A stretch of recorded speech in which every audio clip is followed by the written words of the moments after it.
The stupid fucking Donkey Kong game, huh? Yes. Yes. Yeah. Yeah. It's probably gonna be Huh? pretty good, but gotta ham it up. He hates banana. I do. I do.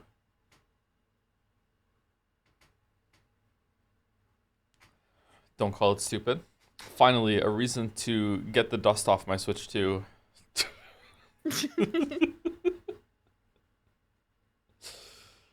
Oh no. Okay. I'm not sharing my screen with you. 1 second. Nope. Hey Joe, hey Mouse, hey Jelly. Mouse, are you the famous narrator on the famous video that has 22,000 views known as The Bad Guys Learn How to Make Frozen Popsicles bonus feature the critics have to know? No, I'm not a narrator in any YouTube videos of note. I don't think, except a cameo in Witcher 3. Really thought that was you. That's crazy. Oh well. I know, I Yeah. know.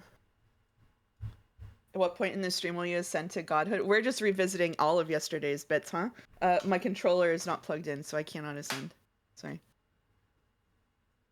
Oh, I should unplug mine too so I don't get rumbled. Yeah, here you go. New tech.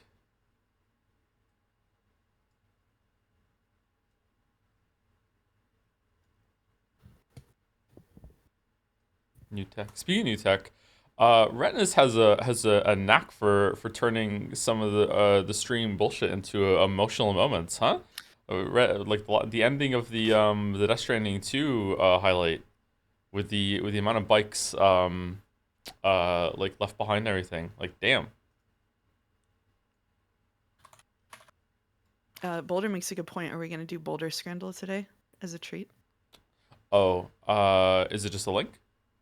It is just a link. Sure, we can do Baldur's This Scramble. this one shouldn't dox you. I DM'd it to you. It shouldn't dox me. Okay.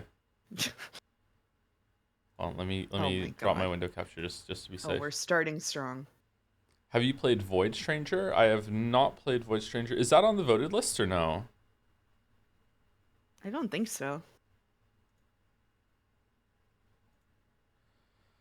Okay, so I don't really understand how this happened, and I still maybe Mouse can explain. But apparently, Baldur made his own Scrandle, and like it is made the rounds, and like a lot of people have like seeded this with like decisions or whatever. So Baldur's Scrandle is like it's taken on a life of its own apparently.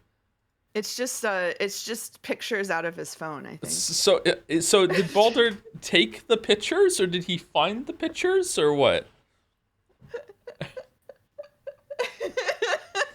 I think it's just pictures out of his phone. Okay, Like so his food that he pictures he took. so we have straight ice cube in the freezer, age unknown, versus cup of water with ice.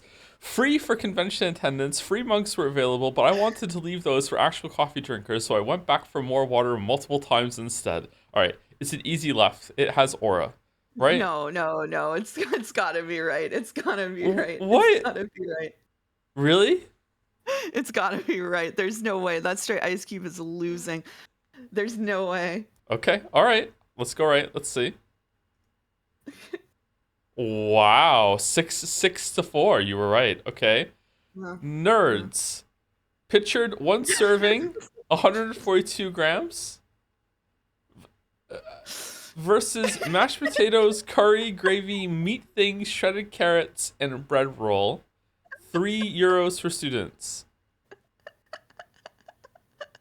A box I of love. nerds is more expensive than the thing on the right. What the fuck? Now I did ask Boulder if these plates are self-assembled, and he said yes. So he likes carrots. It's got to be right. It's got to be right. It's got to be right. Yeah, it's right. Okay.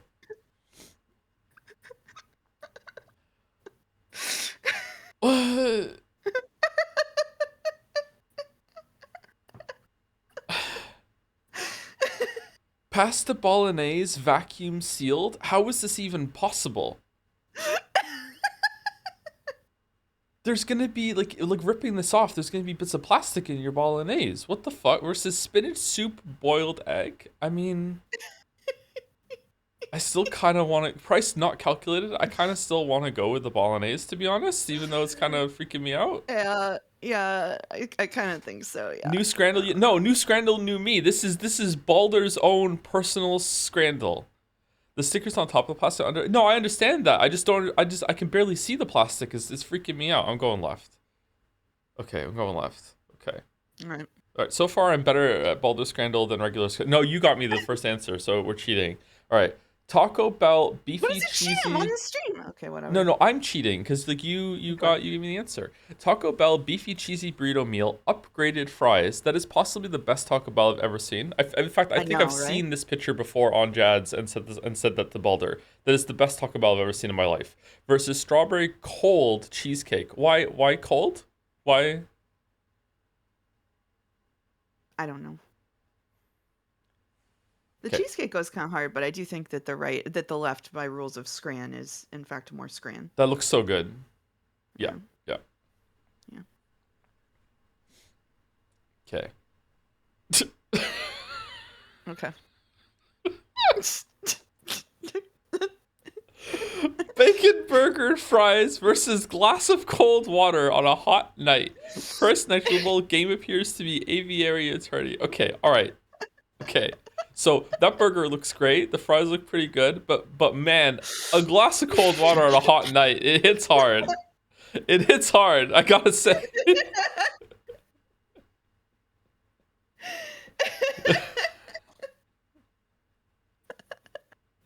How was this calculated? Were these matchups given to people beforehand, or did people just rank the Yeah, photos so separately?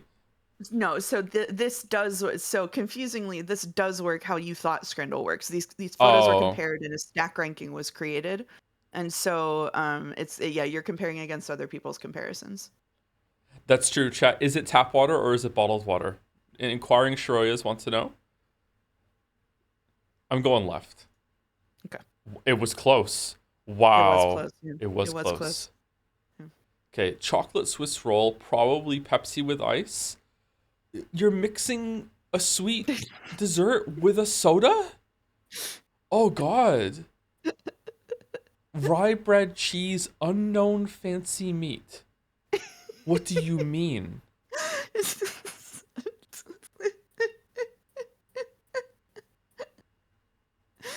Yes? Now I have inside knowledge about this pairing, so I can't help you with this one. This one is all you. It's got to be left. It's got to be left. Do you not? You don't mix. You don't have a sweet drink with a sweet snack in most cases. I Like agree no with way. you for the Yeah. record. I agree with you. Like okay, here's the exception. Would you agree, Mouse? A hot chocolate. Yeah, something like a hot chocolate or like a coffee with sugar and cream or like, like some kind of hot beverage. But it's like a soda and a dessert is just not the way to go. Yeah. Yeah. Yeah.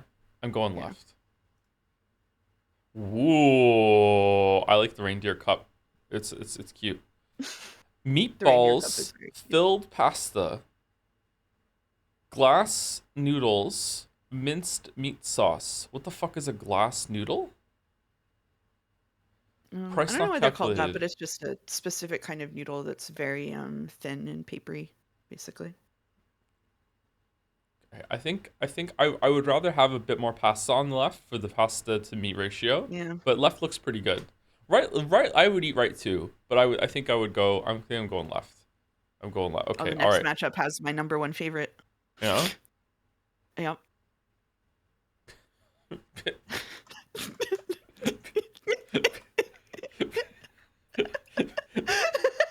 Picture of unknown, unrefrigerated liquid. 1 glass included with €3 student meal. And you took a picture of it. Okay. Fish balls, noodles, and mushroom sauce. It has to be right. It has to be right. With 0, no one wants. Zero wins. No one wants the Zero mystery wins, yeah. Kool-Aid. 0 wins. Healthy drink from mom. Thanks, mom.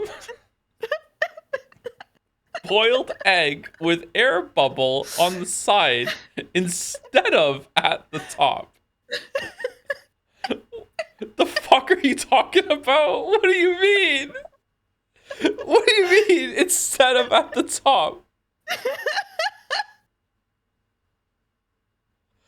Okay. Boiled eggs might be a little bit Mhm. controversial. Do we think Mhm. that Thanks Mom is a mom buff? No. You know what? I don't care if I'm wrong. I'm respecting the mom. I'm going left. Okay. All right? I'm All right. respecting the He's mom. going left. Here we go.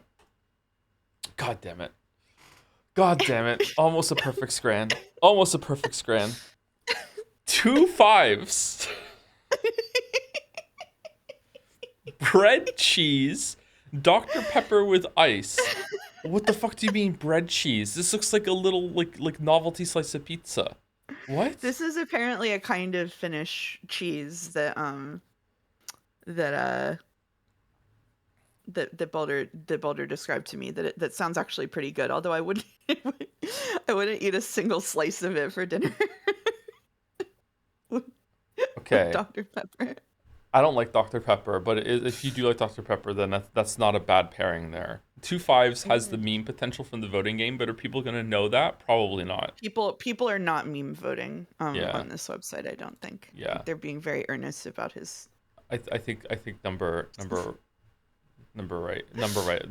Holy fuck! I think the right one number is right. Number right. number right. Okay, nine out Yep. of 10. 9 out of 10. 9 out of 10. All right, pretty good. Pretty good. Yep. All Yep. right. Pretty good. But Baldur Scran. Thank you very much, Baldur. Almost a perfect Scran. How do you have so many pictures that you can have your own Scran? Who has their own Scrandle? What are you talking I about? probably could. Probably have enough food pictures in my phone to make my own scrandle, but it would be a very different experience, for sure. This is Melee. Nope, it's Brawl. God damn it. Wow, streamer is washed. Yeah. It's What? not? It's Ultimate? No way.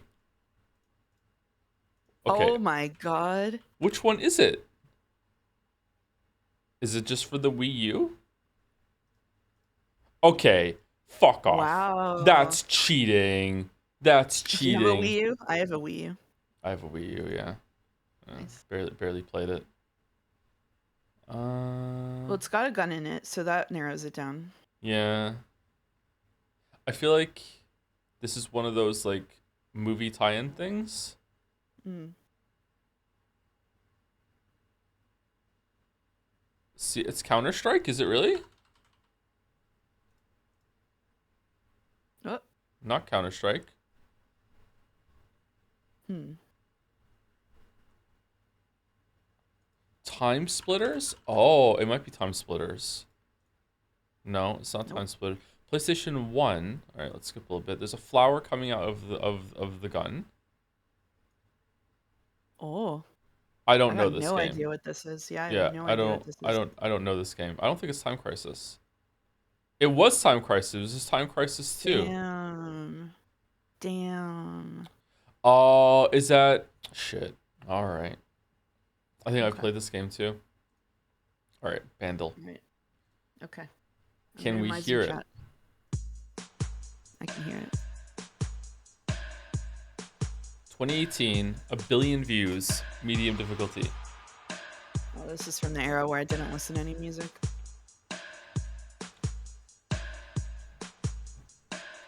So far, I have no idea. Yeah, I got no clue.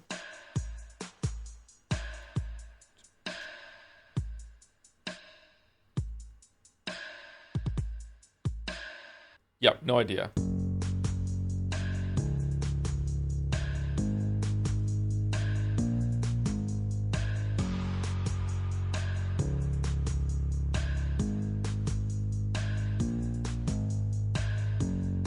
I was walking back and forth to work at a game studio where everybody listened to video game music, so there was just no scenario in which I heard new music.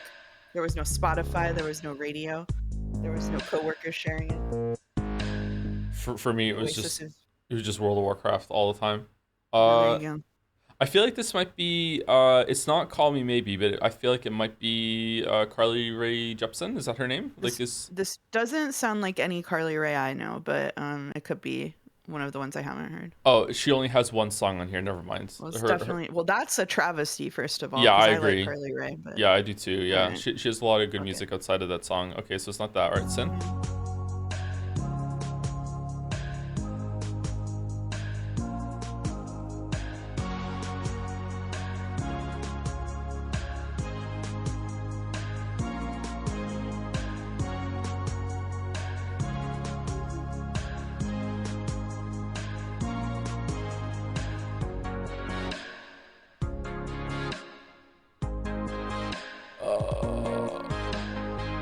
Okay, it sounds familiar. Dan. I'm not getting it. Are you getting it? Nope. Nope. Let's just get to Glorp then. I don't know this song.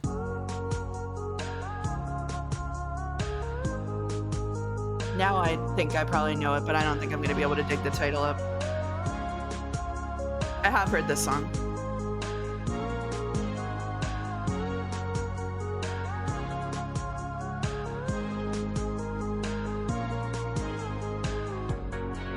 Is it a Lana song? Fuck if I know. Okay, I don't think I know it. Glorp me? Okay.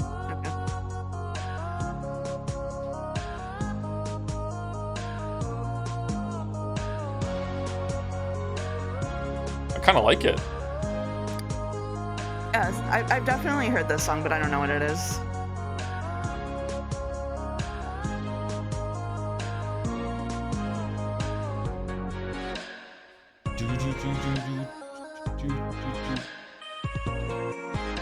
All right, I don't know it. What's the words? Charming but manic. Maniac. Oh, charming but maniac. Crazy, crazy charmer. Crazy fraud. No.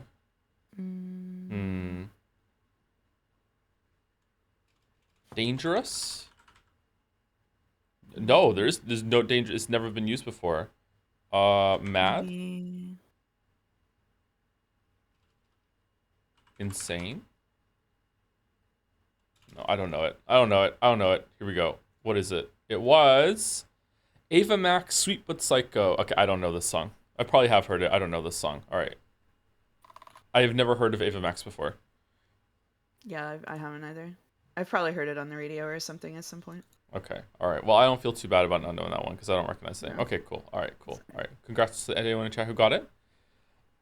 Burst out laughing. Detroit Become Human doesn't fuck around. That's great. Okay, well, I think it's Detroit Become Human.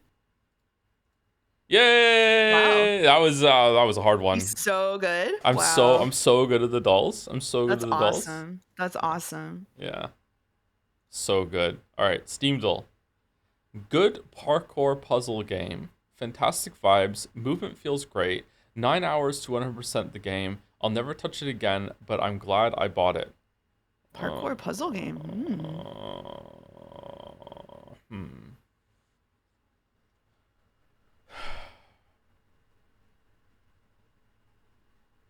It's not Mirror's Edge. I feel like I've seen a parkour puzzle game around, but I can't remember what it's called. Ghost Runner? Ghost Runner is kind of a puzzle game. Yeah, it's parkour, and it's pretty good too. No, it's not Ghost Runner.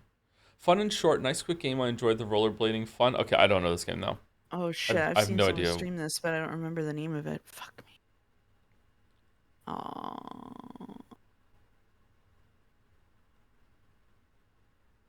What if we just put roller in? Jet Set Radio? That's the game I was thinking of, and I couldn't think of the name. That is also the game I was thinking of. Yep. It's not that. Okay. Well, it's not that. Well, fuck it. Tony Hawk meets Shadow of the Colossus. All right, we're canceling stream because I'm going to play whatever the fuck this is for the rest of the day. Roller Drome? It works for me. Nope. Dude, when you're killing the thing and the music is like wow wow, and then when you grapple to it and shoo, and then the music is like meow, and wow. This sounds great. Dude. Solar Ash? It is Solar Ash. Okay, that's from the Hyperlight Drifter people, isn't it? Oh, is it? Okay. Maybe no. Hold on. Maybe I'm getting mixed up with something else. It is okay. Click to view on Steam. I'm afraid to do that. I'm afraid I'm gonna dox myself again. So we're just gonna do regular Scrandle. We're regular Scrandle. Let's see how it compares to Baldur Scrandle. Can we choose it? Oh, Yes, we yes, we scran. scran. I think this is an easy right. What do you Burger. think? Yeah, Burger, burger, yeah. burger. Burger, burger, Burger, burger, burger. burger. Easy right? Again? Yeah. Yeah, easy Double right. scran. Yeah. Easy left. The cheese is not melted. Easy left. Triple scran. Left? Left? I would say left. Yeah, this is Left? pretty. Yeah. It's pretty dire on the right. It was close though. Quadrascran. Oh, Ugh. shit. What was this? This was 48, right? That we Yeah, just that had was it? 48. Is Yeah. 48, is that going to be higher than Duck Heart? It's cheaper. Mm, I feel like right is not going to be higher than 48, but I might be wrong here. I don't know. mm. Right heart is so yummy. It's got the organ debuff. It also has chips though, and the chips look good. Hmm.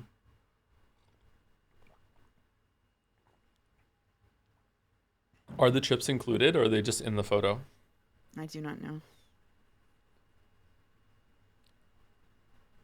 It's such an easy right. Okay, chat is convinced it's right. Let's go with right then, and we'll see. All right, chat.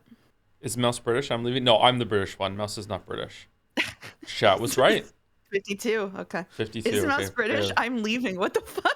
Why is that the deciding factor? Left, I think. Left. Although right is pretty Yeah. cheap. Just a quid for all Yeah, but that. look at the cheese. Yeah, it's bad. Left looks really good. Yeah, left Yeah. looks really, really good.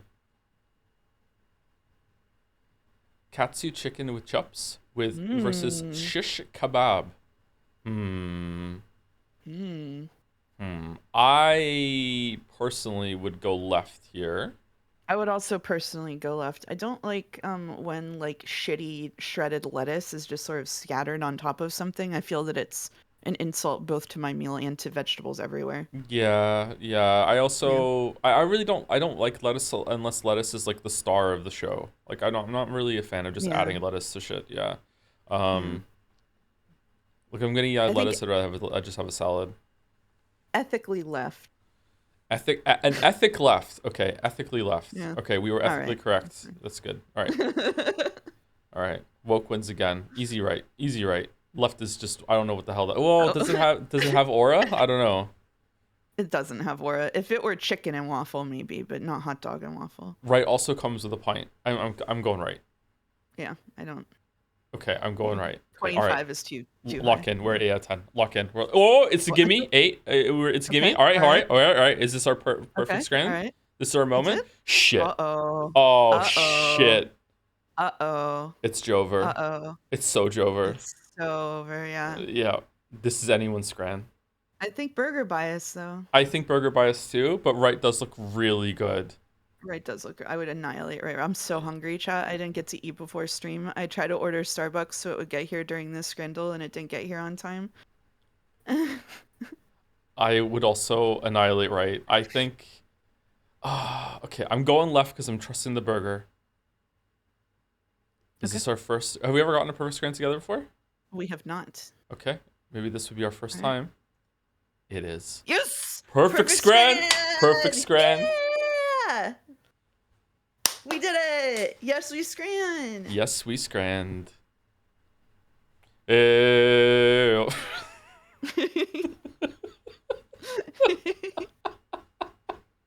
The sixth perfect. Perfect games. Chat did help though. I think I would have went with the other one unless you convinced me to go Duck Heart. So chat did help. Yeah. Okay. It's important to undermine your accomplishments as soon as they happen. I agree. Exactly. Yeah. Yeah. You gotta be humble, lest you become the Joker. Yeah. Mhm. Yeah.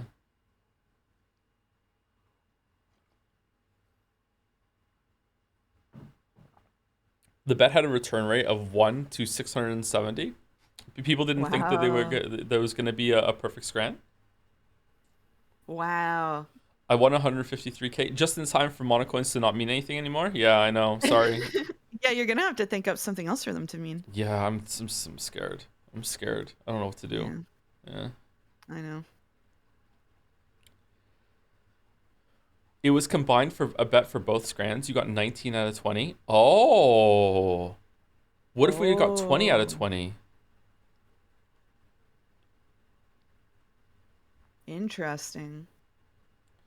I think Mouse forgot to say it, but chocolate Swiss roll is the absolute #1 dish in my scrandle, followed by the bacon burger and the Taco Bell. I Okay. was purposely not saying it in case he ever wanted to do it again, Boulder. I was not going to throw the ranking information in case he ever wanted to do it again. Good to I know. didn't forget. Meta scranning. Okay.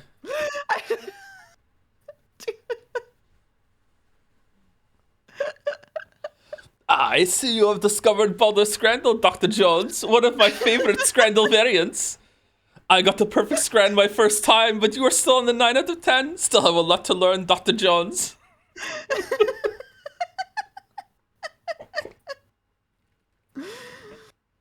Uh,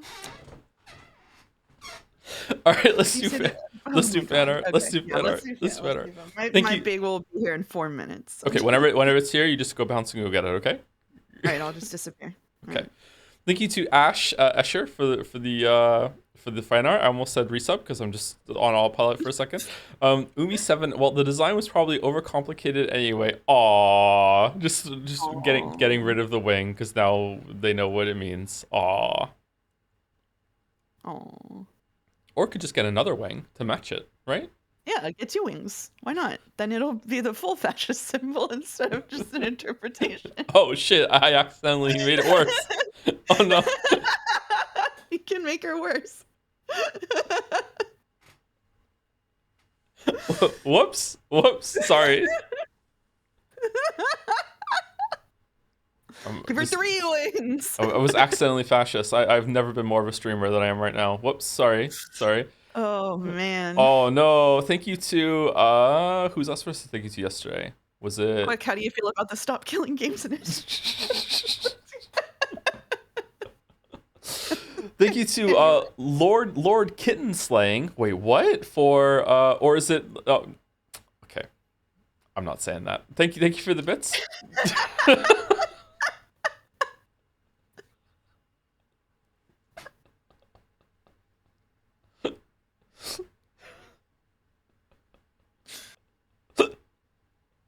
Lord Kitten. Well, if you make the kitten plural chat, what do you get instead? Thank you for the bits. Thanks for reading Umineko. I'm a nursery school teacher in Japan, so Maria's story broke my heart. I've seen my share of broken homes here, and that story helped me with spotting signs of kids that don't get enough care at home. Really, but I can't forgive how awful Chapter 5 was. Chapter 5 was pretty bad. Yeah. Although, over time, we'll see. Did you know that Lord Kitten's laying is a social worker? Almost spat on my coffee, thank you. That was dangerous. Wow. No problem. No problem. Thank you for the message in the bits. Art really can help you with that sort of stuff, yeah, for sure. Thank you to Yada Gara Sooth Suncrow? No. The Suncrow. Alright. Yada Garasu the Suncrow. There we go. I got there. Wow. Is that a Final Fantasy character? Thank you very much for the new sub. Welcome. Thank you, Dapper Dolphin, also for the resub. Yada Garasu the Suncrow. Okay. Is that from something? Apparently a Shinto deity. Apparently a god. Not an anime reference. Probably also an anime reference. But... It's a cool name, actually. And also, thank you to Dapper Dolphin. My list is bugged. Okay. Do you want me to read them? I have it unbugged. No, it's okay. I fixed it with a refresh. But hold on, let's continue. Thank you, Ash Escher. Thank you. Oh, the crystal block is early this week. Okay. Umi3, the Umi Full decided I should show the stakes next. Shout out to CM for suggesting they all have different fishnet styles. Interesting. Interesting indeed. She's really pulling this off. I think this is an improvement. The tie is really cute, I think. Mm-hmm. 4 of them. I do think the fishnets are an improvement for me. Are they? Yeah. They have different fishnet styles. Mm-hmm. Oh, I see. There's different ones down here. Okay, is it on both of them, or like they're mismatching fishnets, or Oh, I Oh. see. Okay. Ah, Getting some Natsui vibes here for some reason. I don't know why. I see. It's the Probably headache 'cause she looks expression. like she has a headache, yeah. Yeah.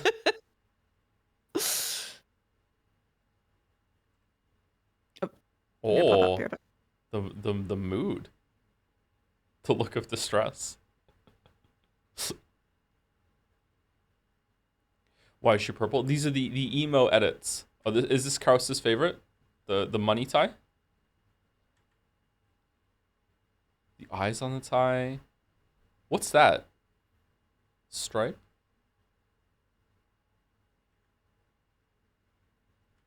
Pizza?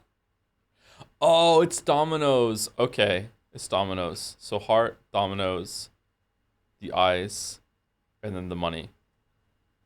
She's the food one. Every character gets their own stake that represents their interests. Thank you, Crystal. I think that number 1, 2, 3, 4. I think those are my rankings of the stakes for absolutely no reason that no one asked for. Thank you to Sheepbeat for the resub as well. Thank you very much. With a cat face. Thank you, Super Scoop, for the resub too. This sub, of course, is worth a banana. Ooh, banana. DK Bonanza is a lot of fun, but I'm told you hate fun, so your mileage may vary. Looking forward to your stream. Yeah, we're gonna have to stream it, unfortunately. Probably after Expedition 33, we will stream the stupid Donkey Kong game. I do have a Switch 2. I haven't played a single thing on it yet, but I do have a Switch 2, so we will do that. Why do you say it like that? Banana? Because that's how he says it in Donkey Kong 64. He's like, ooh, banana. Just to be clear though, I don't think the game looks stupid. It looks like it might be fun. Like I'm just kind of playing it up and hamming it up. Like I'm not like every trailer I've seen of the game, I haven't been like that looks trash. When I saw the Odyssey trailers, I was already kind of like, that doesn't look like what I want out of a Mario game. But like I don't have any big expectations of what I want out of a Donkey Kong 3D game. In fact, I've only played one Donkey Kong 3D game. Is there only one Donkey Kong 3D game? I don't like Donkey Kong Country 64. I don't. I played that game at release, and I was really disappointed in Donkey Kong 64. It had too many bananas, too much character switching. It just wasn't as interesting as Mario 64 and Banjo Kazooie. Like Donkey Kong Country 64 was a really big disappointment for me. The best part about Donkey Kong 64 was the DK rap for sure. One of the most popular ROM hacks is one that lets you swap Kongs anyway. See, that sounds like it would be a big improvement. Maybe they couldn't get that working on the original hardware. Thank you, Jonas NY Baka, for the resub too. Glass cold water, extreme difficult. Or extreme diffs, sorry. Oh, why is my list bugging out? I'm sorry. I would love a cold glass of water right now after this coffee. Anyway, thank you, Crystal. And thank you, Jonas. Ooh, banana. From Bucket, Umi7, watching Joe plus Twitch chat react to episode 7 was funny, especially the reaction to Genji making all the wrong choices. Youth, how deeply, oh, that's the title. How deeply I regret those mistakes made in youth. Youth? Bro, at 50, youth?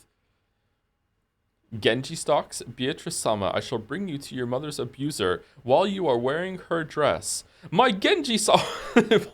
Dear, please stop. That's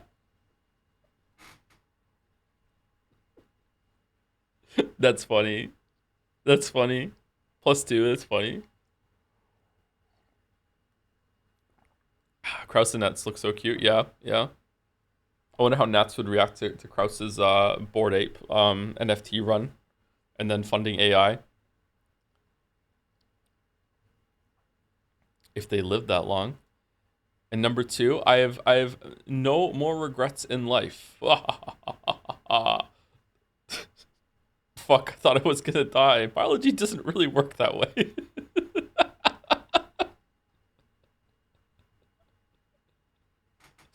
The game board pieces. That's cute. I like that a lot. Thank you, Bucket. Cool expression there. Can we zoom in on this one too?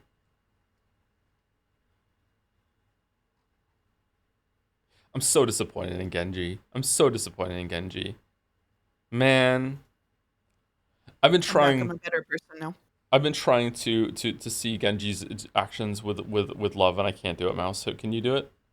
No, fuck Genji, dude. Yeah, I'm disappointed in Genji. Did you get your bagel? I ate my bagel. You ate your bagel? Your bagel? I did. Thank you, the jellyfish, for the resub. Hello, Joms. Just wanted to share with you all that in the Chinese translation of Umineko, the battler is written way more like a boy love uke.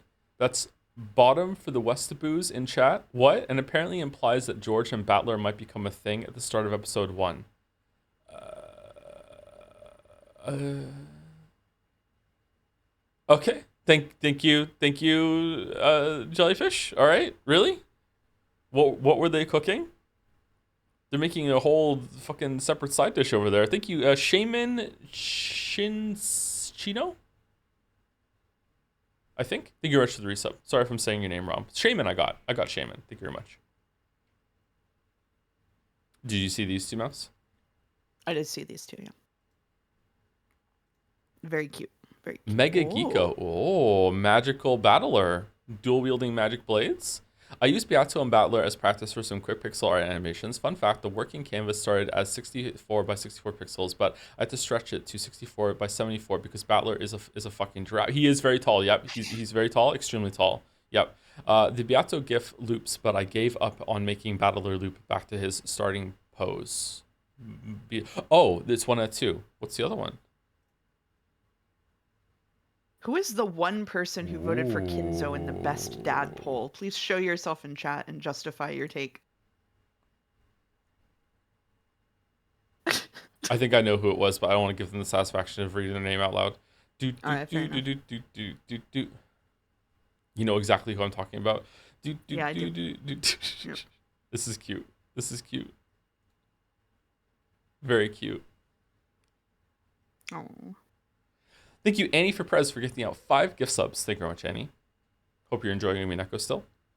Sorry to anyone who was genuinely worried that we're not reading it anymore, but I thought the bit was pretty obvious. But yeah, we're back with Umineko. Don't worry about it. I will admit to you, I leaked the truth to Annie for Prez specifically, and no one else. Ah, okay, that's good. That's good.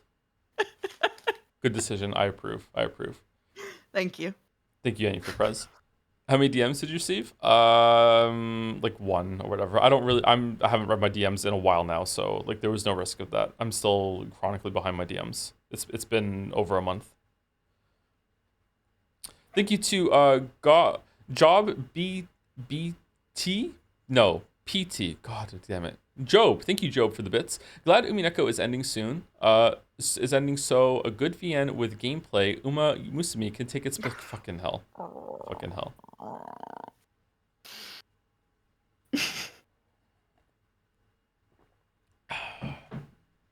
It's just not going away. It's not going away. It's not going away. I was never worried. I knew you would never abandon peak when you're so close to summit. True.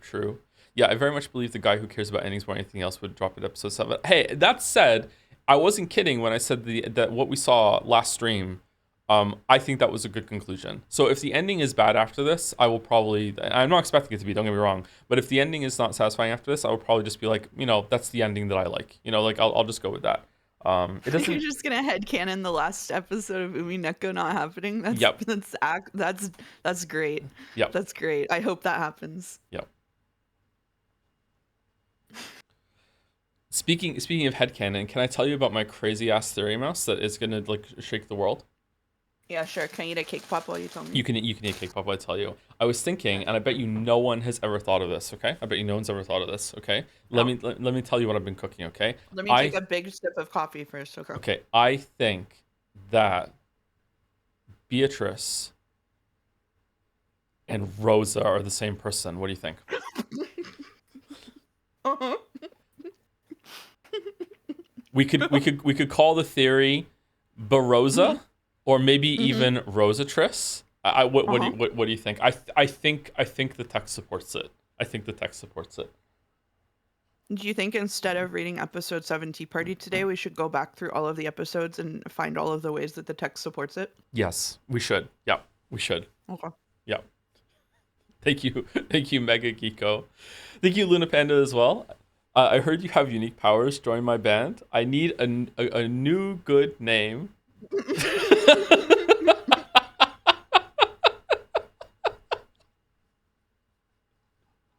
You know, I feel like her name would still end up being Gap here. Yeah, yeah. Uh,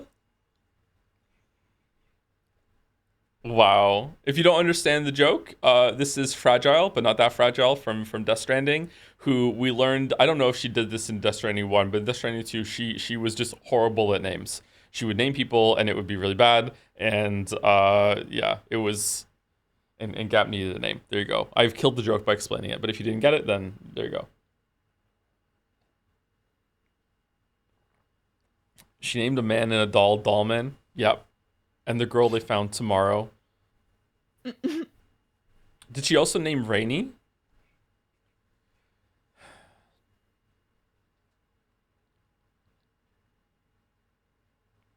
Thank you, Kiss Cash, Kais Cash for the resub. You're still cool. Did I stop being cool at some point? What is this emote? Why is there a different dragon emote? Or like considering dragon? Where'd that one come from? It's a very nice dragon. It It's is a nice good-looking dragon. Yeah. Thank you, Cash. Thank you to Sketch, I think, for the new sub. Welcome, welcome. Thank you very much. Not sure how to say that one. Sorry, I tried. Thank you, Time Traveler 2009 for the resub also. Hey, haven't been able to watch live for a while, but your streams are still much appreciated in VODland. Keep up the good work, except for the ones this week because John Final Fantasy doesn't want anyone listening to his music apparently. My God, the amount of copyright claims and VOD muting on the last two Final Fantasy 6 streams is insane.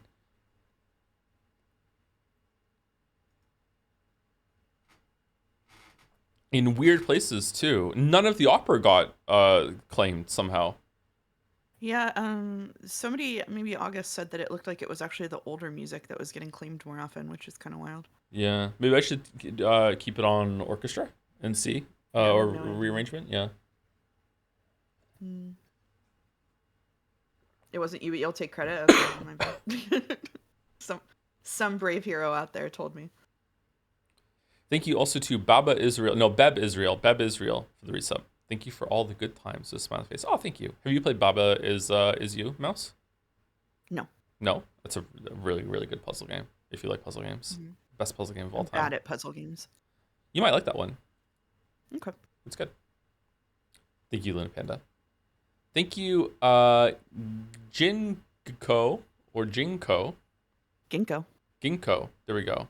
With the support of podcasts and now UmiVods for a year on and off, I've been drawing more Umineko. I basically stopped drawing it 6 years ago, 2019, because of life stuff. I have a lot of respect for Joe's reasoning skills and ability to bring levels of Umipiko I did not know existed. I like to believe this is some way allowed a certain miracle to occur. The quadrillion to 1 chance of meeting a host of When We Cry IRL. Umi7 stream. If you found out in like all of the multiverse of infinite possibilities and everything, there were multiple versions of you spread out forever. If you found out that you were one of the one that has the best life of them, would you feel guilty? That's true. I did say that. Yeah. Kind of fucked up thought actually. Chat didn't like it. Jodler, after watching how you have wandered through a dead end of fate, do you see how great a hope you are to me? I'm a different possible you with a banana. Joe's gate. The future you represent that was a possible one. Right now, that fact alone is my salvation. Please live with it with enough happiness for both of us. You have my thanks. Lab Mem Mouse. What?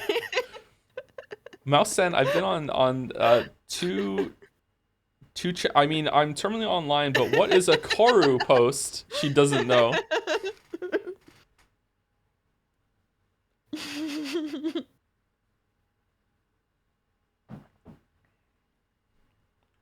Okay, yay. This is 102. The second one. And please rejoice that you were not me. After all, I rejoice in that fact as well. Joe Garashi, I'll stream for all of us. What the fuck? Thank you. Live in happiness. I pray that you live as Jodler and that you're able to awaken the Witcher 3 video.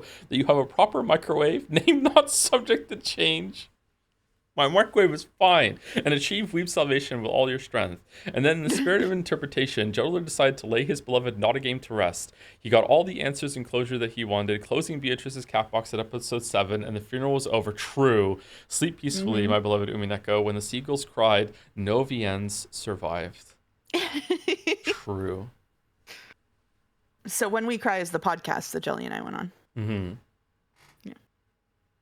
It's crazy you don't want me to come on. Like, why haven't I been asked to go on?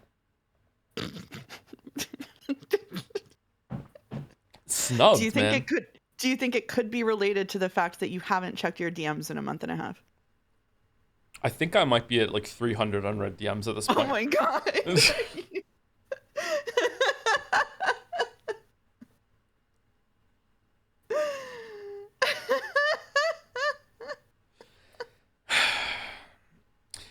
Thank you, Petty Piddles, for the resub. The visual novel arc continues. It does, yeah. I don't know what we're going to do after this. We have some decisions to make. Definitely want to take at least a short break from VNs, I think, on Saturday. I think. We'll see how it goes. Sekime is ending soon, too, probably. Yeah. Pentiment is a VN with extra steps, but it might be a nice departure from weeb stuff for you. It could be, yeah. Literally steps because you walk around, right? You can walk around Pentiment? You do walk around. Yeah, you walk around in Pentiment. That's good. Yeah. Thank you, Petty Piddles. And thank you to Paus for the bits, too. Wow, a lot of Umineko art for this Fate stream. No, we're not doing Fate. You know, because Umineko was canceled, Clueless. So true. We're just going to pull up Sekime after this. Thank you, Yinko. Thank you, Bucket, again. What do you think, everyone? See, Delanor, we have landed on peak. This level of peak finding is possible for Furuto Erica. Giggle, giggle, giggle. I still don't know if these two secretly got along or whatever. This was a weird relationship. I remember when she said Erica also pisses me off. I thought she secretly hated her, but then she seemed to have some like begrudging respect and understood her like role as Erica's like helper or whatever. I'm not sure. I think she feels bad for her because of Burn. Is the impression that it gave me. Why does Liner have scissors on her hat? She always has. I don't know what those are meant to be. Some symbol? A weapon? Not sure. Cross They're keys? crossed keys? Oh, that would make sense. Yeah, that does make sense, yeah. 2 keys, yeah. What if they were big enough to use as blades? Would you think that would be good or stupid, Mouse? If there was like a key sword? A key that was big enough to use as a sword? I'll really have to think. Give me a couple of months to consider that. Yeah. For no reason at all, I'll get back to you near Christmas. Yeah, you might be become like intimately acquainted with those soon. Yeah. Mm-hmm. Yeah. Yeah. Good luck. Yeah. I hope it goes well. It won't. Poor Delanor had to follow her directions and she still ended up here. Thank you to Foxen for the resub. You're the best, Joe. Oh, thank you. That's nice. 50 months as well. Thank you very much, Foxen. And thank you, Watanubi, for the resub too. 16 months. Thank you. I don't know why sometimes I read out the month amount. I just stimming with the subs. I do that maybe. too. It's kind of arbitrary. Thank you, Golden Kilp for the resub. Hi, Tom and Mouse. Have y'all made any more progress in Final Fantasy 14?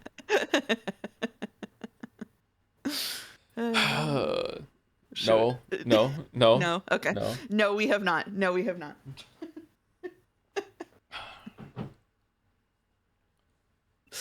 Not yet. We did the first zone with one of the fail sons, and that was it. Yeah. Yeah. We did Sea of Clouds. Yeah. Sea of Clouds. Thank you to Creo Syvac for the resub also, and as the end of my list, I got through with before the fan art ran out. Thank you very much, Creo Syvac. What a great streamer with the dancing joms.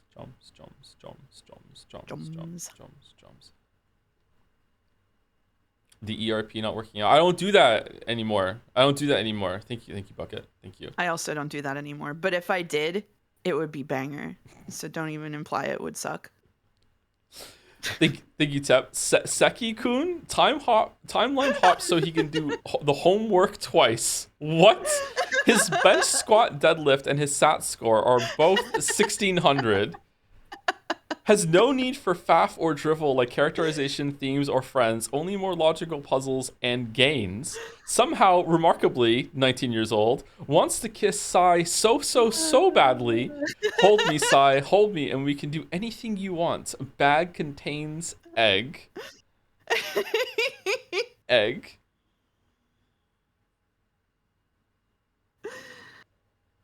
Egg. Egg. Oh, it is a 100-line Yep. shirt. It's a 100-line It is shirt.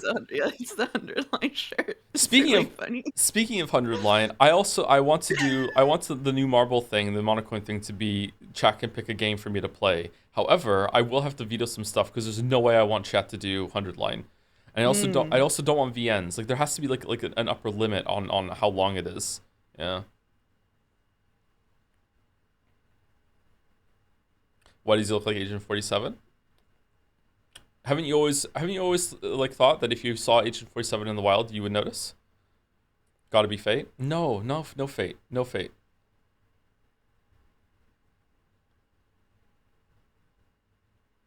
He's bald because egg. Egg.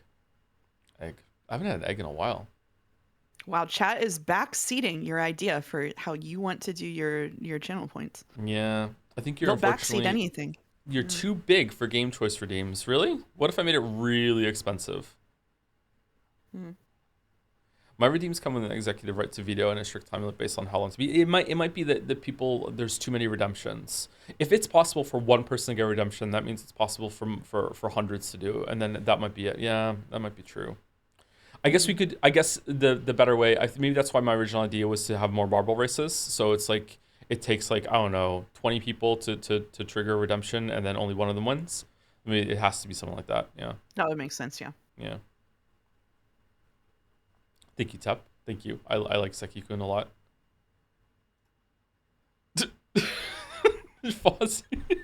A young Joe discovering things about himself. I like submitting things, even though I have zero technical skill, just to show you all. Just to show you all you need is an idea. I don't know. I think this is a cute Joe, in a scary kind of way. This show has seen It's a some cute shit. little Joe. It's a cute little Joe. I like the sort of PJs look. Chrono Trigger. What is this Joe seeing? I used to wear PJs when I was a kid, yeah, and now I can't stand them anymore. Wow. The John's Welsh flag. Yeah. Wow. Isla. I didn't like Isla when I was a kid. I didn't like Isla. Wow. Also, I am old enough that the anime cutscene was not in the version that I played. The Gels Oh, yeah, flag. that's true. Yeah. I was also not an Ayla fan when I was a kid, I gotta say. I'm still really not an Ayla fan. She's just kind of there, right? She's not really much in the story. Yeah. I liked Robo. I liked Robo more as a kid. Yeah. Just Yeah. cool robot, yeah. Thank you to Combustible Lemons for the resub. Hey To, just wanted to use my sub message to say that 100 Line is my favorite VN, having finished it recently, just to say that it is far better than Umineko. Wow. Whoa. It's gotta be bait. It's gotta be bait. Thank you for the 38-month resub with the bait message, Combustible Lemons. I feel like maybe reading the whole thing is just kind of like dipping your brain into battery acid and you just come out of it a different person. Yeah, and you also come out Who of makes it sub messages like this. being able to read Kadaka's tweets without cringing your ass off. That's true. I am tanking the 100-line. I'm single-handedly tanking the 100 lines chance of being on your channel by sending you all of Kadaka's tweets about it. Yeah. Donkey Kong Bonanza sure is a great game, but you know what's a great thing to do when you have had enough of collecting some bananas? Take a break and play this VN 100 line. Oh boy, it's on sale on Steam right now. Fucking hell. Shameless. Kadaka shilling is hilarious. I don't think it is hilarious. If he did it just a little bit, maybe, but like, no, it's gone too far. Don't link it. Okay, it's linked. All right, thank you, Fozzie. Thank you. Denny Slim Jim. Okay, I see a huge eye. Was inspired to make this after seeing all the new first-time fan artists and sent this to the Share Stuff You Made channel around when the moment happened. Signalis Indiana Jones streams and didn't know that Discord apps existed, so I never actually properly submitted it for fan art earlier. Oh, it's a throwback. IRL Dragon Den again. Red girls are so gross. They're so gross. They're so gross. What? Oh, it's Jacksepticeye. Watch Prison School. Oh no.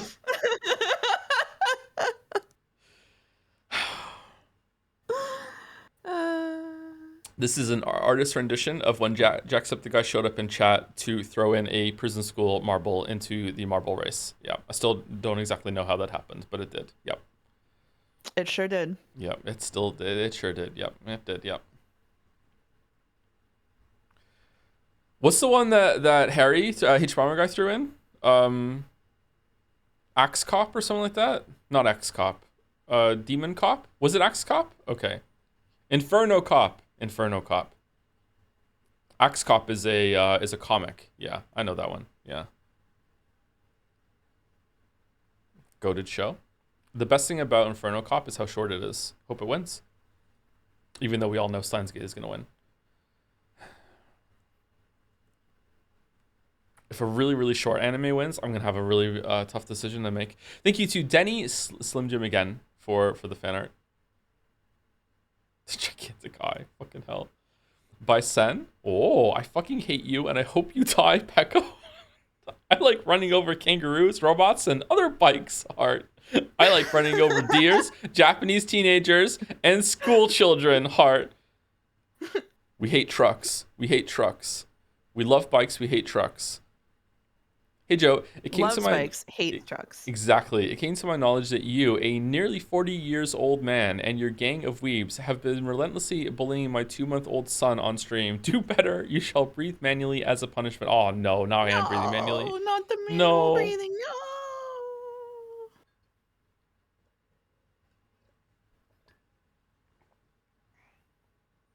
What the fuck happened during streams? Hey, I don't want to spoil Death Stranding 2, but I legitimately did not lose a single bike. Didn't lose a single bike. Did not. I've just been pinged with vital news for you and the community, which is that they've re-added the oof noise to Roblox. Interesting. It's huge. Interesting. I was personally pinged to let me know about this because finally out of limbo. Only do they, yeah, it's out of limbo. Not only do they want me to play Kingdom Hearts, they want me to play Roblox. Oof. Oof.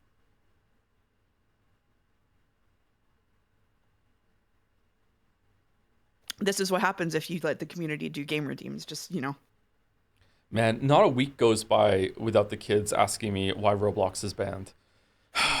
Yeah. Thank you to Strab Pawns for the bits. Hi Joe, I just want to say thanks for streaming and sharing your thoughts on so many great games over the years. Through you, I've discovered multiple of my favorite games of all time, like Outer Wilds, Disco Elysium, and Hypnospace Outlaw. I'd even like to thank you for introducing me to games like Persona 3, so that I understand my own standards more. Oh my god, the burn. Holy.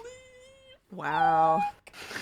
Cheers. Wow. Just months later, Persona 3 still catching strays in sub messages. Sometimes you toss some their way. Just Persona 3 fans just having to tank this over and over. Like, you owe them reparations at this point. This is crazy. Would reparations come in the form of doing the DLC or just going to metaphor? I guess so. Well, I don't know. That's a good question. I don't know if they want you to play the DLC at this point. Maybe Persona 5 remixed, reloaded, reformed, or whatever. Thank you for the comment. I love comments like this because I too hate Persona 3. No, I really like it when people say that they discover games through the streams and the videos. This is the best thing I can do for people, is to expose them to something they haven't played before. That's why I really like it. I usually like it when chat decides what I play because I would say, like Odyssey, 6 out of 10 times, it's a good game. It's a good experience that I would never have chosen myself. So it's higher than that. I think chat has a higher success rate, probably like 8 out of 10. So Breath of the Wild instead of Odyssey. Okay. Yep. Yeah. Thank you, Sen. Oko. Ooh. Pandering to the female gaze. Oh, this is me. And the male gaze, the female gaze and the male gaze. Joseph Anderson is my Oshi. The proto version of this was born on Mouse's Discord. I support equal opportunity shanning. I do too. Serving this with a side of the usual dragon ship posting to make the main dish go down smoother. What's this?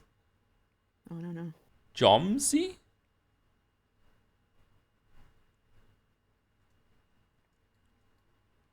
Let me pull it up myself and see if I can. I'm not stubborn. I'm right. Man, it hits different when you're hot, huh? No chance. I understand this one. This is the Mega Mind thing, right? No chance. Coffee. What is this? Not only have I played it, yeah. Ah. Cringe Killers protects against weeb allergy. Irony supplement. Joe after he plays Uma Musume Pretty Derby. Johnsy? Guns.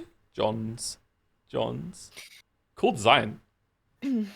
Amazingly, Oko was not inspired by Aura for this from Final Fantasy XIV. They just independently arrived at the same way to make dragon people hot that the Final Fantasy XIV designers did. Ah, okay.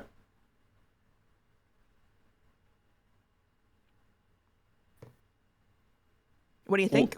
What is the hairstyle called when your like bangs are the longest part of your hair? Oh, I don't know. Or is it just like brushed forward or something like that? I don't know.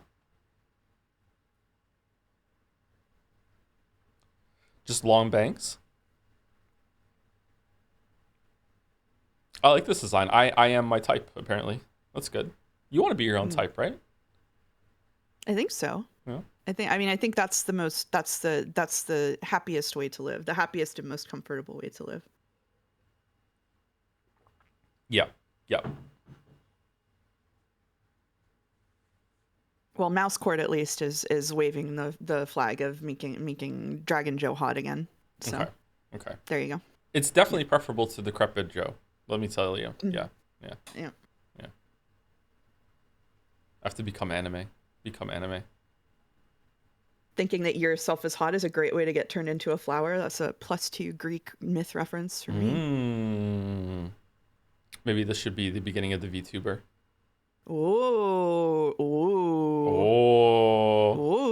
Okay. Thank you, I like Oko. it. Thank you, Azrael Cat, as well, for the resub. Hey, Joe, still a chance you stop here. I think the story concludes perfectly before the tea party, so please just go play Hello Neighbor 2. Oh, God. Is that my choice? More Umineko. I would reread all of Umineko before Hello Neighbor 2. Fuck that. My God. Thank you, Oko. And, and our last today is Dry. For you, that one chatter on stream who asked for drive in style of live chandelier reaction. I drive. I love that you also don't like that movie, by the way. God. I don't like that movie.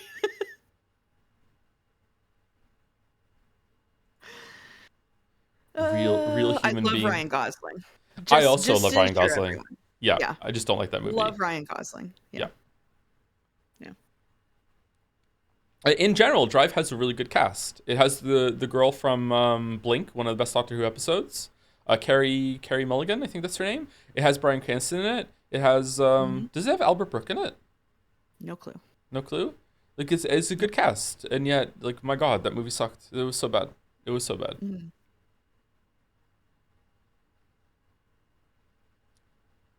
So what is the term again when you legit get turned on by yourself? It is called autosexual, right, Sam? I think it is a legit thing. It is not even related to narcissism. It might be. That sounds right. That sounds right.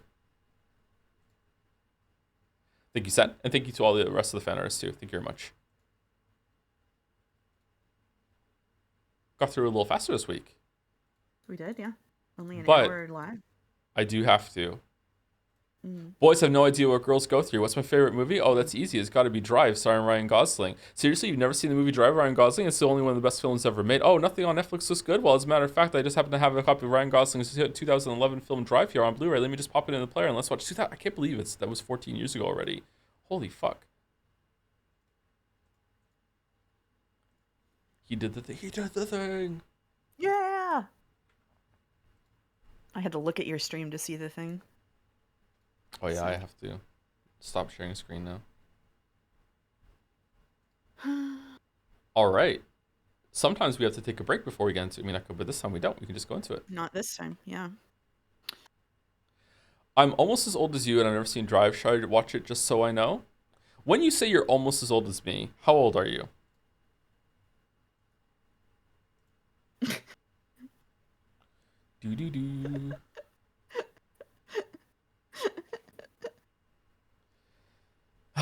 what did I think was gonna happen right now? I don't know. I really don't know, but there hasn't been a single 69 when I'm looking at the chat right now, which is crazy. There we go. There's one. There we go.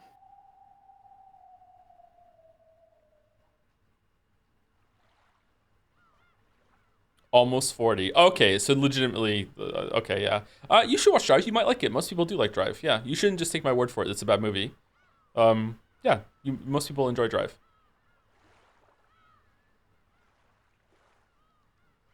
Oh.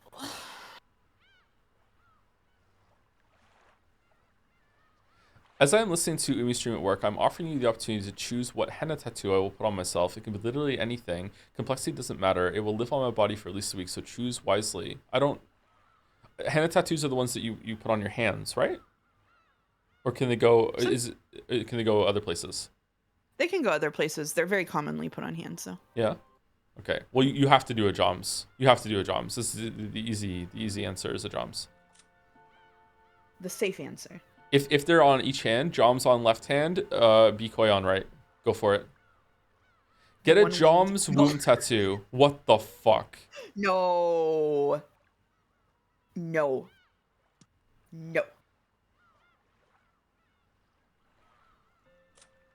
It's my turn to say bad chatter. No. Bad chatter. No. Oh.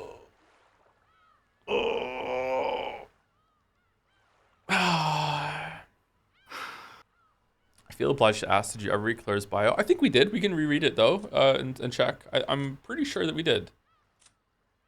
Nope, we can't do it. Hold on.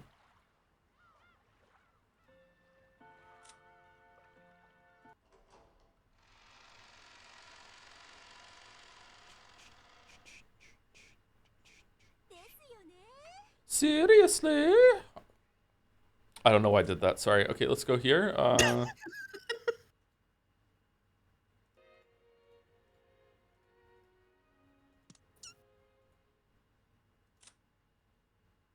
Squeak. Claire Vau Bernadus, created by Burncastle to be a reader or else a substitute actor. Technically, she's a vessel used to personify Beato and her game. I remember reading this. Maybe I just read it in my head.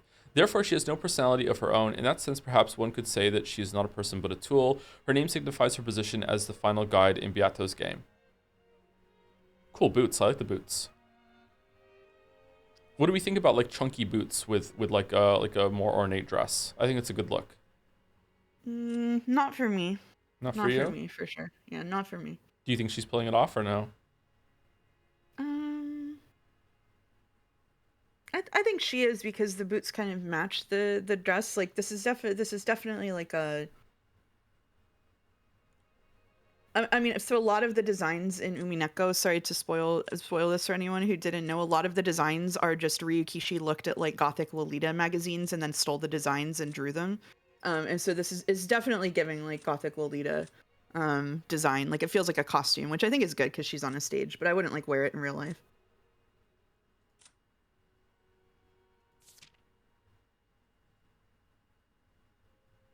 Shannon.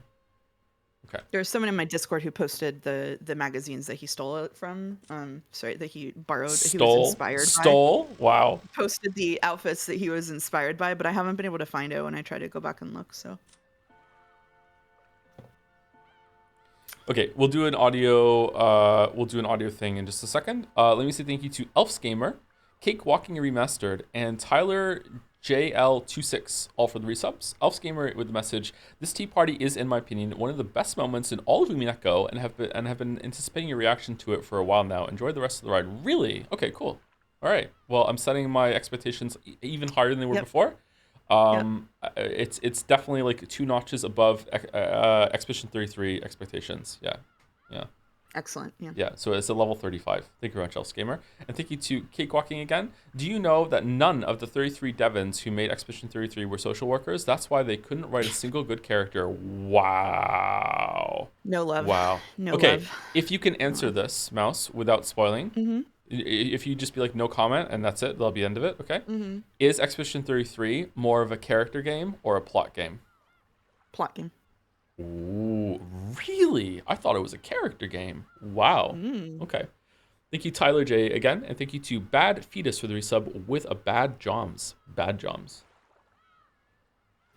I need to tell you ahead of time that there is a part of today's episode, unfortunately, that will auto scroll. Someone in Umiful just reminded me, so thanks to Okay. them for reminding. Okay. So there is going to be steel yourself for auto scroll. I will try and read quickly then when we do it. Okay. Joe, I came from the future with the microwave. You gotta stop reading Umineko now before it's too late.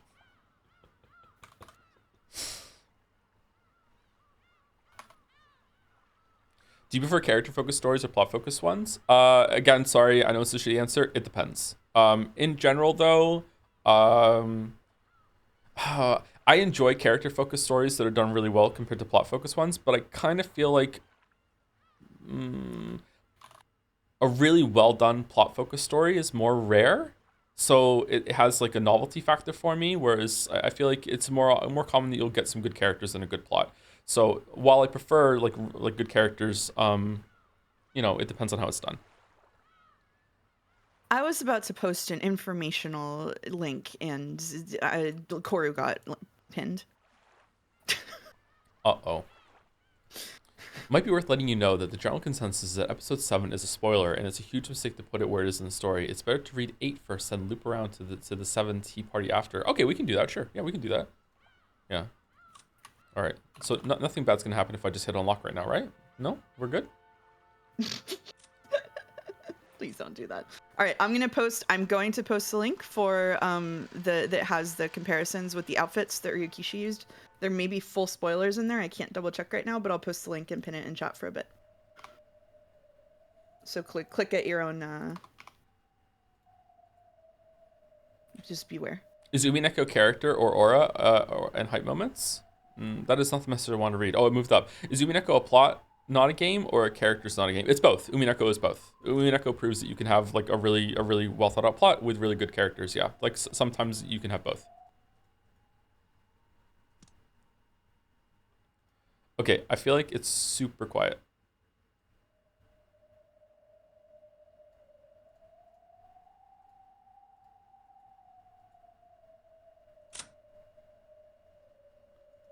Did I fuck this up? No, it's only wind sound at the beginning.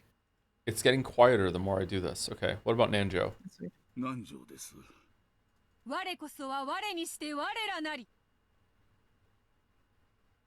シャノンです。ゴーダです。Okay. 源氏と申します。 Okay. Sucker Mary Barrels. Sucker Mary Barrels. Sucker Mary Barrels. 源氏と申します。 Sucker Mary Barrels. Let me do Kraus. Hold on, where is he? 後ろに Sucker Mary Barrels. Okay, we're good? Dr. Nanjo, Dr. Nanjo. Voices sound good? Okay, all good? All right, so I think I remember the ring assignments. Yeah, I'm good. All right, we good to go? I am good to go if you're good to go. H-O-T-T-O-G-O? H-O-T-T-O-G-O. I had to do the hand motions. Okay. Just spelled hot dog in your head. Any expectations, predictions for the tea party? Nope, I have no idea what's going to happen. As far as I'm concerned, apart from some resolution stuff with Angie, Featherine, and talking about an explosion, as far as I'm concerned, the story's done. So I don't know what's going to happen right now. Or in the entire episode that we have left. Mm-hmm. Should you choose to read it after today. Yeah.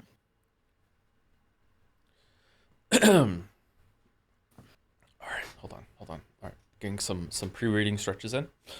Okay. Okay. It's just the hot to go hand motions. When I came to, all was silent. The room was dimly lit, and yet it was massive. Where on earth is this?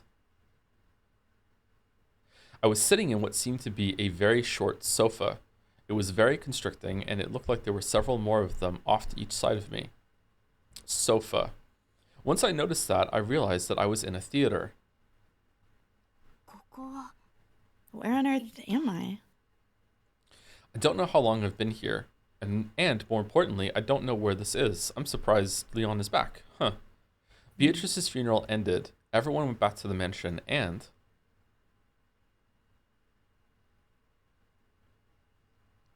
And after that, my memory gets fuzzy and I can't recall anything else. Then I was surprised to notice the presence of another person. Apparently, I wasn't the only one sitting in the audience seating of this vast theater. The sound had come from a seat to the side of mine. When I looked, I saw a girl sitting several seats off to my left. It's going to be Angie. It was a face I'd never seen before. Who is she? She looked like a high schooler or a college student, about the same age I was. This is you. She groaned. Apparently, she had just woken up. I didn't want to scare her, so I decided to introduce myself first. Hello. Sorry. Hello. Hey! Apparently, she was equally surprised to find someone other than herself here. She jumped when she heard my greeting. Who the hell are you? I feel the same way. It seems that neither of us is here of our own accord. Is that the one with the one-winged crest? Are you a fascist? Huh? Do you recognize this crest? She looked suspiciously at the one-winged crest emblazoned on my collar. Her stare, which was unmoving but not openly hostile, wasn't exactly pleasant for me. Allow me to introduce myself first. I am Ushiromiya Leon. Ushiromiya, huh? What? Leon. Written as Leon but pronounced Leon. Leon. Pretty strange name, don't you think? Oh, the ring. No stranger than mine. Also a ring. But I'll have to apologize. I don't know who you are. That's hardly surprising, since I don't know you either. That's not what I meant. Who are you? There's no one like you in the Ushiromiya family. And why are you so sure? Do you have something to do with my family? I'm a member of the Ushiromiya family. But that's... She showed me her left sleeve and the crest of the one-winged eagle emblazoned upon it. I regret having to ask the same question, but who are you? I've never seen you in the Ushiromiya family. I am Angie, said Angie. First they tear me into little bits, then they make me read. You know what, Angie? I'm right there with you. I know what it's like. Yep. Yep. Make me make a phone call. What's next? Which witch am I supposed to be entertaining this time? She spat out those words and seemed to be complaining about something. Angie. I'm Ushiromiya Angie, Rudolph and Kyrie's daughter. What? Angie-chan? But you're supposed to be 6 years old.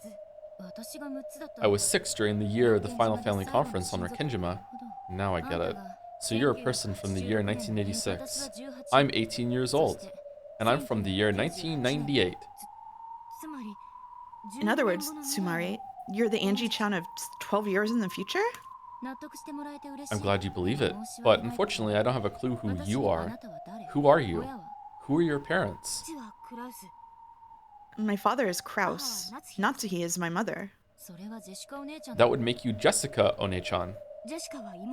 Jessica is my little sister. What's going on? Wasn't Jessica One-chan an only child? By this point, I was starting to figure out that the situation this Angie had come from. She's probably from the world where I awakened as a witch, the world where Leon doesn't exist. It'll be a bit difficult to explain, but think of it this way. In a world slightly different from the one you know, I am also a member of the Ushiromiya family. In your world, a different fate leads me to walk a different path through life, so that I do not live as an Ushiromiya family member. I really like Leon. Are you a witch? Sorry to disappoint you, but I'm just an ordinary human. What I just told you is something I heard from the witch called Bernkastel-san. Bernkastel? That one with the long blue hair and the gloomy face and weird attitude? Yes, that probably fits her, I think. Yeah, it does. Sumari, I've been forced to play along with another witch's farce. Just where is this place? I only woke up a second ago myself. I'm wondering the same thing. It looks like a theater. Are we supposed to watch a play or something? I'm really not in the mood now. Let's look for an exit. You haven't noticed yet? Look! Huh? Oh, these are... Uh-oh. Clank. I finally noticed. Both of my wrists and ankles had chains attached to them. Really? It took you this long to notice on your wrists? As I sat here, I had enough slack that I could move about a little, but it looked like there wouldn't be nearly enough for me to get out of this place. Alright, that's how I feel reading this. When did... Who would do something like this? Once a witch has made you her piece, you'll be their plaything forever. There's no way to escape. No escape. Angie crossed her legs, making the chains clank together. She realized that no amount of struggling could have broken those chains. Getting panicky wouldn't accomplish anything. She must have had nerves of steel. What do you mean a witch's piece? It's like being their slave. I made a deal once. I said I wanted to see my family to bring them back from that day. In exchange for making that a possibility, that witch turned me into a witch's piece. At least the witch kept her promise. I was able to see Oni-chan again. You mean Battler-kun? Well, I wasn't even able to tell him who I was. And in exchange for that short bit of time, I'm now trapped inside the witch's toy box for all eternity. Looks like you are too. Did you make some sort of contract? Nothing of the sort. Did you ever ask a witch to grant a wish for you? Never. She taught me what a miracle my existence is, that's all. Either way, neither of us is getting out of here. Okay, witches? What kind of show do you have for us this time? Have we moved from reading aloud to theater going? Am I supposed to watch someone else read aloud this time, or what? Enjoy, chat. If that's it, then start it up already. I'm bored enough as it is. Enough scrandal. Let's go. Angie yelled this to the pitch black stage. Her voice reverberated throughout the theater, but no one gave an answer. No, someone did. And that was also in a voice that rang out across the theater. However, that voice sounded theatrical, as though someone was announcing the start of a play.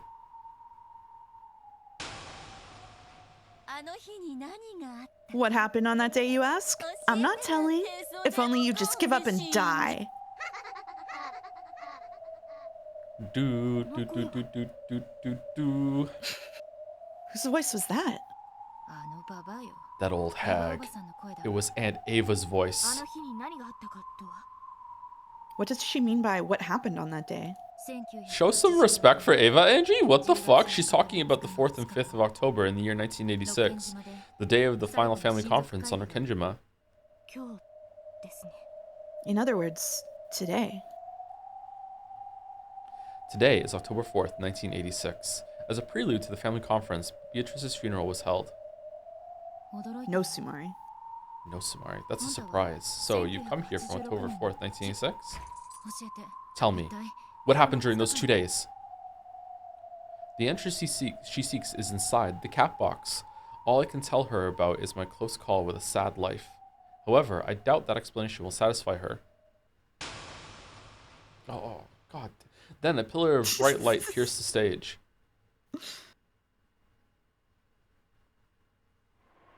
There stood a white shadow. That white dress was obviously Claire's.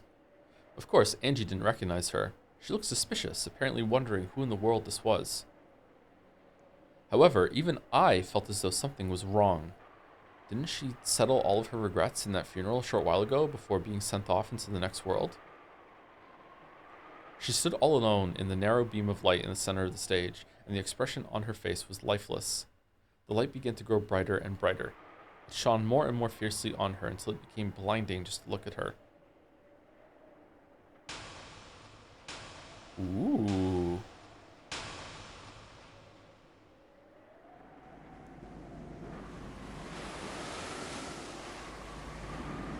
The world was enveloped by a light so bright that we couldn't open our eyes. Surrounded by a sound like wind or television static, and our minds began to go blank. It's the ocean. What are you talking about?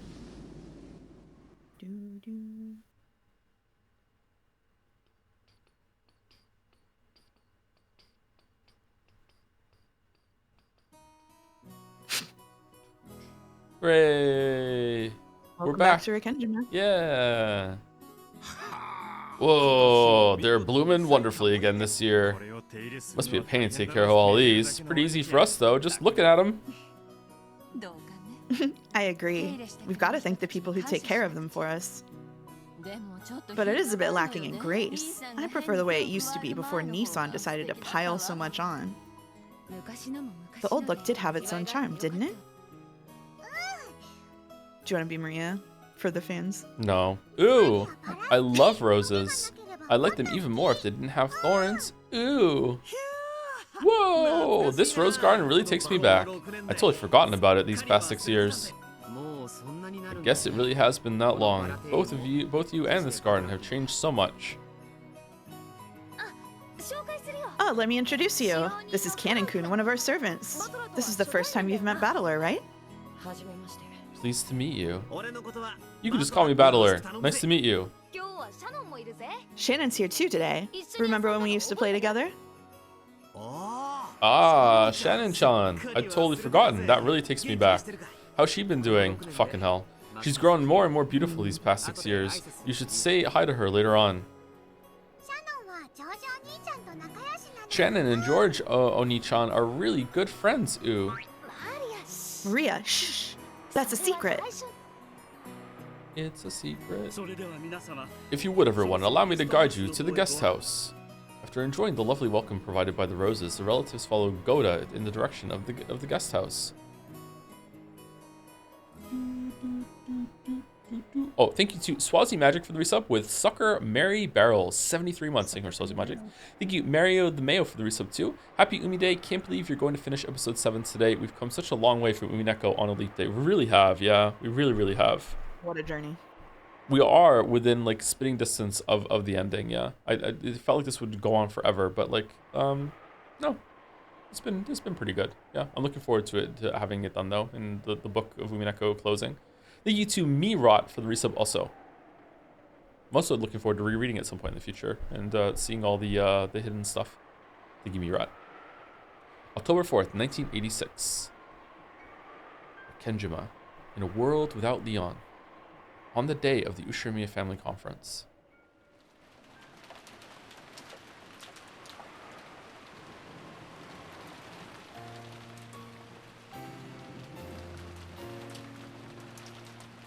Maria read a mysterious letter aloud after dinner, just as she had been told to. The writer of the letter claimed to be the Golden Witch Beatrice and challenged the family. Try and solve the riddle of the epitaph, otherwise I will take everything. It was Beatrice's announcement of the game's start, same as the usual games. Had an unknown person appeared related to the problem of the inheritance's distribution? Where was the 20 billion yen worth of gold hidden? What was the purpose of this letter? For what goal had it been written? Who on earth is this Beatrice? It was the usual dinner on October 4th, where several bits of suspicion and paranoia intertwined. George-kun, I'm sorry, but could you go to the guest house with the others? My apologies. Shannon, take the children to the guest house. We will move straight on to the family conference. Yes, as you wish. Beatrice, the Golden Witch. What a fascinating letter you've sent us. She's telling us to solve the epitaph? Ridiculous. That gold belongs to us.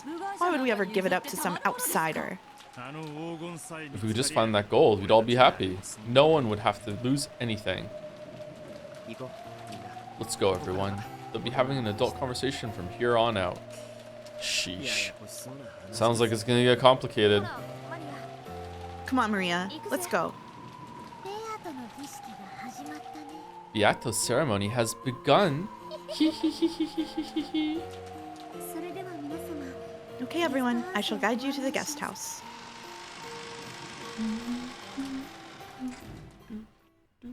See, episode 1 could have been paced well. What's all this about? Probably a replay of one of the old games, or else an entirely new game. This is our hell. We just have to re-experience this over and over again. In all the games, October 4th happens in pretty much the same way. A new game? You mean a tale that hasn't appeared in any of the fragments so far? There's no way they go to the trouble of chaining us down if they just wanted to show us a game we already know. It's probably a new game. That means there should be a game master. Who is it? That witch? Baron Castell? I can't imagine so. Claire should have vanished already. There should be no need to spin up a new tale. Beato's Game Boy was hijacked by those evil witches long ago. Even Beato is nothing more than a piece in their games. Just who is behind this and what are they after? What do they want to show us? Before this tale began, Claire definitely appeared on the stage. She is the teller of the tale of Beatrice's game. Beatrice, the me from a world of a different fate. Ooh, however, she didn't entrust everything to Will, who solved all of the riddles. There should be no need for her to make new riddles. In that case, is Bern Castell using this tale to test me? Along with Will, I have at least touched the deepest depths of this tale and understood the culprit's heart. So, even if an entirely new tale presents itself, I should be able to see through the riddles. Is that what my role is? Is my role to teach Angie about the truth of this tale?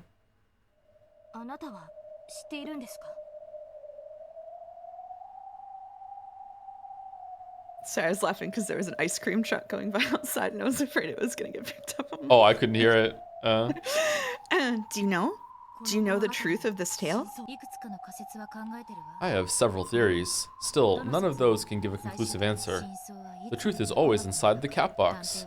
I can't say anything for sure. In this world, Angie is absent on this day, so it's only natural that she doesn't know what happened. However, at the very least, I do know who the culprit is and what they were trying to do on this day. I think I've finally understood my role in this. What do you mean? Apparently, you're here as a theater goer and I'm here as a commentator. Oh, it's us. Then as a commentator, who exactly is it you're going to explain for me? After all, I know who's behind the crime that's about to occur. What did you say? The hobbits, the hobbits, the hobbits, the hobbits. Thinking about it straightforwardly, which is hard for me, the only explanation I see is someone's trying to make us solve the epitaph, hoping to then snatch the goal for themselves. I agree. If they'd already solved it, they could just take it. There'd be no need to challenge us to solve the riddle. It's a prank by one of the servants. They must be hoping to pick up the scraps from the celebration if the gold is found. I cannot imagine that any of our servants would do such a thing. Or maybe one of us sent the letter, pretending to be a servant. If that's it, you're the most suspicious one. You schooled Maria-chan on her part and made her read the letter, didn't you? I wouldn't do that. Give that a rest, Ava. We can't jump to conclusions. Isn't this the time for us all to stick together? That's right. The aim of this strange letter is probably to disrupt our unity. The more we let it affect us, the more things will go the way of this Beatrice who sent it. Kirie-san's right. Wouldn't it be best to simply ignore a letter like that from the start?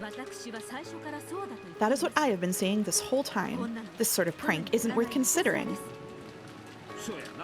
Yeah, that's it exactly. If a couple improbable claims for damages get you flustered, you'll never be able to sell anything. My husband's right. This is a child's prank, and taking it seriously is just a waste of time. If someone really wanted to shake up the inheritance issue, they'd come forward boldly instead of using something this roundabout. You've got it right there. Someone probably wants to make us think there's another person trying to make demands about the inheritance, when the real goal is just to pick up the scraps. And then they just burned the letter and just went along with the day, and nothing happened in this game. I wonder if they'll ask for some hush money in exchange for staying out of the inheritance issue. If that were the case, they should have written it into the letter. And the letter is just a challenge, telling us to try solving the epitaph or else hand over everything. The culprit is trying to make us solve the epitaph's riddle. Nothing more, nothing less. So it's simple. If we worry about this letter, we lose. Indeed, I agree. After that big mysterious show, like something out of a mystery novel, we've all gotten a bit too wrapped up in this. Ha ha ha ha. It seems we're all taking this too seriously. But who did it? Such an aggravating thing to do. If it wasn't a servant, then one of us must have written it. I'm not naming names, of course. Stop it. I really know nothing about this. Settle down. Anyway, this letter says what this letter says does make a bit of sense. All of us need money, and if possible, we need it right away. Right now. More than anything else, no one here has any objections to that, right? Of course not. Whether it's money or love, you can never have too much. We don't know when Father's inheritance will come to us. However, the gold of the epitaph is different. If we find it, we can just split it then and there. This really feels like Chrono Trigger pacing, doesn't it? Compared to the Does. beginning. Yep, yep. In a sense, it's even closer to us now than the inheritance is. Assuming we can solve the epitaph. Everyone here has tried solving it on their own, yes? Carrie asked the room at large, and everyone wordlessly nodded back. Here we have 4 people who have inherited the blood of the one who made that riddle, and each has tried solving it on their own. That doesn't sound very efficient, does it? True. We've all been greedy and tried to go it alone. However, we've already reached a decision about how we'll split the gold up if it's found. And about acknowledging Aniki as a successor. Though you demanded quite a lot in exchange. What a great scene that was. I wonder if we can solve that epitaph if we pool our efforts and work together. 2 heads are better than 1, and here we have 7. Today we reached a general agreement about the inheritance problem. Why not take a shot at the epitaph for a bit of fun on the side? Nice idea. Let's give it a try and call it a break. Ridiculous. Of course there's no hidden gold.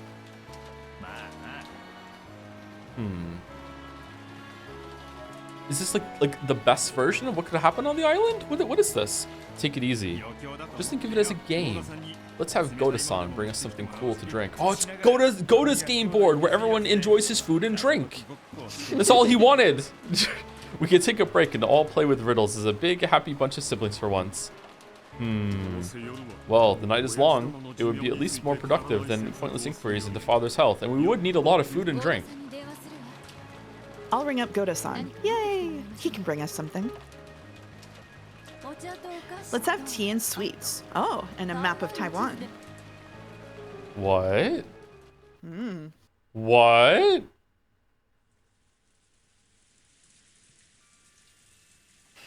What do you think, everyone? 2 shadows could be seen in the Rose Garden Arbor. It was George and Shannon's secret meeting. I want you to take this ring. It's different now. Just George-sama. I swear to love you all my life. Not just now while we're young. I swear to love you and keep you happy until we get old and go to our graves. And are there any lies or exaggerations in your words? No, not one. I'm confident in my resolve to love you and build a happy household together with you. And what would this happy household be like? Well, it would be full of happiness. We'll have a house, with a car, and a yard, and 1 dog. The yard will have a vegetable garden. The kids will run around and we'll smile down on them from the balcony. That's what our typical future Sunday will look like, and we'll do Scrandle. That would be wonderful.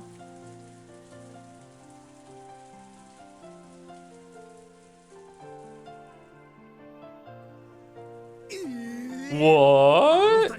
Those 2 are going out? Shh! Why are you so damn loud? Maria will wake up. I see. So that's how it is. Now you mentioned it, they seem to have a pretty good mood going on there. That's right, we're about the age where you fall in love. We've changed a lot in the last 6 years. George and Isan used to be a bit unreliable, but he isn't anymore. That's what I thought. George Nicky's got that air of dignity thing going on. Does he? But still, Shannon, and George and Nikki, that's a bit unexpected. They played together often enough 6 years ago, but I didn't think they were that close. Well, 6 years is a long time. These 6 years have been huge for all of us. Yep. A lot's happened to me these 6 years, and to be honest, I've forgotten almost everything about Rikenjima. And I'd forgotten almost everything about you, too. Now that really hurts. Talking together like this, it felt as though we'd been teleported 6 years into the past. 6 long years, so long that I'd forgotten almost everything. And yet, it's coming back to me bit by bit. Shannon-chan. 6 years ago, you were part of our group. We played together a lot, didn't we? Back then, I think I might have liked Shannon-chan. That was the age when we were all overly self-conscious, in love with love.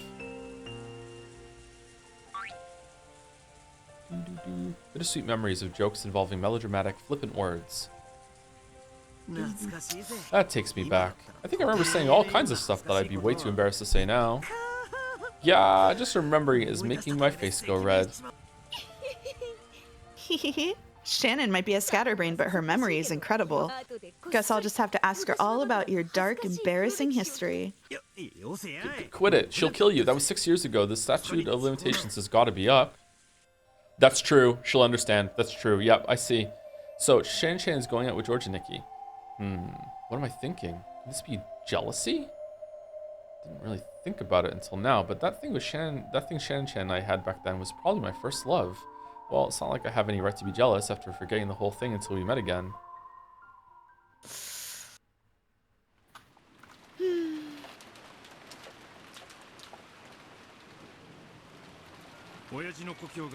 Everyone knows that Dad's hometown was Taisho in Taiwan. Everyone. He still chews areca nuts from time to time in memory of that place. Apparently he got hooked on that instead of smoking when he was young. I love that they keep bringing up the areca nuts so that Ryukishi can be like, look, I foreshadowed it. Yeah, yeah. But there must be several rivers there with sweet fish swimming in them. It has several mountain streams that are famous sweet fish fishing spots. Anyway, you could probably find sweet fish living anywhere the water was clean. We're completely stuck. Maybe it was just some nearby creek Father played in as a kid. He said sweet fish, but maybe we're looking for something more like carp. Or it could be some sort of metaphor. The river isn't necessarily a river with water flowing through it. What do you mean by that? Well, now. Who knows? Kirie has a point there. Isn't it a bit too early to be sure that Taiwan is this homeland or that this Sweetfish River is a river with water flowing down it? If we look at it that way, we're just stuck again. The more you think about this riddle, the harder it gets. That's it. This is just a riddle. Kirie-san is right. We need to be flexible in our thinking. If we're looking for a river near Taisho, that would have to be Danshui River. Are you even listening? We just said it might not be the kind of river with water flowing down it. Is there any proof that this river is a Sweetfish River? Calm down, Ava. You're right. I'm sorry. Well, it probably did have sweetfish in it. After all, Dansui does mean freshwater. It makes sense that a freshwater fish like sweetfish would be swimming in it. Sweetfish are freshwater fish.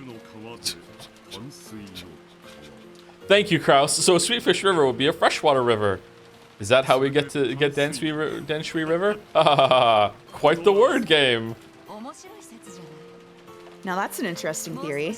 Let's advance our reasoning a bit further. As you travel down the river, you'll see a village. What's the name of the town at the mouth of Danshui River?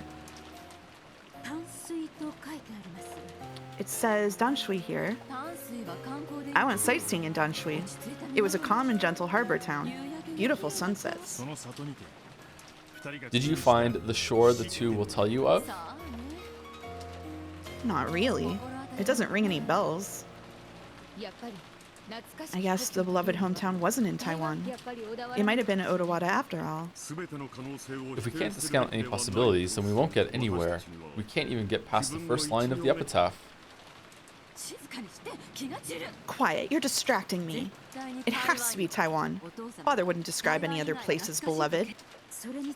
That is one thing we can agree upon. To this day, Taiwan is the homeland of Father's heart. It's probably best if we don't spend too much time on the first line. There are 99 more.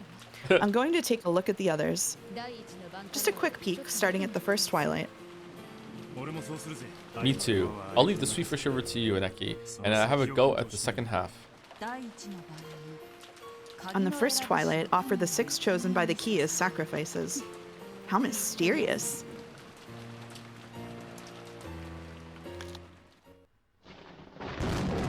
Such a weird way to word that, considering what you do. I've got it. Ava suddenly muttered. All the others spun around to look at her. Ava was flipping through the pages about Taiwan with incredible force, then found the page she was looking for and slammed the book open so hard that it almost tore. This whole time, the book had been open to the page with place names. As far as the overall mass of information went, this seemed the most useful page to start from. However, the page Ava opened to was very limited in scope of its information. It was a map of railway lines. As you travel down the river, there's a village. A village. There it is, the village. What are you talking about, Ava? Explain yourself. What's a village? Quiet. There's a shore too, and a mouth. I'm not sure what it means by the two, but there's definitely a village and a shore and a mouth. This has to be it. This is definitely the village where the key to the gold sleeps. Calm down. Explain it so that we can understand too. The Dansui Line? I see. So the Sweetfish River was actually a railroad called the Dansui Line? Well, I doubt there are any sweetfish swimming there. Meanwhile, Kraus is already gassing up the helicopter because he thinks he literally has to go there. All right, here we go. Da, da, da, da, da, da. Look!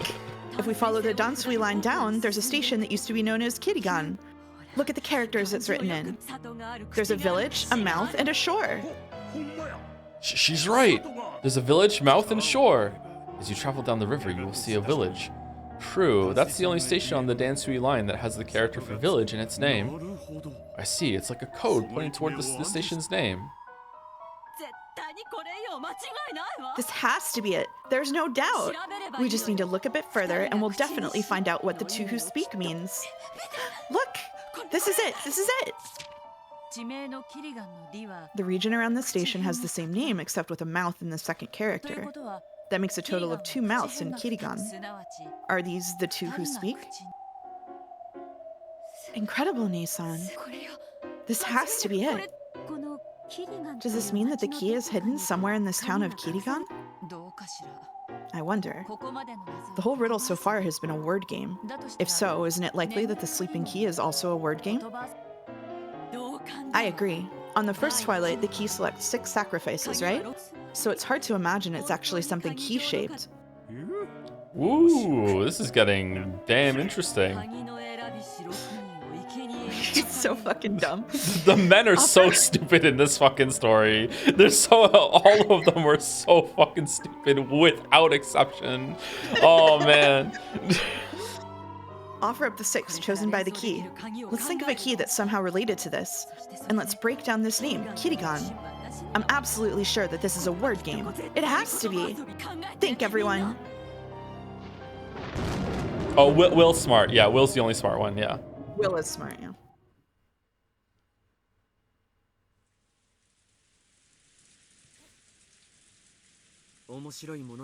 That's interesting. Though this rain would get me down if I were alone, it feels nice and cool when you're by my side. It's about time for us to head back. I'm keeping Kana-kun waiting. You're right. And I've probably kept Jessica-chan and Battler-kun waiting. Which is exactly the same thing. It brings back good memories. Remember when the 4 of us used to play together? It was a lot of fun back then, too.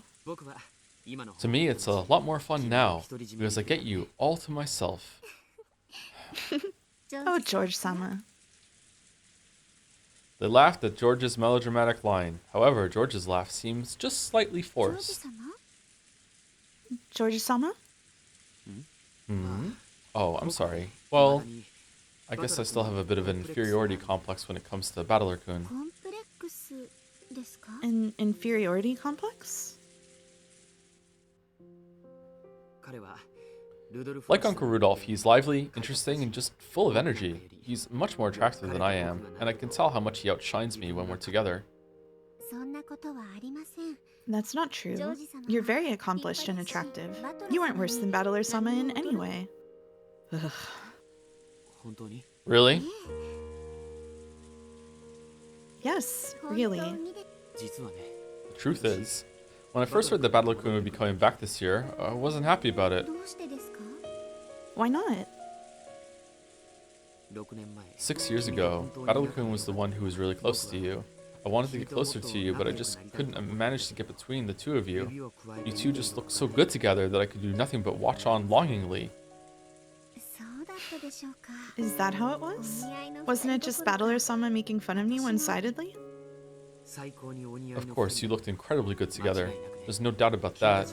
I was sure you two were going out. That never happened. You're overthinking it. I really am pathetic. I was afraid that when I handed you this ring today, you'd refuse. Why is that? Why should I refuse your ring, George-san? Because Battler came back. I was afraid that you might like Battler even now. And that, now that he's here, you wouldn't have any use for me. True. Oh! ジョージさん George-san, これをご覧くだ please さい look at this. 私の You see this silver glint on my ring finger? これは何 What do you です think か that is? You're right. Sorry. And there's no way you're gonna go and pretend to be a corpse with a ring on your finger tomorrow in the shed. What's got me so shaken, I wonder? I'm probably still jealous of him now that he's gotten even cooler these past 6 years. How pathetic.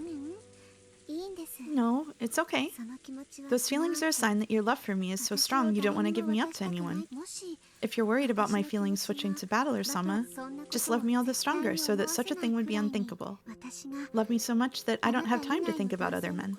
私だってこう I'm scared too. 魅力的な女性なんて What? いくらでも現れる I'm sure you'll meet many women in the future who are much more attractive than me. あるいは Or you might tire of me when I don't match up to your expectations. 生涯 It scares me to think that I might not be able to grasp hold of your feelings for the rest of my life. There's no need for you to be scared of that. I swear to love you all my life.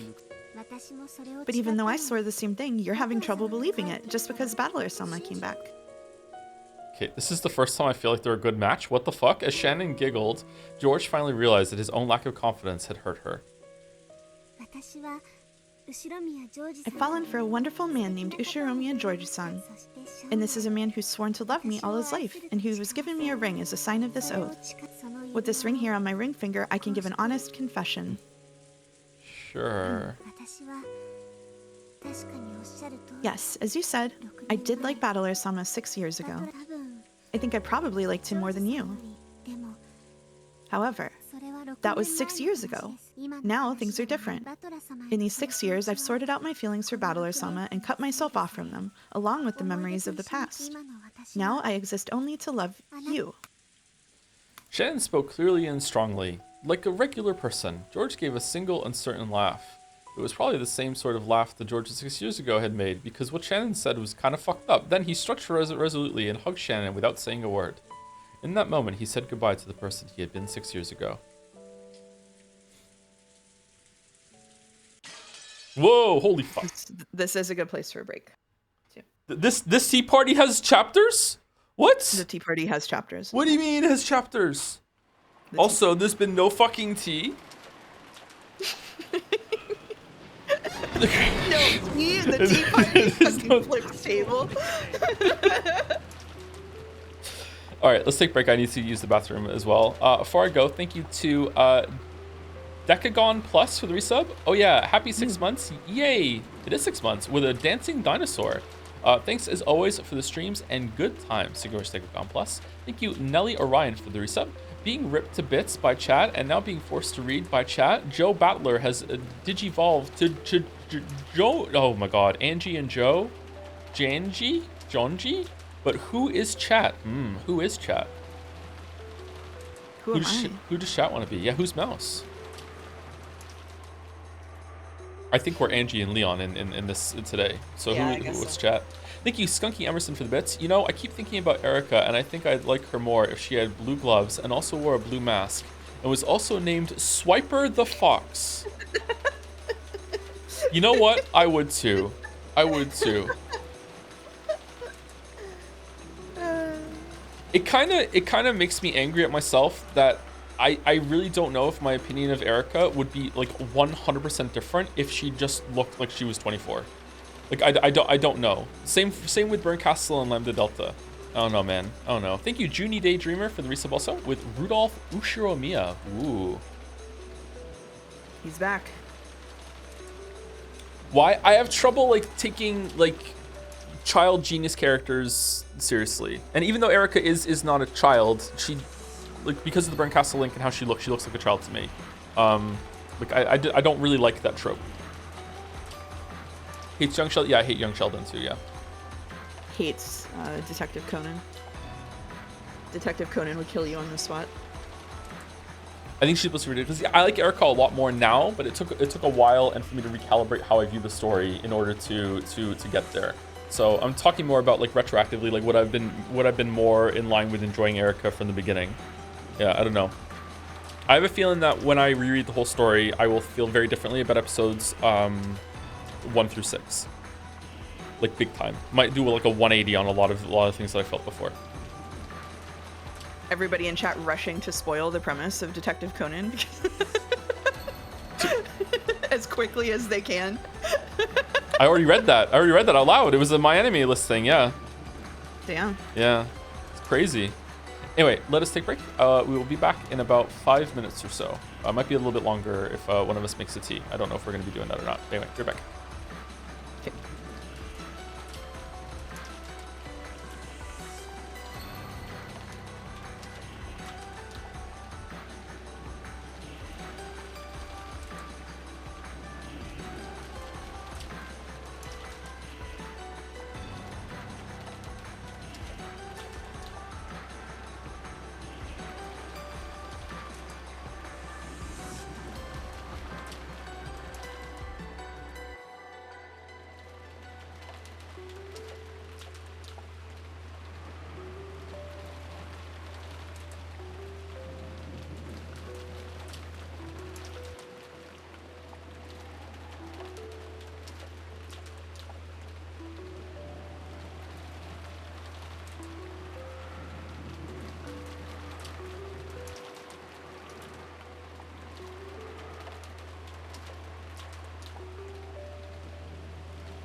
Hello, chat. Hello, chat.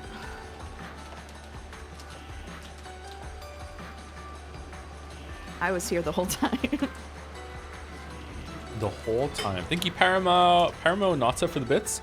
Hi, John. I'm not saying that you should play Silent Hill 5, but it is a game that acknowledges the knife superiority over long, blunt weapons and has some tonal whiplash moments as peak as your something collapse from Persona 4. Interesting. Okay. I would like to play all the Silent Hills. I'm not sure if I want to stream them. We're definitely going to stream Silent Hill F, but I don't know if I want to stream the other ones. There's a fifth Silent Hill. Aren't there 8 of them? No, that's Resident Evil. How many Silent Hills are there now with F coming out? 6?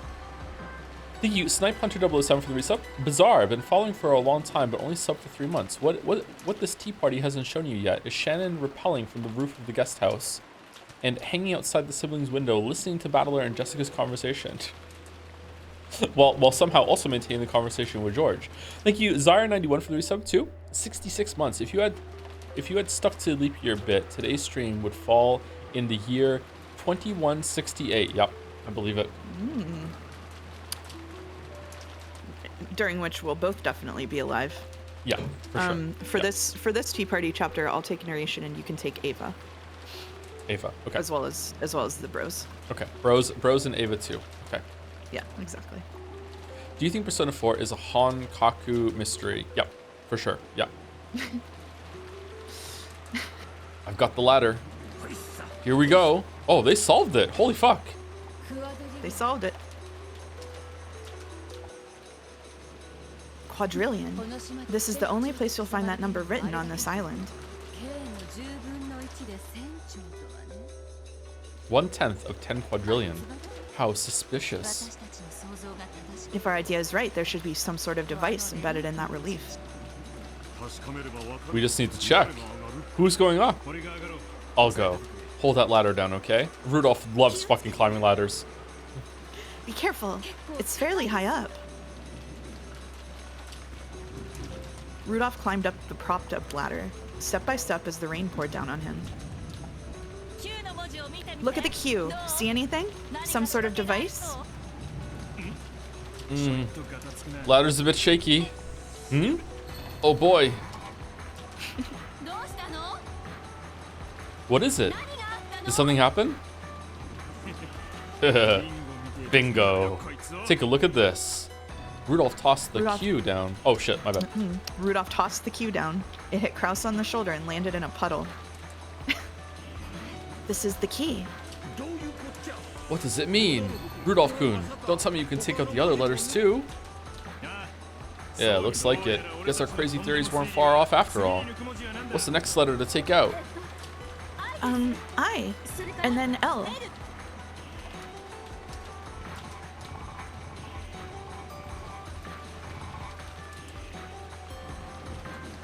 Yeah, same mistake.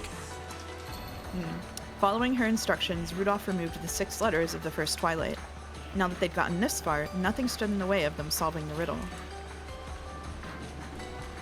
By trial and error, they finally reached the final stage. Based. Oh, fucking.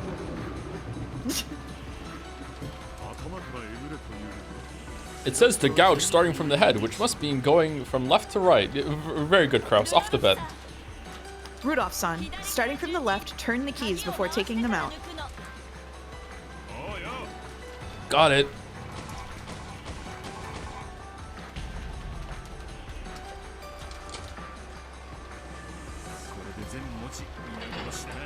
Now, we've massacred all of the letters. We reached the 9th Twilight, and none are left alive.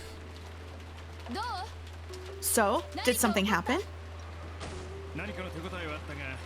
Felt like something clicked, but nothing changed. Did a hidden door open up somewhere? Hey, look at that! It moved, I'm sure it did.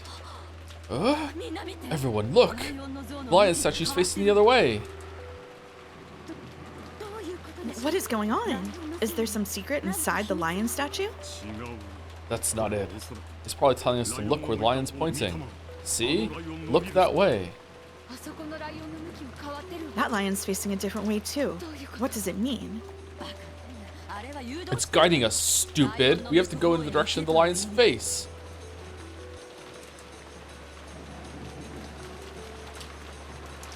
Ava dashed forward. The others all chased after her. The gold was right in front of them.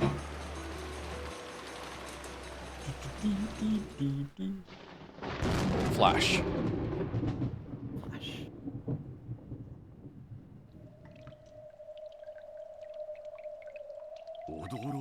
Now this is a surprise. Who would have thought that a hidden stairway like this existed? 納得だわ。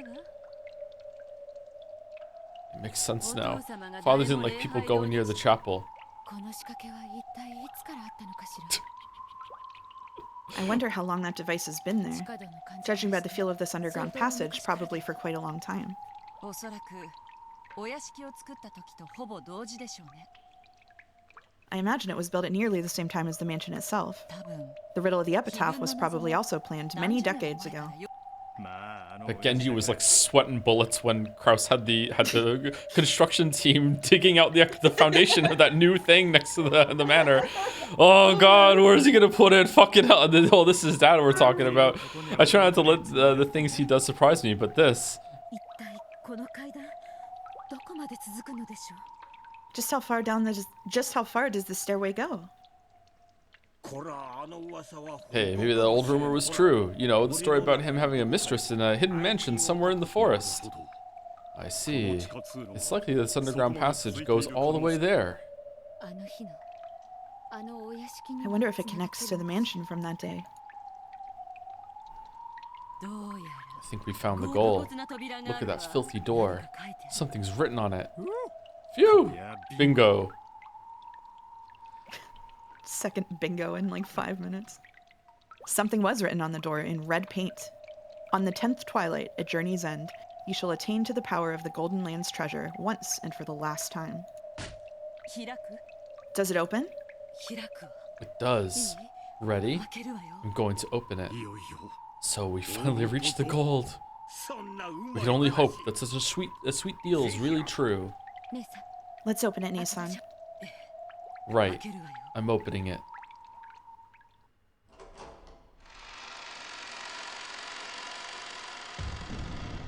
The heavy door opened slowly.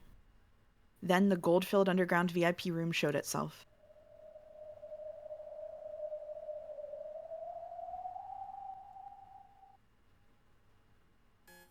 They only had an instant to admire its splendid furnishings. As soon as the mountain of gold next to the canopy bed came into sight, they all froze, stunned. After a second, the stunned silence faded and was replaced by cries of astonishment and wild joy.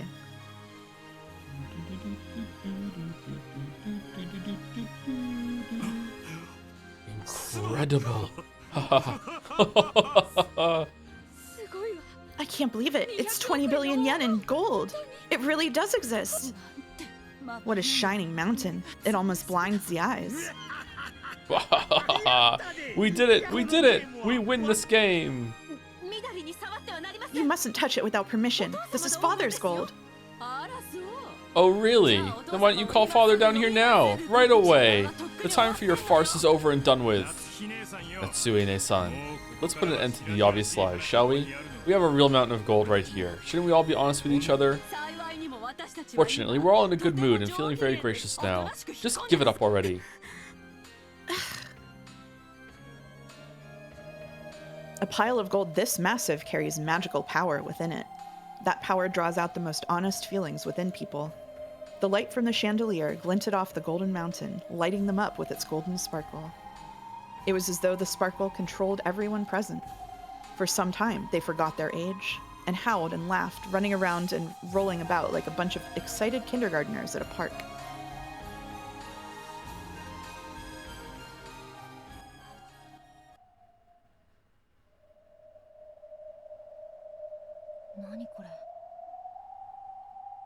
Am I still Angie?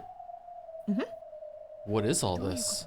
What's it supposed to 事 mean? 件が起こる前に Before the crimes, the epitaph has been solved, and by all of the siblings together. 今までになかった展開ね That hasn't happened in any of the games before now. ベアトリーチェは Supposedly, Beatrice decided not to commit the crime if the epitaph was solved. そういうことにはなってる Yeah, supposedly. ど Humph. うだか We'll see about that. Angie snorted, but I believed. This is what Claire decided.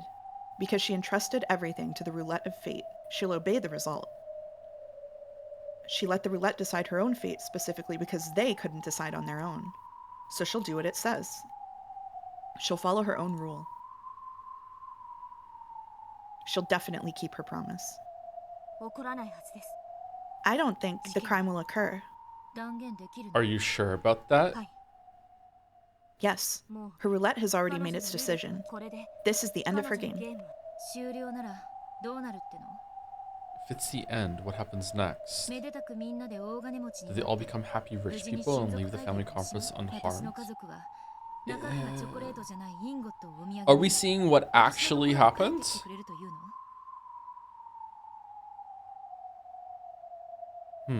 Does my family get an ingot that isn't chocolate as a parting gift before coming back to これ me? で全てがハッピ Will ー it be a エンド。 happy end for あの everyone? 魔女どもが You think those witches would chain us to chairs and show us a naive dream like that?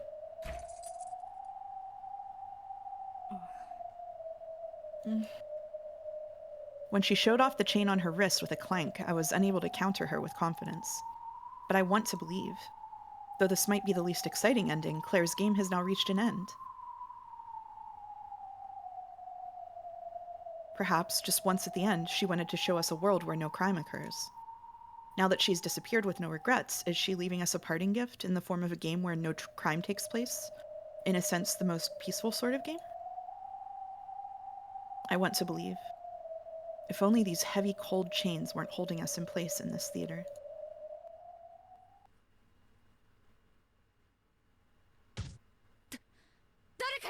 Is someone there?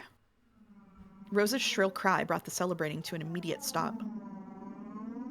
Rosa knew she'd seen it. The curtain against the wall had fluttered, and a shadow had been there behind it.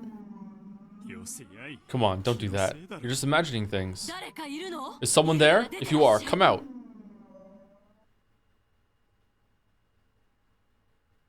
When Ava yelled, the curtain shook. Well, And then, a witch wearing a black dress appeared from the other side. In an instant, everyone realized the dress was the same as the one worn by the witch of the portrait, and they realized one more thing. This person was the owner of this room. ようこそ。 Welcome to the room of the gold. Her face and her voice were expressionless, blank. The others all looked at each other, wondering who should respond. Rudolph was the first to speak. つまり so you are Beatrice. いかにも。 Indeed. And you're the one who gave Maria that letter? いかにも。 Indeed. これは Is father behind this? Kraus! He's... What the fuck? Did you forget your own lie? Are you fine? No, これは this is my game. If that's so, then we've won. We've solved the epitaph's riddle and found the gold. We've accepted your challenge and won. That means this gold belongs to us, right? いかにも。その通り Indeed, it is as you say. 皆さんは You've solved the epitaph splendidly and discovered the hidden 見事 gold. にこのゲームを This game ends in your victory. この黄金 This gold no longer belongs to me, but to all of you. 潔いことだ It seems you're a graceful loser. ね Hey, え you. もし秘文の謎を If we 私た hadn't ちに solved the 解けなかった epitaph's riddle, what were you planning to do? 後ろ宮家の The letter said that you'd take everything of the Ushiromiya family. はい Yes, I plan to take all of your wealth and all of your こ lives. の島に存在す I る plan to 全 do て as I please with everything that exists on this island. The witch walked toward the table next to the bed. Then, for the first time, the others realized what sat on that table. They were 4 rifles. There was also a case filled with bullets. The witch picked up one of the lead bullets lying on the table and played with it, her face still expressionless as she spoke. もし If 皆さんが秘 this 文の night 謎を ended 解け before ず you に managed 今 to 夜 solve を the 終えたなら epitaph's riddle, 私は秘文に I plan to 従う follow the epitaph and commit 13 13 murders. What did you say? あの秘文を初めて見た時 That's what I thought when I first saw that epitaph. It almost looks like something you'd find in a serial murder mystery novel. That's right. If you'd killed 13 people to match the epitaph, that would have made for quite a mysterious crime. Shut up, Kyrie. There's no way you could do that all by yourself. No matter how many guns you had, killing 13 people, that would just be... 計画は入念に I formed my plan with great そして care 何 and 通りにも constructed several 皆 alternatives. さんが I envisioned all of the actions you might take from tonight and through tomorrow, and prepared a mystery to deal with each of those. 今となっては披露 I'm afraid I cannot reveal those at this point, but it really was a tightly knit set of pleasant closed room murders. Yeah, okay. If there were just a few of us, you probably could have gunned us down in our sleep. But there's no way you could have killed 13 of us. We aren't that stupid. It would seem so. At any rate, I predicted that the epitaph being solved before the first twilight was the most unlikely result. It would seem that us reaching this place was a miscalculation on your part. No. Even this was one of the results of the roulette I wished to create. This is probably the best outcome for all of you. No one will die, and you can leave this island with the gold. Congratulations. This game ends with a perfect victory for you all. If no one could solve the riddle, she planned to take a gun and commit a serial murder. Everyone gulped as they watched the witch emotionlessly make her confession. If this confession of yours is the truth, that means you were trying to kill us. Yes, that is true. The hell? How can you just say it like that? You couldn't possibly expect us to treat you favorably after revealing that much to us, right? I am prepared. You may do as you will with me. If you hadn't solved the epitaph, I would have done the same to you, so it's only fair. This girl's got guts. I planned this game because I was prepared to bet my life. I'm satisfied with the result. If you wish to kill me now, I'm prepared. By now, she didn't even treasure her life. As the witch spoke and walked near the others, they automatically stepped back. The gold belongs to all of you. I planned to give everything to the one who discovered it first, but I didn't expect there to be 7 of you. I leave the decision of how to split the gold to you. I will not involve myself, and... The witch walked even closer. The group parted, and she walked up to the antique clock behind them. Ooh, new part of the room. The clock was large and had a dignified feel to it. The witch patted it and spoke. Allow me to explain the device within this clock, for you have gained not just the gold, but the entirety of this island. What do you mean by that? If you read it like a murder case up until the 8th twilight, then only 13 people are killed. But by the 9th twilight, it clearly says that none are to be left alive. What does that mean? That she was planning to massacre all of us? Don't tell me. That clock. As you have guessed, it is linked to a set of explosives. Are you the one who set that up, or was that Ushiromiya Kinzo? Kinzo is the one who set up the device. It's the source of his mad magical power. What? I don't have a clue what you're talking about. In other words, Sumari, Dad set up the bomb, and if he ever went broke, he was prepared to die in a blast that would wipe away everything, including himself?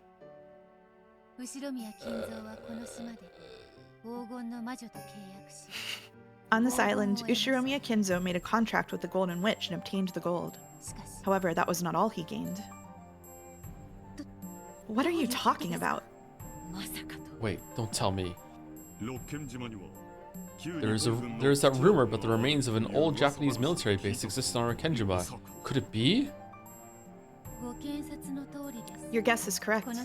Beneath this island sleep the remains of an underground Japanese military base from the time of the war, along with 900 tons of explosives.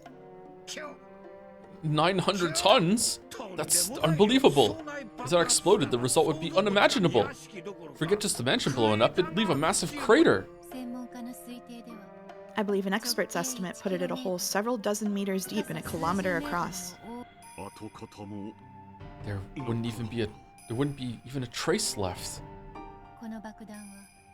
Those explosives can be ignited by a special device, one connected to the activation switch I just flipped. The witch toyed with a switch on the top part of the antique clock. If midnight arrives when the switch is in this position, the bombs will explode. I miss Delaner so much right now. It's almost midnight now. In other words, Sumari, it won't explode X hours after you flip it. It's a time limit bomb that only explodes at midnight. Indeed. It is almost midnight now. If such an explosion is what you desire, you need only leave it like this. Who would want that? Turn it off. By this time, Kinzo was probably the only one who knew. The secret base on Rikenjima had started out as a submarine base. However, when that plan reached a standstill, it was redefined as a top-secret base for Homeland Defense. A huge plan had been drawn up to have the Army and Navy perform a pincer attack on American forces if the latter decided to land on Kujukuri Beach and press toward Tokyo. Good job. As a trump card for this massive defensive maneuver, the Navy started stockpiling large quantities of explosives and fuel in absolute secrecy. And the Rikenjima base was the location of that top-secret stockpile. So secret that they forgot that they left them there. The buried explosives weighed 900 tons in total. Also, fearing that the Americans might find out the island's secrets and seize the explosives, they set up a system for the self-destruction of the entire island. Kinzo, who knew all of this, decided not to remove this device, but to tie it in with this strange clock that could trigger such an explosion in the night at midnight. Kinzo was famous for building up his funds using a vast store of gold, then using those funds in several sink-or-swim gambles, one after another. Just what did his stockpile of gold and the 900 tons of sleeping explosives mean to him? At this point, we can only guess. Perhaps the true source of Kinzo's mad power wasn't the gold after all. If he lost a big gamble and all that he owned, he could erase this entire island from existence with this device. For the rest of his life, he must have put the gold and everything else he had on the line. Kinzo probably stared at this clock at times, sometimes flipping the activation switch and letting it tick down. Maybe whenever he came up against a troubling problem, he would hide in here and flip the switch, with the intention of blowing everything away if he didn't think of a brilliant plan before midnight came. He also like rigged it so they had a 1 in 10,000 chance of just blowing up randomly every single night, and every single time he woke up the next day, he's like, well, I guess I get another day. Here I go. Sun's up. Another day goes. He could gaze at this mountain of gold, listening to the clock tick towards his death as he searched for an idea. Perhaps Ushiromiya Kinzo's real study wasn't the one in the mansion, but this place instead.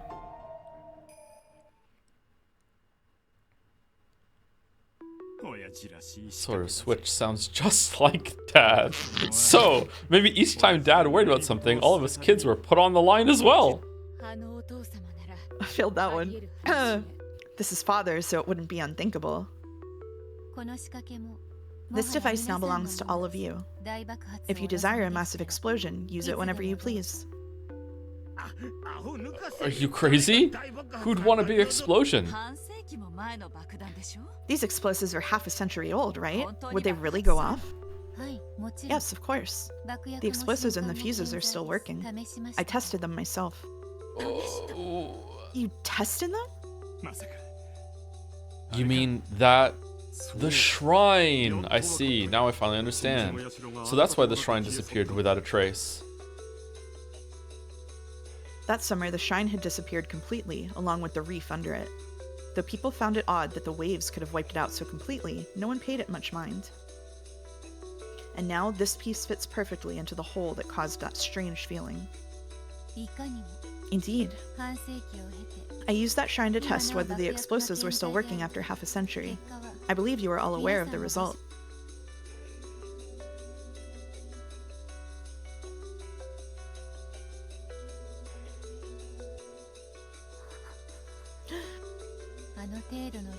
The little bit I used was enough to make that entire reef vanish. It's easy to see how 900 tons of that would cause an explosion large enough to rewrite the map. If an explosion like that were to occur, it would certainly kill all of us. What about you? I doubt you were planning to commit a group suicide with us. This underground VIP room is connected by a subterranean passage to the remnants of the military base. If you go straight along that, you'll come out at the hidden mansion on the opposite side of the island, Kuadorian. It's about 2 kilometers away. If you make it all the way there, you should be able to escape the blast. Doesn't that mean that if they went to Kuadorian and explored it thoroughly enough, they would have found a way to get here without having to solve the epitaph? Or is It's it like, possible, yeah. yeah, they don't have to explain anything like that. I'm just curious, the logistics of how that would work. Maybe the passage in Kuadorian is also similarly like quite well hidden. Like it would be difficult to find. Okay. Yeah. I see. So you plan to escape to there just before the blast. I love that. Sorry, by the way, I love that you're giving the caveat. Like, I'm not criticizing the story. It would be okay. When we just got handed the fucking information that there were secretly 900 tons of explosives that no one came and tracked it down. Like, I'm being good. I'm being good. Like, as if that was the most okay. Yeah. All right. Yeah. Sorry to overwrite your being good. Sorry. No, it's okay. I have only said that such a thing is possible. You may not believe this, but if the ninth twilight ended before any of you could solve the riddle, I plan to die along with everything else. There's something seriously wrong with this girl. She's insane. There's no point overthinking it. If we hadn't solved the epitaph, she would have used those guns, or else that switch, to massacre all of us, right? There's no doubting that now. You are correct. You have ended this game in the best possible way without there even being a single victim. I wish to convey my respect and admiration. There may have been 7 of you, but you did solve that riddle, which took me so long to solve, in a single night. That is worthy of praise. And I admire you for your graciousness and honesty in defeat.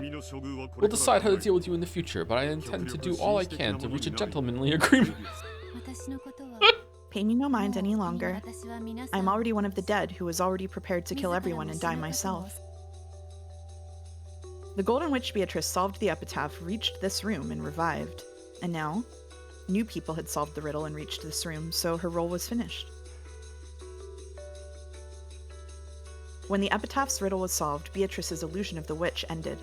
Most likely, no one in this room was capable of understanding her grim determination. She herself was probably the only one who understood. As long as the many selves inside of her understood, that was enough.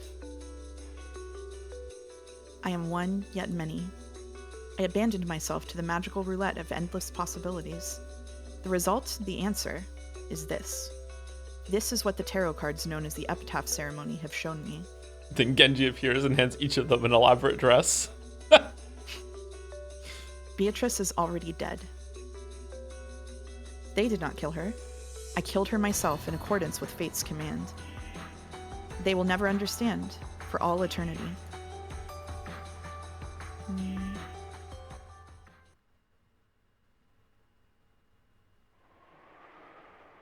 The witch stared up at the ceiling without speaking for a while, then looked as though she'd suddenly remembered something. She grabbed at the sleeves of her dress and took out some sort of card. Oh, yes. I forgot. I have no need for money after death. I will give this to all of you as well. A cash card? I have converted a portion of the gold to cash. This is for the account the money is in. I see. So this is the source of the Golden Witch's magical energy. How much? I've forgotten the details. However, there is more than 1 billion yen. 1 billion? Now that really would be magic. True. There's nothing you couldn't do with that much money. Very true. The strongest magic to counter the human's anti-magic toxin is this magic of gold. It may be that this card holds greater power than the ingots. Certainly, cash would be much more agreeable than ingots. I love Krause's fucking bullshit in the face of a murderous witch. Just handing them an ATM card. Here you go. I have no need of this anymore.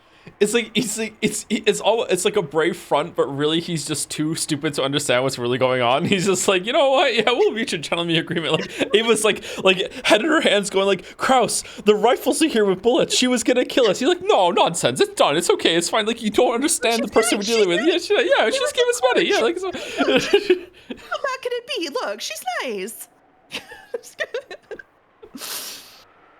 The card she held out was not taken by any of them. Who would ever just hand over a card with 1 billion yen in it?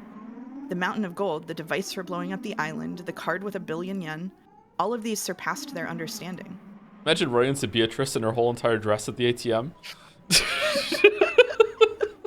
So no one could bring themselves to take it. I don't like it. What don't you like?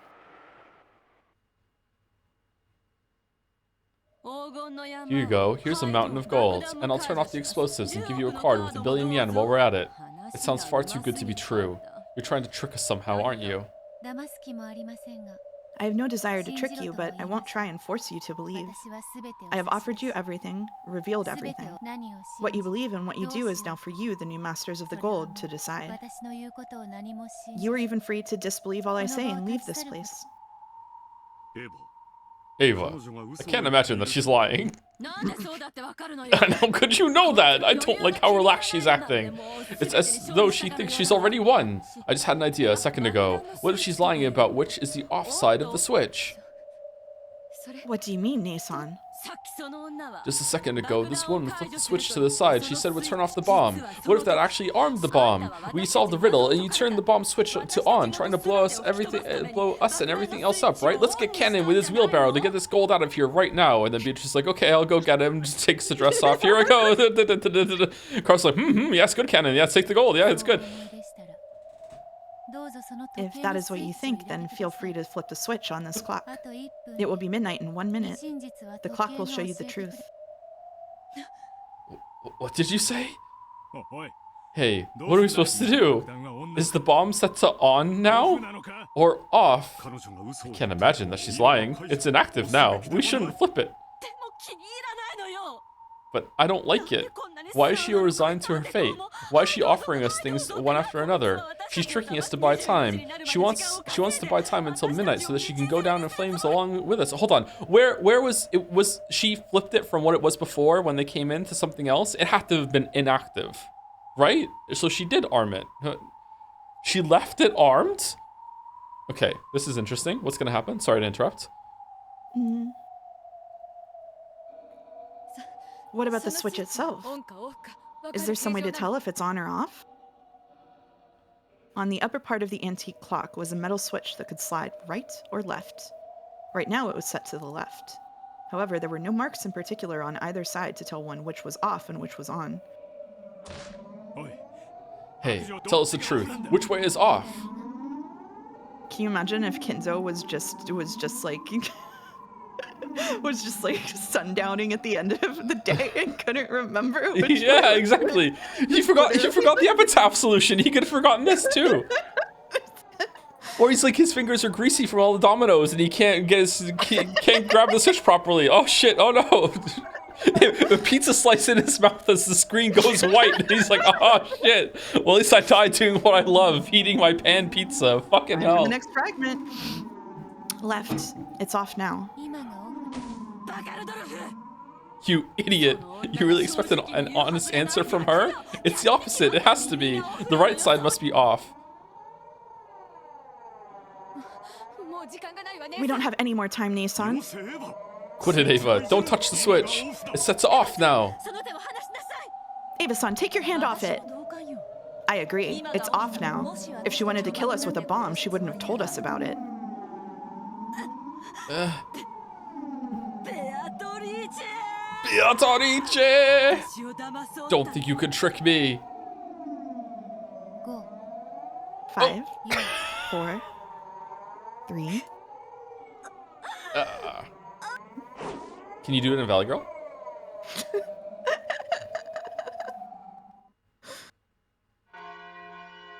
Oh.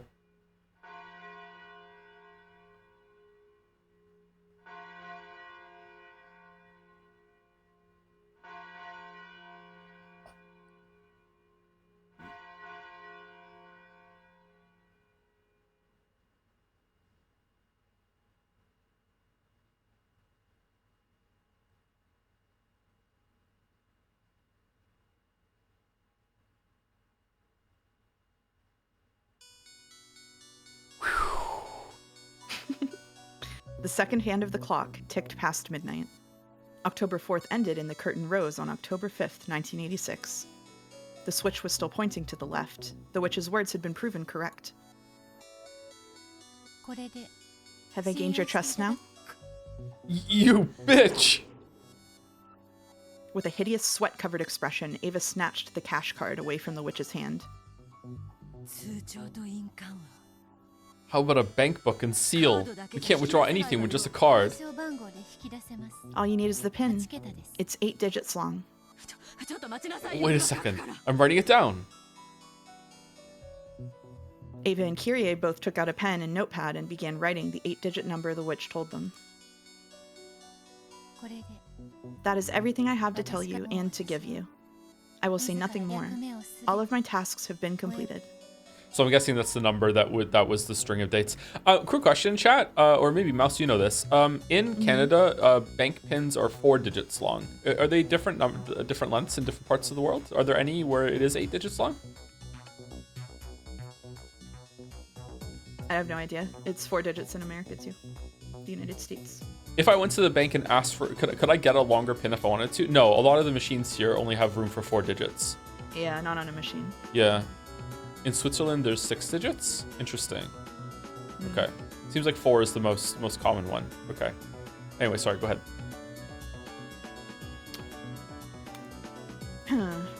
After saying this, the witch spun around and sat down on the bed. She wasn't even looking at the others anymore.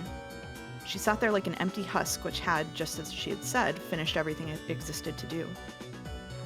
For a while, everyone watched the witch to see if she would remember something else and start talking. However, she said nothing else. The witch who had called herself one of the dead was now little more than a large French doll wearing a black dress. Why French? What'd the French do? It's for you, specifically. Yay! That's why you love Umineko Umineko. is for me. You can keep Ava, but take narration for the next Tea Party chapter. Okay. Oh, before we get into it, thank you to Donkey2012 for the bits. That clock really puts into perspective whenever the adults say they wouldn't put it past Kinzo in response to some crazy theory. The fact that most of them just believe it, yeah, Kinzo was nuts, for sure. Damn. Mm-hmm. Thank you to Paus for the bits as well. You know, sometimes you gotta learn to love each day as if it's your last. At least that's what my therapist, Genji, with reading glasses on, says. Kinzo. Thank you very much, Paus. Where is Genji right now? Where's Nanjo? Thank you, Quirrell, for the resub also. 41 months. Thank you very much. Gold is the only physical embodiment of magic that can exist in the human world. Since ancient times, even a small bit of it could control men with its magic. In that case, how much magic power would dwell in it? If it was piled up in a mountain so high, you'd have to look up to see the top. Don't be stupid, we'll split it evenly. Isn't that the obvious solution? Didn't we say that half of this pile would belong to me and the other half we split between the 4 of us? Kraus, shut the fuck up. The yells of the humans dancing around the gold reverberated throughout the underground room. In front of the pile of gold, they were arguing about how it should be split. Did you solve the riddle all by yourself, Nissan? You didn't, right? The 4 of us siblings solved it together. Of course we'll split it in 4 equal parts. Coward. Weren't you the ones who first made that proposal about the gold's distribution? How can you disregard that so easily? You really think you're in a position to bargain when you're the ones hiding Dad's death? Yeah. You've been swindling us this whole time, treating Father's wealth as if it were your own. All you need to do is split the gold evenly and we'll drop all the rest, including that particular issue. It sounds very fair to me. I agree, yeah. They literally agreed to it. Yeah, I know, but that was before they even knew the gold was real, and also, you know, they were hiding the Kinzo's death. Like let's blank slate, clean, wipe it away. Here we go. Let's just split the gold evenly, like distribute the island, whatever, and we'll just go all separate ways. Like that's what the best thing to do here. And now Kraus is gonna fucking ruin it. Well, if you insist, go ahead and try splitting it 4 ways. Let's divide this pile up right now, and you can all take your own shares home. I hope you have pockets that can hold 2.5 tons of ingots. It seems you've all been driven mad by the gold and lost all ability to make rational arguments. What do you mean by that, Kraus, Nissan? Look at this ingot. As you can see, there are no official markings, just Father's crest. How do you intend to turn unmarked gold like this into cash? Well, have you finally figured it out? This pile of gold may be worth 20 billion yen. However, that's only if you could trade it for cash. Are any of you capable of exchanging this many unmarked, unidentified ingots for cash at the proper rates? If it was a necklace or a ring, exchanging it for cash would have been a manageable problem. However, doing that for several tons of unmarked gold that couldn't be made public would be impossible for any normal person. However, Kraus could do it. Among the several business friends that remained from Kinzo's generation, there were some who had black market ties and a lot of financial power. The billion yen tied to the cash card that the Golden Witch had held out a second ago had already been turned to cash thanks to one of Kinzo's connections. However, none of the other siblings had any connections like that. they would have to rely on Kraus to get cash for the gold. I don't know. There's a lot of like adverts about cash for gold. I think we could do it. Now you're finally seeing it. I apologize for hiding all of those things so far. They're fucking carting giant wheelbarrows of gold ingots to the fucking like paycheck forward people on the corner in Moncton. That's what you're imagining? Like 1-800 Kraus for gold. I want your gold. I'll give you cash. Here, bring it to me. Anything you want, I consider it into cash.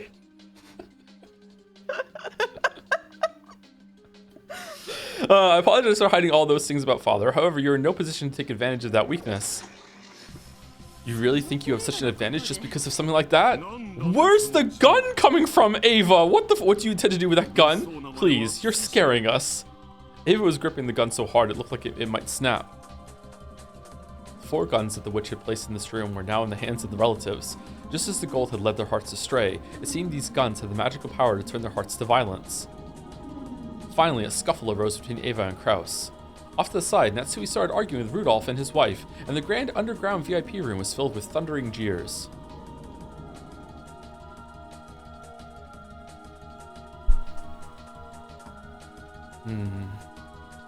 After being forced to watch this scene for so long, Angie's face was starting to contort with pain. It was only natural after being shown this abusive argument between her parents and her other relatives. what on earth? It was painful for Leon too. Leon would have tried to intervene and calm them if that had been possible. The gold isn't going anywhere, right? If you just slow down and think, you'll be able to resolve this. Going by what Ava and the others said, it's clear that they'll need a lot of money before the end of the year. However, the billion-yen cash card should be more than enough to pay for that. That would handle their emergency flashback? The expenses so they could convert the gold to cash at their leisure and just split it amongst themselves. So maybe Kraus was the only one capable of converting the gold. That might give him an advantage over the other siblings. However, this gold couldn't be dealt with by open means. In addition to attracting public attention, it would also lead to various legal problems. It was better for the secret money to remain secret. If they wanted to get the largest portions possible, then they should all agree to not tell anyone about this gold. In other words, Sumari, to maximize their profits, they would all need to make a gentleman's agreement to keep this secret. Kraus did have a slight advantage. However, it was possible for the other relatives to refuse to cooperate and tell the world about the gold. And then, there was also the concealment of Kenzo's death to consider. Kraus was an investor. He needed not only financial clout, but also a certain degree of public confidence in him. His advantage isn't big enough for him to act so overbearing. The mountain of gold has made everyone lose their ability to think rationally. This isn't an argument between adults. It's just a fight between kids. I don't know, man. I can't imagine ever being so fucking money hungry like this.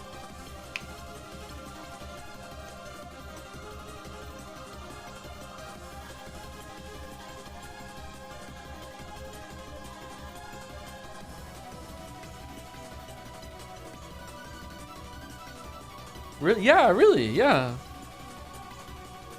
I would never be money hungry enough to be pointing a gun at either of my Yeah. brothers, I'll say that much. Yeah, no, there's just no fucking way. You forgot the parlors? Like- No, I'm talking about myself. That I can understand them Yeah. doing it. Yeah, I get Yeah. them. They're an abused family with a lot of trauma with themselves growing up. This makes sense. Their own bad upbringing is working against them here because they have the cash card that is like solving all their problems. They don't need to fight about the gold. They don't need to do this, but they're still like at odds with each other, and it's basically like they have to pass like a communal willpower test. Can we get over our bullshit for the sake of all of our families and our children, everything like that? That's what's happening right now, obviously. I'm just talking about me. I can't imagine ever being in this position and being like my God, like I want the most of this I possibly can, you know? Even though I'm already getting enough to solve all of my problems in life with like fucking like 100 amount left over, you know, 100-fold. Like I just can't imagine being like this. It's crazy. Sorry, I don't want to be too 2025 America right now, but if you look at the way people with a lot of money act, like it's just so different from the way that like the rest of us humans behave. Like it's almost like they're a different species or something. Like it suddenly becomes like a game of trying to accumulate as much as possible. It's wild. I really like how it is represented here. Like I'm with you. Like it makes total sense for them, and it feels so alienating because I'm looking at this and I'm like, I could never be this way. Like, there is at least one member of my immediate family who would act pretty fucking weird if this much money was on the table, and I would back off and be like, you know what, man? Yeah, let's split it. You're right. Like, we split it. Like, totally. Like, fine. Like, take it. You want extra? Take it. Like, I'm gonna get enough to pay off my student loans, and that's all I actually care about. Like, fine. You know what I mean? Like, I don't want to risk, like, human connection fracturing over fucking money. But, like, it's just such a different world. This is crazy. I feel like the kids get it too. Like maybe George wouldn't. George is the only one. And that's not a slight against George. It's just because George is the oldest and is more about reinforcing the status quo. But I feel like the kids get it. Like even Beatrice gets it. Like Sayo is like whatever. You know, I mean, it's fine. Like it's a means to an end. Like yeah. Yeah. Love of money. They're viewing the money with love. Yeah. Yeah, they are viewing the money with love. Yeah. Anyway, what's so fun about showing us this? Or is this the game of some new witch? Are they watching us suffer from somewhere and laughing? By now, even I didn't have a clue who was showing this to us, or for what reason. At the very least, this new tale didn't seem to be overflowing with affection. I think this is what really happens.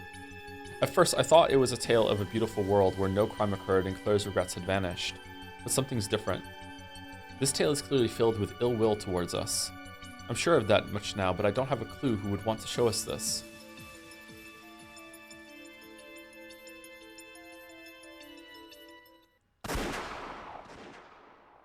Suddenly, an explosion rang out. I didn't think it was the sound of gunfire. It was actually the clock, and daylight savings time was in effect. After all, people living a normal life never hear that kind of sound. Sorry. Drip, drip, drip. It was the sound of thick raindrops hitting the floor. There was no rain in this underground room. It was blood dripping down from Natsui's right eye. The bullet had gone in through her right eye toward the back of her head. It was Rudolph Kyrie, I'm guessing. Natsui? Oh! It's your fault for jumping at me. Came right at her. The gun, which fell from Ava's grasp, landed on the floor with a hard metallic clang. As though in response to that sound, Natsui's head slowly turned to face the ceiling.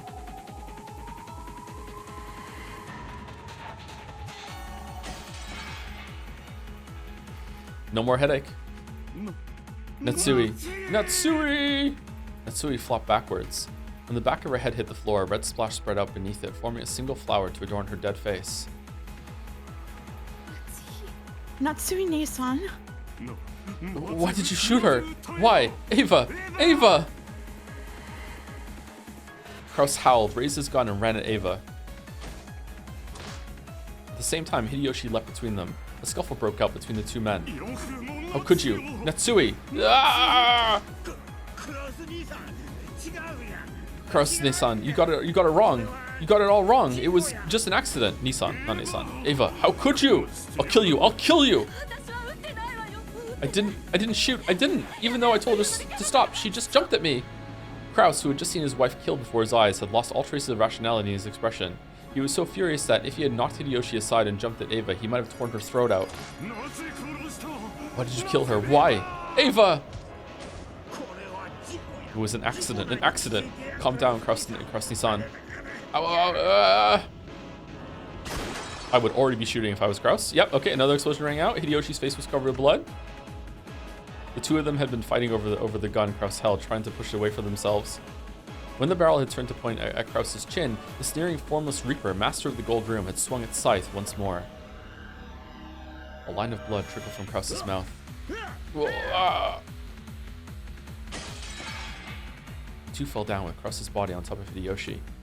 Letting out a cowardly cry, Hideyoshi backed away before Kraus's body could cover him. The deer! I didn't do anything! Kraus-ne-san's finger just got caught on the trigger. It's an accident, I tell you! That's right, an accident. That was all an accident. As the pair of them broke down sobbing and repeatedly claiming that it was an accident, Rosa and the others were unable to say a thing. The witch also watched this scene, but said nothing and appeared to be completely disinterested. Also in the corner, Nanjo watched on along too. Non-gentries. Yeah. It wasn't our fault. It was just an accident. You saw, right? Right? Fucking power couple over here, just accidentally wiping them all out one at a time. You saw that, didn't you, Rosa? Kraus-ne-san and Natsui-ne-san both let their emotions get a hold of them and charged at us. Who knows? I couldn't say either way. Stupid Rosa, you saw, didn't you? You saw from right there, so you must know. I'm sorry. I can't tell if it happened by accident or if you killed them and tried to make it look like an accident. Rosa, you... Rudolph-kun, you saw. You know what happened, right? Right? Sorry, but I agree with Rosa. We can't tell if it was an accident or intentional. Rosa and Rudolph's gazes look very cold and indifferent to Ava and her husband. What are we going to do? They were shot to death. Saying it was a simple accident won't convince anyone. The forest. We'll say they went to the forest and went missing. That will buy us some time. That won't get us off the hook, right? The police will just search the whole forest. And anyway, why would those two go off into an uncultivated forest like that? It looks suspicious from the start. There's no way we'll get away with it. It'll be okay. If we hide the corpses here, no one will be able to find them. If we all play dumb, it'll work. It won't. There's no way you can fool the police. If the two of them disappeared during a family conference where we were arguing over the inheritance problem, the police won't just put it down as a case of missing persons. I just had an idea. Though Ava had been scratching at her head, overcome with emotion, her arm suddenly fell as though the strings had been cut. What did you think of? An accident. We just need to make it look like an accident. Idiot. What kind of accident? There are clear gunshot wounds on both corpses, right? Even if we burn them to make it look like they were caught in a fire, it will still be obvious that they were killed by guns. It's explosion time. A fire? That's not good enough. We need more. A much more massive accident. A massive accident?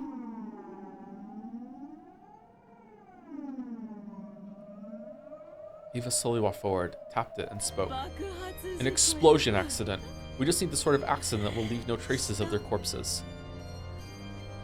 As she played with the switch that would cause an automatic explosion at midnight, Ava spun around to look at them, a crazed expression on her face. It was truly a mad flash of inspiration. If they flipped the switch to the right and waited for midnight, the 900 tons of explosives would wipe out the mansion without a trace. There wouldn't even be anything left of the corpses. There certainly wouldn't be any way to tell that they had died by gunshot wounds before the explosion. It's an unshakable fact that this island is still filled with explosives from the war. Then, by coincidence, tomorrow night, something will set it off by chance and the whole thing will explode. Yes, it'll be an accident. An explosion accident. What do you say? There's no way the police will find out the truth. What do you think, everyone? This way we can pull it off. We can hide the manner of their deaths. Okay, are they gonna disagree and have like murder rifle fight in the mansion? And at some point, is there gonna be like a little like smattering of truth from each game board that we saw that's gonna occur tonight? Like the guns already come out. There's an explosion at the end. I wonder if at some point that weird phone call that happened with Battler when Battler was speaking to Kyrie. I wonder if that's Kyrie is trying to explain to Battler, like, look, the adults in your family just spent the whole entire night killing each other. It's better if you think it was fucking demons or some shit. That's crazy. Shaking, Hideyoshi frantically searched for a counter-argument, hoping to shut down Ava's mad idea. But he couldn't find one. If they blew everything up, the facts would all be muddled. They could make it look as though Krause and Natsui had died in an explosion accident. It's perfect, just perfect. After all, if it was an accident, then they died anyway. We're just changing the type of accident. Isn't that right? We can think up any story we want. By chance, the rest of us will happen to be in the hidden mansion tomorrow night. Then, when the explosion accident occurs, we'll be lucky enough to survive. That story should work. Just what sort of story are you planning on? What kind of story could explain how the two of them alone remained here while the rest of us conveniently went to the hidden mansion and managed to escape? That's what we've got to think up now, stupid Rosa. It doesn't matter what it is, as long as we all agree to it. I'll think of something. I am thinking. You all think too. Someone think of something! Calm down, Ava. I'll think about it, and so will everyone else. We'll definitely think of something, and it'll all work out. We'll share the burden. You won't have to carry it all by yourself. It'll all be okay. It will. I know. We'll think of a good excuse.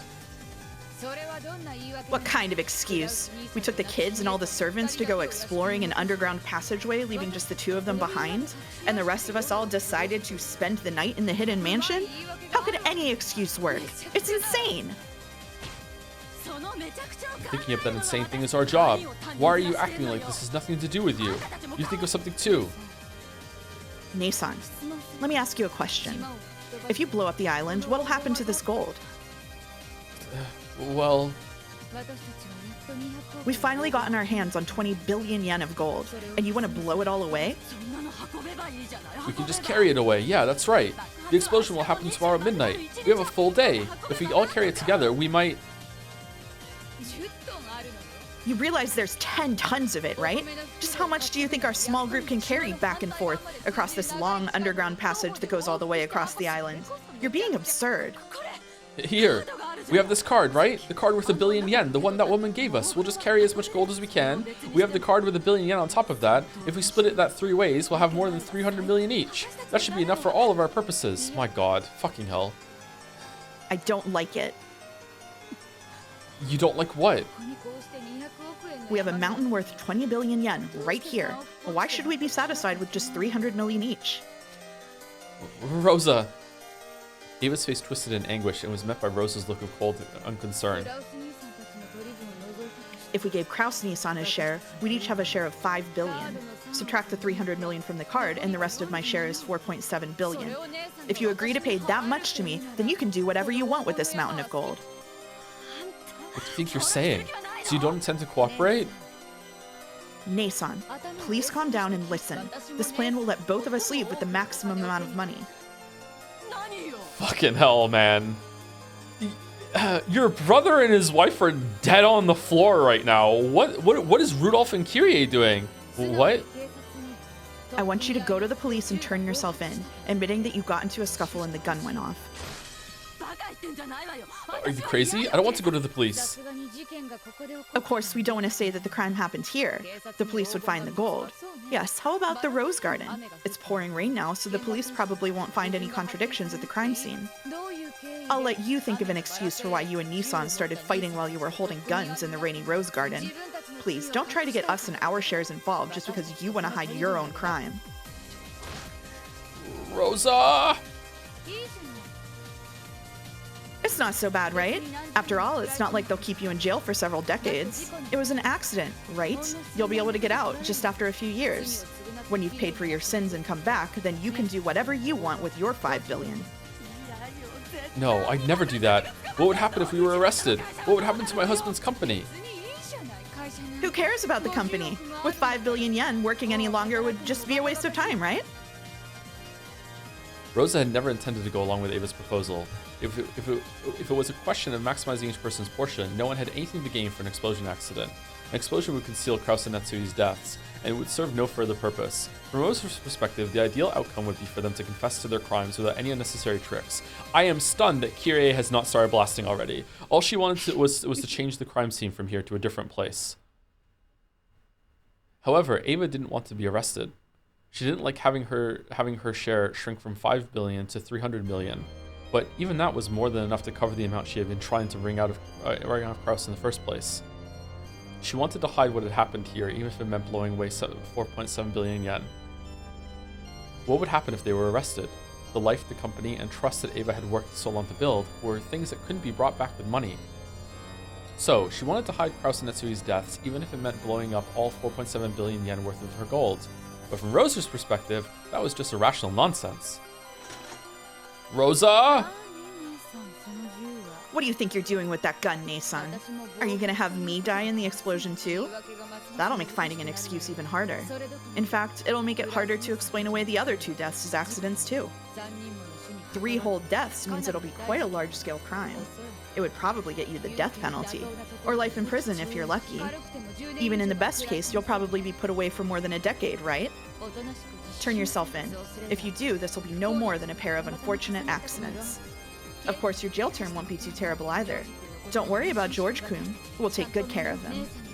And we'll make sure that your entire share of 5 billion yen is waiting for you when you get back. Ava ground her teeth and glared. The Rosa she knew should have been shaking and obeying her commands, and yet Rosa wasn't scared. Her blank expression, no, that faint smile, was one that Ava had never seen before, but Maria had. Sorry, yours? Put the gun down, Nason. Once you calm down, you'll see that my plan is the best one. Jail isn't so bad, right? Think of it as a financial strategy. Even if they put you in for 10 years, there will be 5 billion waiting for you when you get out. That's like working for a 500 million yen salary, right? If you think of it that way, won't you enjoy your job more? Liar. You just want to steal my share away while I'm in there. Like your man did to you. He has nothing to do with this, okay? I won't run away. I'd never run away with someone's money. Oh, I'll never do it. He was talking a lot of shit for someone who just killed her fucking sister-in-law. Rose's once frigid face was filled with rage. The two howling people pointed their guns at each other, shouting insults. You could smell the gold room's reaper slinking closer. The smell of gunpowder, the explosive smell of death filled the room.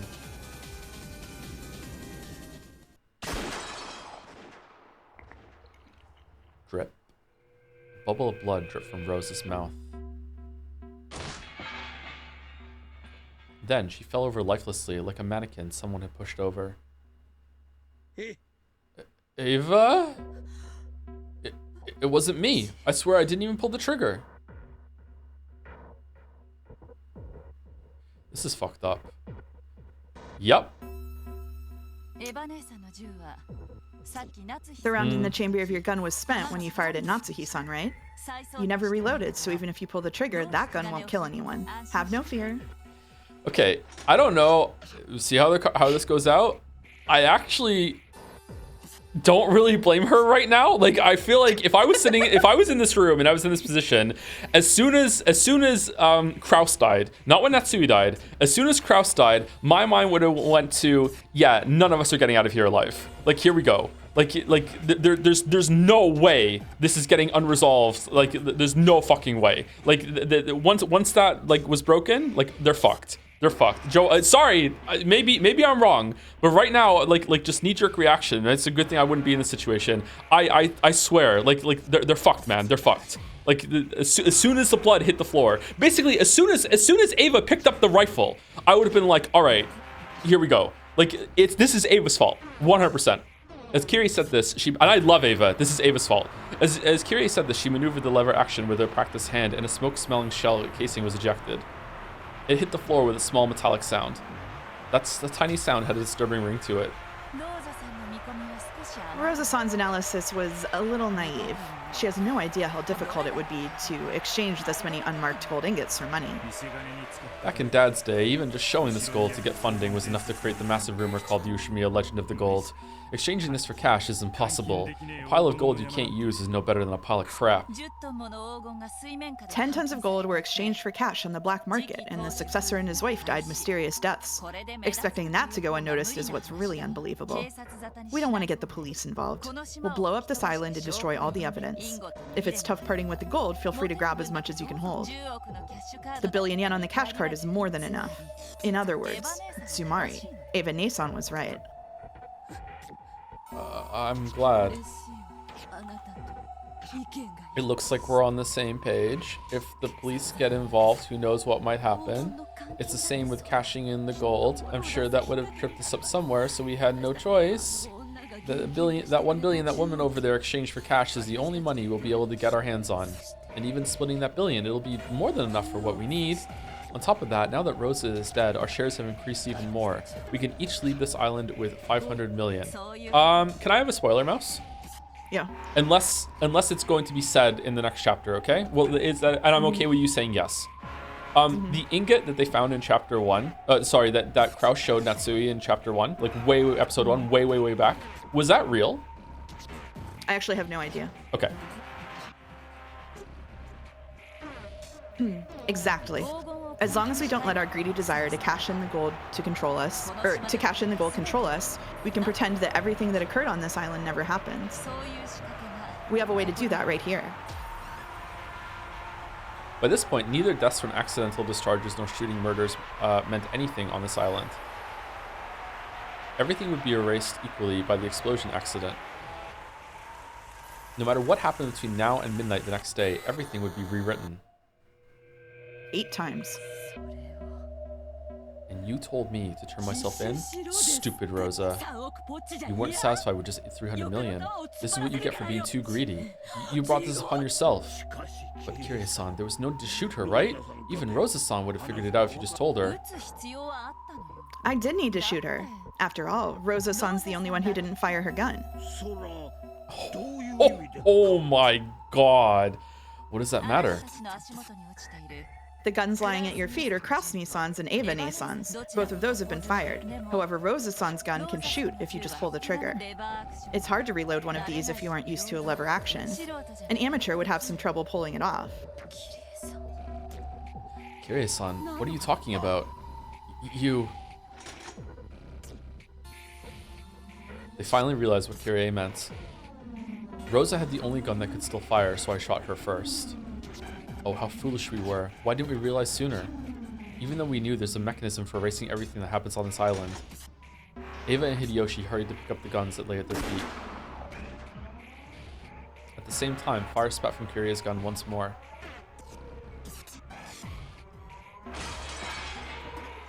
Hideyoshi let out a short scream, clutched at his chest, and fell over face down. Dear? Dear! Why is this? Eva fiddled with the lever action, trying to imitate something she vaguely remembered from a Western movie, but something seemed to be caught, and the still open lever didn't budge. See? It's pretty hard. You... Kirie finished reloading with a fluid motion. The way she held it was as innocent and sure as a kid playing with a squirt gun. I fucking love Kirie so much. So, it's fucked up, but I do too, yeah. With another heartless cry of gunfire, the puppet called Ava slumped down to the floor as though its strings had been cut. Okay, so this isn't what happened. Alright, Rudolph-san, the billion-yen card. Sure. You're just reading her lines, huh?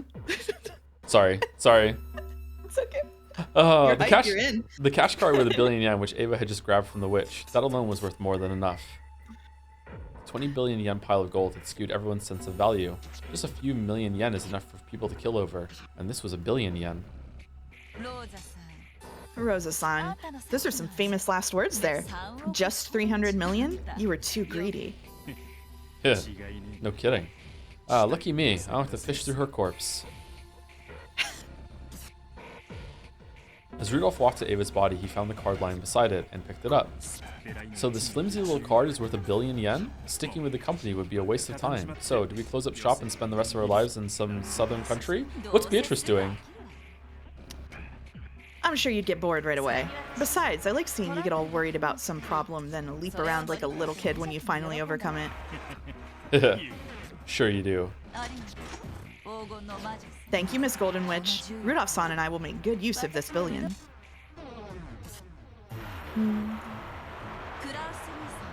Krasny-san promised to treat you in a gentlemanly fashion, but I haven't made any such promise.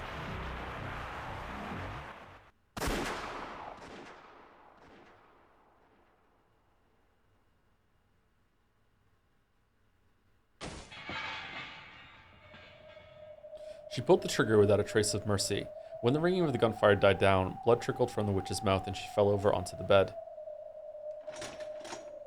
Once again, Kirie ejected the used shell casing.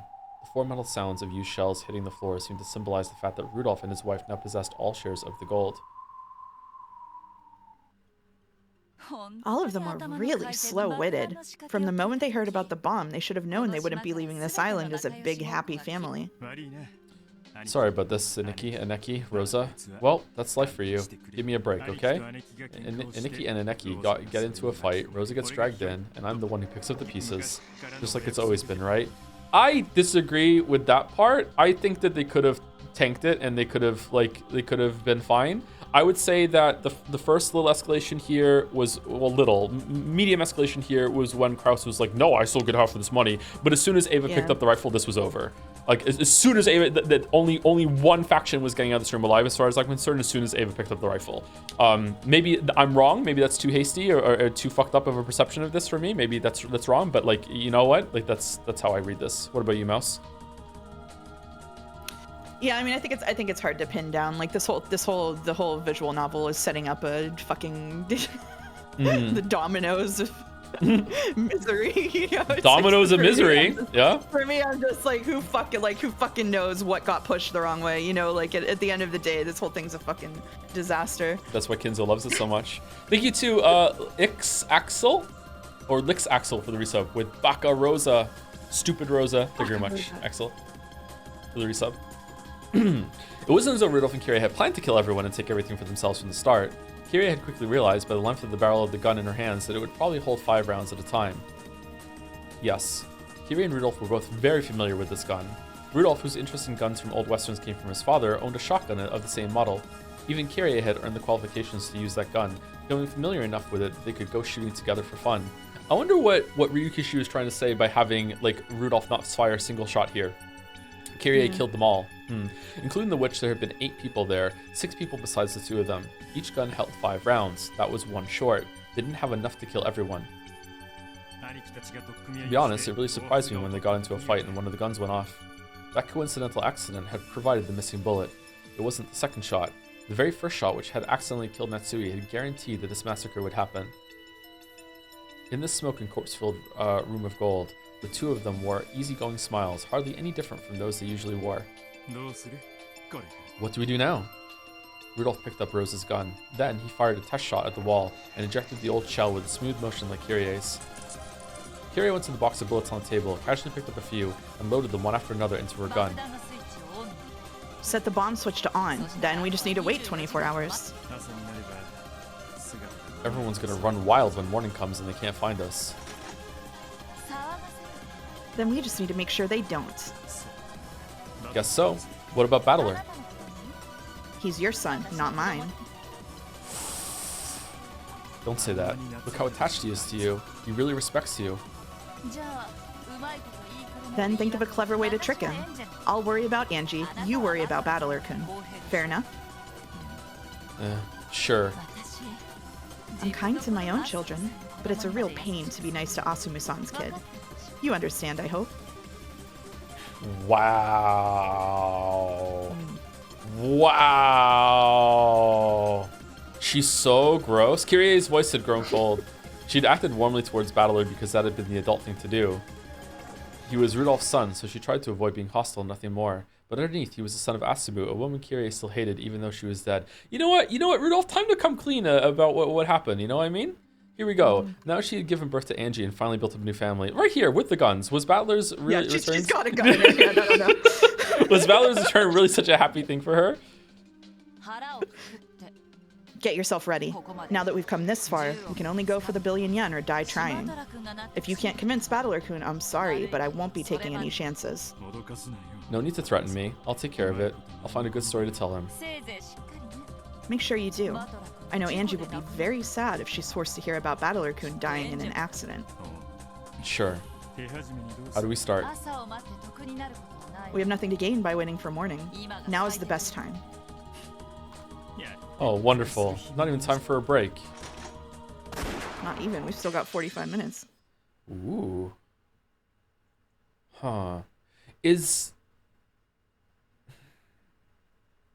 Ava not dead? This really feels like what really happened. And the future that Angie is in seems like what really happened. But,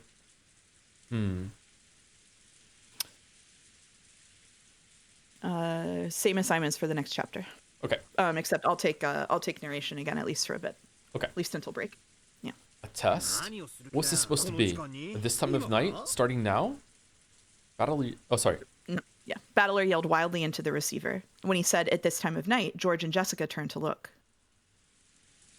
According to the clock, it was past midnight. It might be a normal time to be told to brush their teeth and go to bed, but he couldn't understand what this test thing was all about.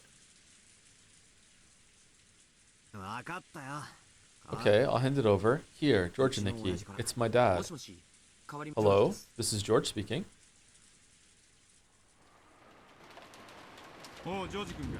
Hey, George-kun. Sorry to call so late. You weren't sleeping already, were you? You're all still up chatting away? Pretty much. Maria-chan is sleeping. Oh, wait, it looks like she just woke up. So, what did you want to talk about? Battler-kun said something about a test. Yeah, Dad can be such a pain sometimes. He suddenly came down from his room, a bunch of stuff happened, and by the end he was talking about which grandchild would make the best successor. So this is episode 4, right? Yeah, definitely episode 4. But isn't Uncle Kraus the successor? He says the 4 of us aren't up to the job, so he's gonna skip us adults and choose one of you grandkids instead. It's all so sudden, we're really freaking out here. Aniki and the others are all arguing about it across the room. I'll bet you can hear Aneki shrieking in the background, huh? Is that so? If that's what grandfather says, then there's no way around it, I guess. In that case, what should we do? He says he wants to call you out one by one, starting with Jessica-chan. Oh, wait a sec. Okay, you still there? It looks like you and Jessica-chan will be first up to bat. He wants Jessica-chan to go to the parlor in the mansion. You're supposed to go out in front of the chapel. This is so fucked up. It's so sudden. I hardly feel ready. What sort of test is it? Looks like Dad made some sort of crazy quiz. Some weird questions about what it means to be the head. Of course, a few things about this. Sorry. A few things about this seemed off to George. However, Kinzo was famous for doing radical things on a whim. Even this strange test seemed plausible once he heard that it was a sudden idea of Kinzo's. But even so, if he wanted to test them one by one, why wouldn't he call them out one by one? They could have just had everyone wait in some reception room to be called in one at a time. Why would two people be called to different places at the same time? The plan didn't seem to make much sense, and George felt he was missing something. Still, I wonder why he wanted to meet you in front of the chapel of all places. He expects a lot from you. I think he wants to talk to you alone, not sure what about. Grandfather wants to talk to me? I wonder what he's got to say. I mean, you're the most talented of all his grandkids. He's probably got something to tell you in particular, right? Anyway, that's what he says. Get over there right away.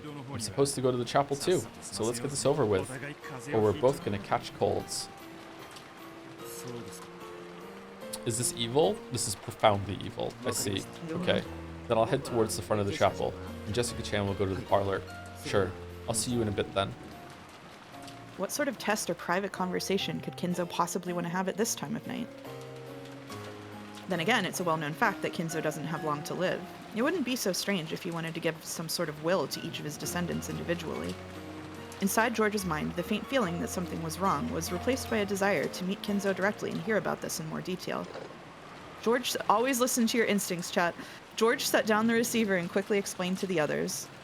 The gift of fear. It's as you heard. Grandfather says he wants to give us all some kind of test. Ooh, a test? After hiding in his study all these years, he suddenly decides to give us a test this late at night? Damn that old geezer. What's he thinking? Huh, so they didn't tell you. Interesting. It seems our parents feel the same way. It sounds as though they're very worked up about it. Well, I doubt getting worked up about it will change grandfather's mind. Huh. I wonder if they're gonna tell him he's not gonna go along with it. Kyrie is gonna try to kill Battler. Rudolph will kill Kyrie. They'll kill each other, and he'll just become despondent, get blown up in the bomb. I can't. Sorry, I just can't stop thinking that this is the actual future. So that means Ava's not dead, but Ava is dead, right? There's no way that Kyrie would not confirm that kill. What if Nanjo said that she was dead and Nanjo's lying? Yeah, where's Nanjo for all of this, huh? Sorry, exactly. We might as well accept it. It's grandfather's order after all. Let's obey it. To start, Jessica-chan and I are being called out. I'm going to the chapel. Jessica-chan is supposed to go to the parlor in the mansion. What about Maria and me? I think they'll contact you later. Wait here. Ooh, a midnight test. What could it be? What kind of test is it? A quiz? A puzzle? I'm really good at wolves and sheep puzzles. Ooh. Maria, who was now fully awake, seemed to be very excited about this unexpected midnight test. Then we'll just hang out here. Yes. Okay, I'm going. It sounds like they're already waiting for us. So he's making one of his grandkids the successor. Sounds great to me. Now I can let one of you guys deal with it. I'm gonna become the successor. I want to do it. Ooh, ooh, ooh. Haha. Having Maria as the successor wouldn't be so bad. Bye. See you later. Carrie and Rudolph are gonna be really confused when they can't find Shannon or Cannon to kill them.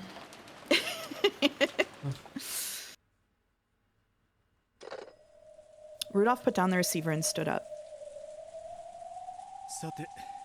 Okay. Guess I'm going to the spot in front of the chapel. It's damn cold out there.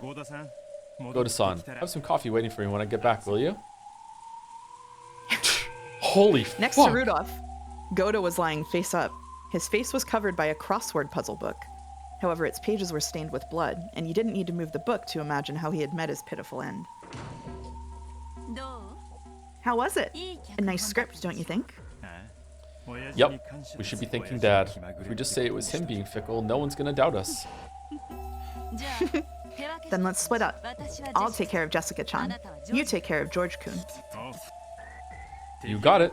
Let's get this over with quickly so we can relax and have some coffee. There won't be any problems, yes? No sudden pangs of conscience? Kyrie smiled coldly. It probably would have been safer to call them out one by one and finish them off together. However, Kyrie had chosen to have her husband work separately. She wanted to measure Rudolph's resolve. If she was the only one who got her hands dirty and Rudolph just watched, his heart wouldn't be as dedicated to this venture. By having him dirty his own hands, she could make him truly determined to see this thing through. Kyrie understood this sort of mind game better than anyone else. Rudolph reflexively averted his gaze from the cold glint in her eyes, but then he just shrugged and answered her question. This is really good so far. Of course, we have 1 billion yen riding on this, and I'm a man. I'm not gonna miss a chance that'll never come again in my lifetime. I expected no less of you, Rudolph-san. I love people who seize chances when they come. That's why I fell in love with you. Thanks. I'm glad. Rudolph-san, What? stay like that. Always, okay? Huh? What did you say? Always remain the same Rudolph-san I love. Okay? Of course. When have I ever let you down? You should be worrying more about what kind of champagne we'll use to toast our victory. I'll do that. Take care now. If you really treasure Battler-kun, don't kill George-kun in front of the chapel, okay? It'll be a pain if he finds the body. Yeah, I know. I'll lure him away somehow. We'll be outside and it's raining. There should be some way to do it. And you aren't a villain in some old western, got it? Don't grant any last requests or take down any final messages, okay? Kyrie lifted up her gun again and ran the lever. She's so good. Holy fuck. To eject the casing from the round she killed Goto with. I know. She understands him so well. Holy shit. I know. How did she must really love him, because I don't understand how Asumu wasn't killed like 10 years prior. Holy fuck.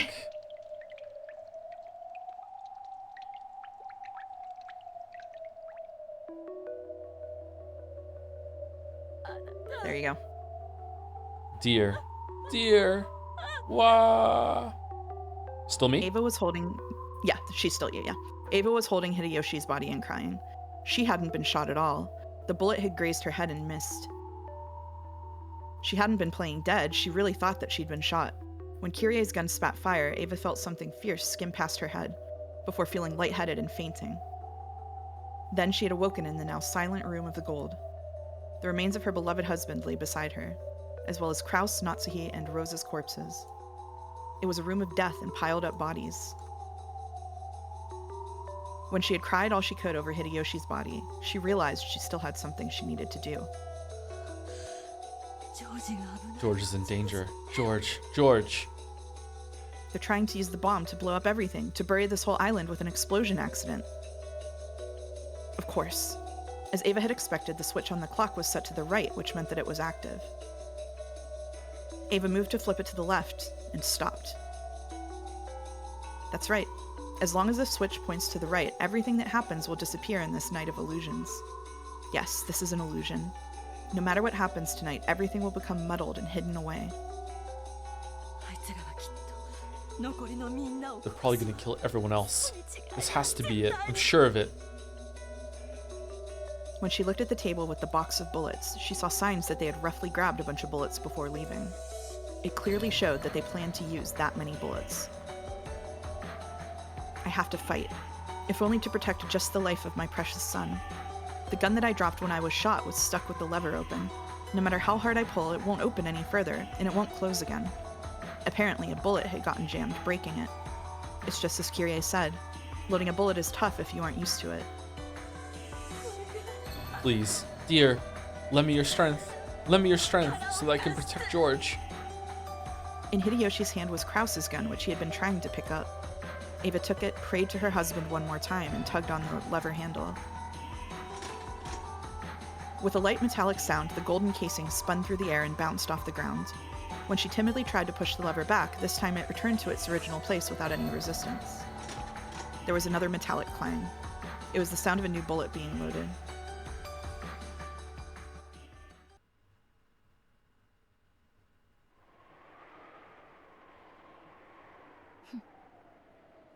I figured it'd be something like this. Someone scheming to show me the game that disgusts me the most, just to mock me. Oh, In the game so far, various people have been suspected of being the culprit or an accomplice. The only difference now was that Rudolph and Kyrie were those suspects. However, to Angie, that was the most infuriating plot twist possible. Even Leon was full of painful thoughts. Solving the epitaph was supposed to be the only miracle that could lead to a game without a single victim. But ironically, the tragedy hadn't been averted even so. Does this mean we aren't allowed to have a future where we all happily return from this island alive, even if the epitaph is miraculously solved before the crime occurs? A miracle certainly will not occur. Those words, which I had heard in one of the fragments Berncastel had shown me, raced through my mind. Berncastel-san, you showed me how wonderful my world was. I don't want to believe that you created this tale just to hurt Angie. By now, even I realize that you're the game master here. Please tell me, why are you showing us this game? Of course, no one answered Leon's muttered question. The game created to mock Angie continued emotionlessly, with more terrible twists that didn't betray anyone's expectations anymore. It's a really good choice that the two characters that are here to witness this are the two that are least involved in the story. They're like the ones that are from the outside. They can do the role of observer the most. Yep, Yeah. Absolutely. Ha. Show whatever terrible game you like. You're trying to say that this is one of the endless possibilities of the cat box, right? Just do whatever you want. I won't let something like this get to me. Someday I'll find out the truth of what happened on October 5th, 1986.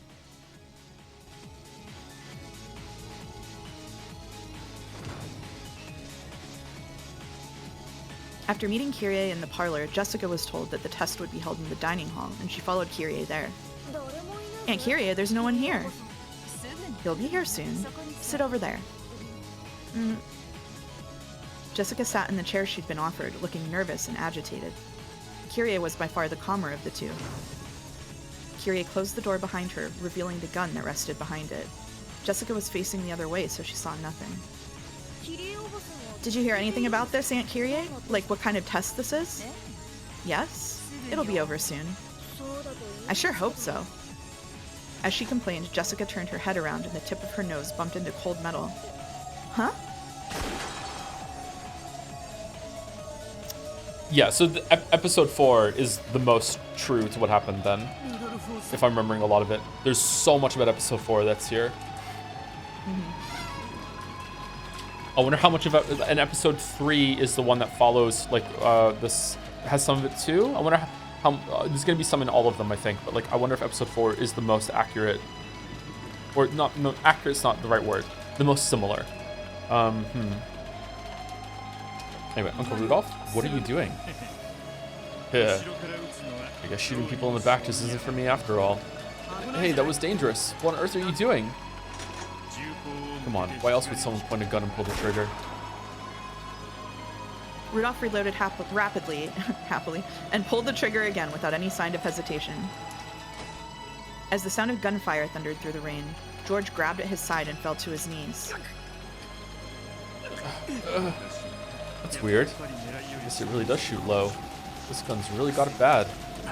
Somebody, help me. Uncle Rudolph is... Still calling him Uncle. George started stumbling away, still clutching at his side.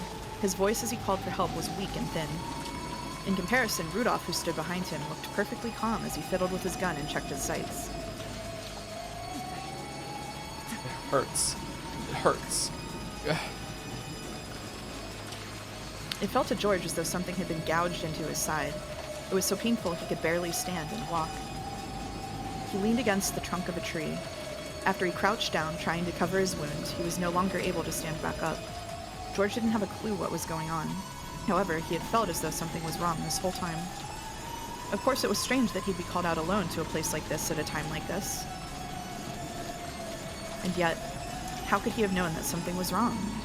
After all, his own uncle had told him that his grandfather was asking him to join the family conference. How could he have suspected? Sorry about this, George-kun. It hurts, doesn't it? If I knew it would come to this, it would have been kinder to blow out your brains from behind. I thought it'd be too cruel to finish you off before you knew what hit you, but it looks like I got it backwards. Meanwhile, Kyrie understood that, yeah. Yeah, Kyrie understood the prompt. Why, Uncle Rudolph?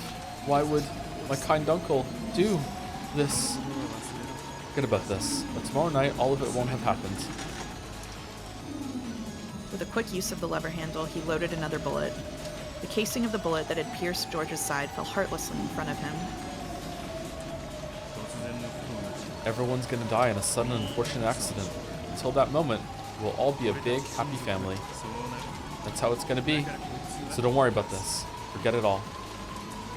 Of course, George didn't have a clue what Rudolph was talking about. All he knew was that Rudolph wanted to kill him, and that he showed no trace of hesitation. His image of Rudolph as the ideal, cool, joke-loving adult didn't match up with the man standing in front of him holding a gun.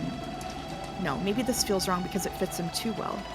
He has that same smile as though he's about to tell some hilarious joke. But he's pointing a gun at me.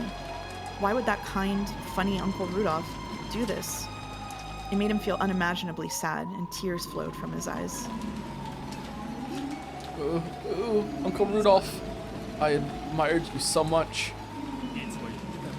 Haven't I always told you, George-kun? Make sure you don't end up as an adult like me. Now you see why. In the next world, make learning how to spot villains your first priority, and know you can do it. After all, it's just another kind of studying. Gah!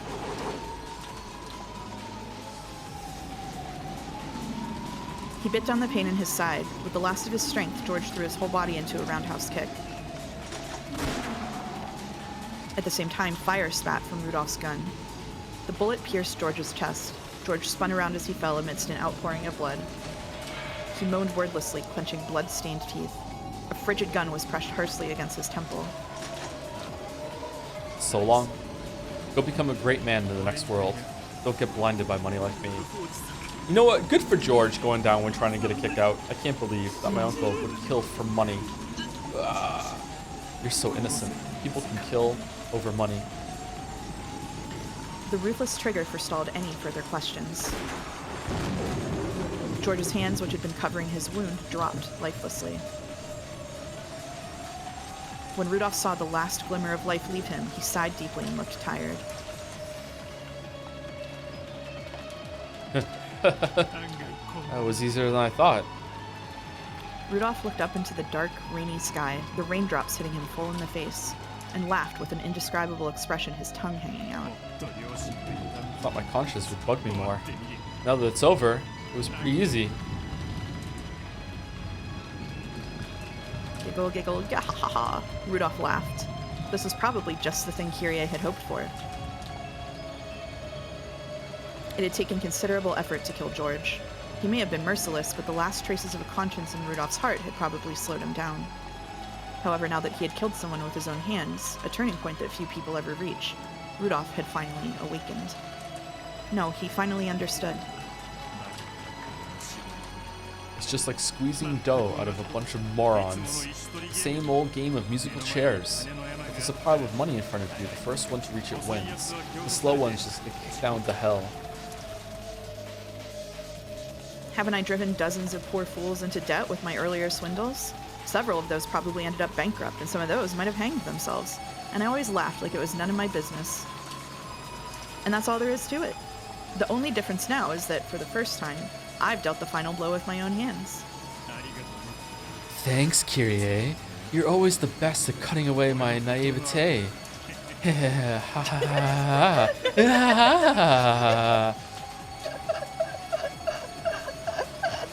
Rudolph's evil laugh rang out.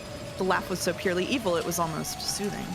Hypocritical evil that still contains some pangs of conscience is far more repulsive to behold.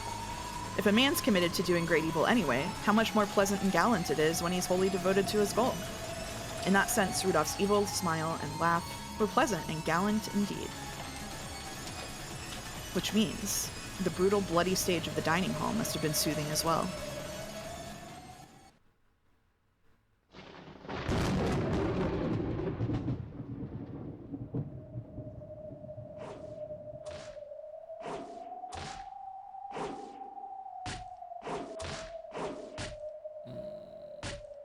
A clang, a thud, a crack, a squish. A strange mixture of these sounds kept repeating over and over at the same tempo. Each time, a red splash landed on the tablecloth dangling nearby. ジェシカちゃん Jessica-chan, can you hear me? Kyrie asked this with the sort of smile any aunt might make to her niece. However, Jessica didn't answer. There was nothing particularly surprising about this. After all, by now, her nose had been broken, her eyes had been smashed, her teeth had been knocked out, and not only her nose, but her entire face was now hardly recognizable as a face, just a lump of bloody flesh. Kyrie finally stopped her task of repeatedly smashing Jessica's face with the stock of her gun. Still sitting on top of Jessica, she tossed her gun to the side, pulled a compact out of her pocket, and looked at her own face in the mirror. Then, finally, she realized that her face was covered by speckles of fresh blood. ひどいあり How terrible. These clothes will have to go too. With a muffled laugh, Kyrie shakily rose to her feet. Kiratress? Jessica wasn't moving anymore. She had been convulsing a bit until a second ago, but now she was as still as stone. 女の顔を殴る Smashing a woman's face is nothing new to your aunt, okay? Sorry about that. If you hadn't resisted, I could have given you a much cleaner death. Kyrie pulled the tablecloth off and used it like a towel to wipe the blood from all over her body. However, instead of taking the blood off, it just smeared it around, and did nothing to remove the stench of blood and death that covered her. When she got tired of rubbing the tablecloth against the blood, Kyrie walked over to the extension line telephone in the corner of the room. Then she dialed the number for the cousin room in the guest house. もしもし Hello, it's me. 今度は It's your turn now, Battler-kun. 今度はバト Go to the spot in front of the chapel, please. 何それ Yes, that's right. I haven't been given any instructions from そ Maria-chan. こで待ってて Have her wait there. ええ Yes, keep your wits about you. バトラ君が次期 I'm rooting for you to be 当主に chosen as the successor, 選ばれるよう Battler-kun. With the same smile as usual and the partly wiped splashes of blood still covering her face, Kyrie finished her call to Battler. When she set down the receiver, there was a small knock, and Rudolph came back into the room. おう Hey, でありさま you look like shit. ジェシカちゃん思ったより Jessica-chan has better reflexes than I gave her credit for. まさかあそこ I didn't think she'd be able to fight back from a situation like that. この死にざまじゃ It's a bit of a shame she has to end up looking like this. What a waste of a good Natsui-esque woman. そっちは Weird. Yeah, And how about your end? Did he give you much trouble? 問題なしだ no problems there. Plain and simple. When Kyrie heard Rudolph's instant response, she favored him with an evil smile. Yes, the man she loved was the sort who could do it if he tried without letting cheap emotions get in the way. Okay, she specifically told you not to kill him out in front of the chapel, though. Did you move the body, or is this like where it goes wrong because he made a mistake? He kind of chased him through the woods or something, but I don't know how far, huh? Okay. I love you, Rudolph-san.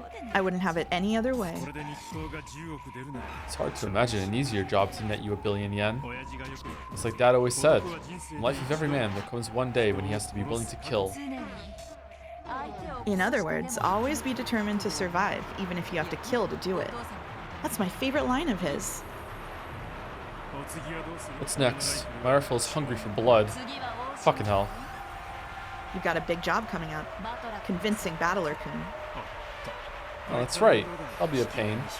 We might have to end up by pulling the trigger. 私は気に入ってるの I've really enjoyed life as a three-person family with Angie.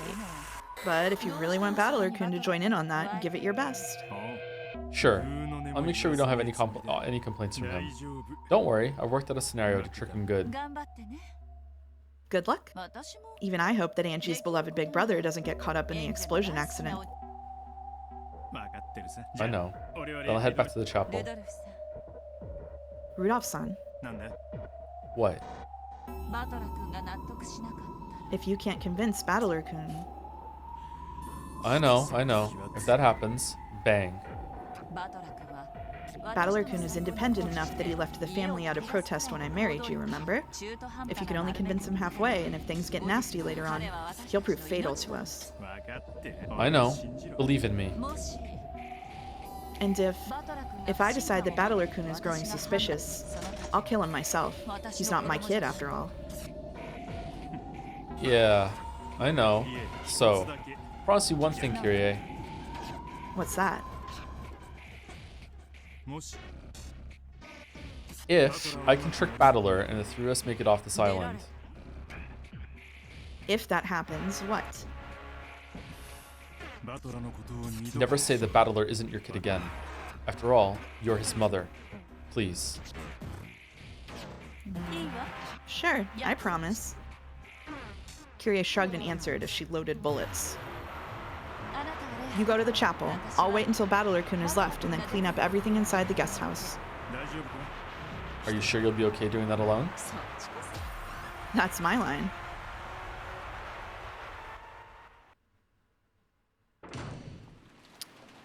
Battler left the guest house. I skipped over under an umbrella. He had been called to the area in front of the chapel just like George had been. Not even 30 minutes had passed since the time George and Jessica had been called out. Apparently, this test didn't last too long. Okay, so the body was moved, alright. Or they ran into the woods, okay. Damn geezer, first you never come out, not even for lunch, and then you show up in the middle of the night with a test? I'll bet living as a shut-in's got his sense of day and night all backwards. Complaining all the way, Battler strolled off into the rain. Almost immediately, he was swallowed up by the darkness of the rose garden and passed out of sight. And then, Kyrie could be seen coming out from the darkness of the rose garden. Her right hand held a gun, her left an umbrella. Her inner pocket contained the master keyring she had stolen from Goda. Her right pocket had a handful of bullets. Her left held a knife she had taken from the kitchen. She was a carefully and perfectly outfitted murderer. Another bolt of lightning struck down from the swirling skies. It lit up only half of Kyrie's face. Her cheek was still covered with Jessica's blood. Under the eaves, Kyrie folded up her umbrella, smiled, and spoke to no one. Hey everyone, I'm home.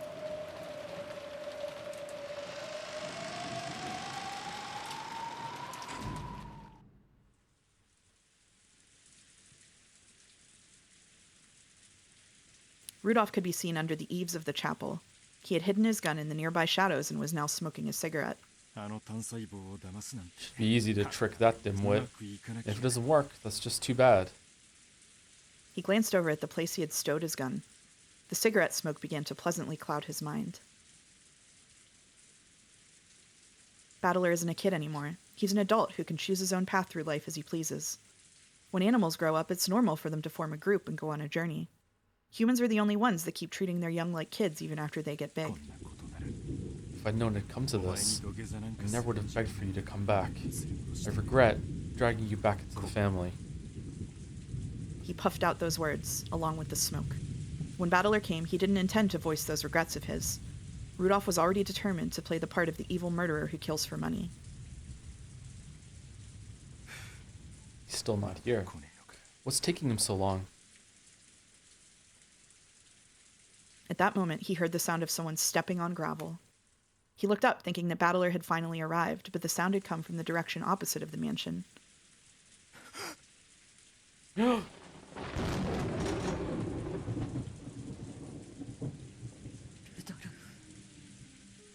Rudolph, how could you do that to my husband? Nikki, so you're alive. Sorry that I'm alive. Too bad, but my husband wasn't so lucky. How could you? How could you? With a face obscured by anger and tears, Ava slowly walked closer, her gun raised. Her husband had been killed right in front of her. She probably wouldn't even hesitate. Realizing that a gun quivering with anger was pointed right at his chest, Rudolph backed away. As he pretended to retreat, he approached the gun he had hidden in the shadows. Calm down, Nikki. Put the gun down. I never wanted that to happen. Everything happened so fast, there was nothing I could do. How can you tell such half-baked lies?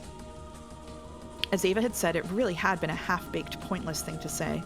Rudolph would have said anything if he thought it would calm Ava's emotions before she pulled the trigger, which she looked capable of doing at any moment now. Then Rudolph's foot came in contact with his gun. Let's just talk this over.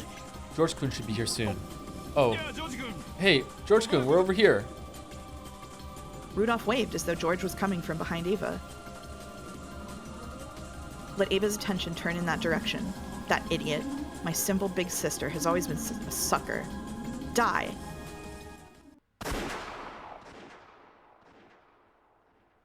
Gunfire.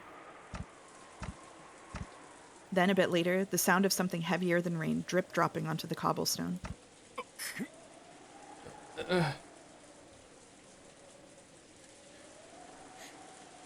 Rudolph, I've always been able to see through your tricks. The bullet Ava fired went straight into Rudolph's chest. The bullet Rudolph fired at Ava missed, landing near her feet. やっぱこの銃 Guess I was right. This gun does shoot low. He dropped the gun into a puddle with a splash, staggered backwards, and leaned against the wall of the chapel. ちげえな Nah, that's not it. この弾は All good westerns end with the bad guy's bullet missing. Ava dashed up to him, kicked away the gun that had fallen into a puddle, and grabbed Rudolph by the collar. What about George? Where is he? I won't let you kill him. Sorry, Neki. Already got him. Liar. Did it in the bushes over there. Go take a look. You'll see soon. Rudolph, you. Ava, who claimed to know all of her little brother's tricks, also knew that Rudolph's final words, as his consciousness began to fade thanks to the bullet wound, were not a lie. How could you? George. George! An empty shell casing bounced off the cobblestone. The furious gun barrel was pressed against Rudolph's forehead. 撃てよ Go ahead and shoot. I doubt it'll bring you much peace, though.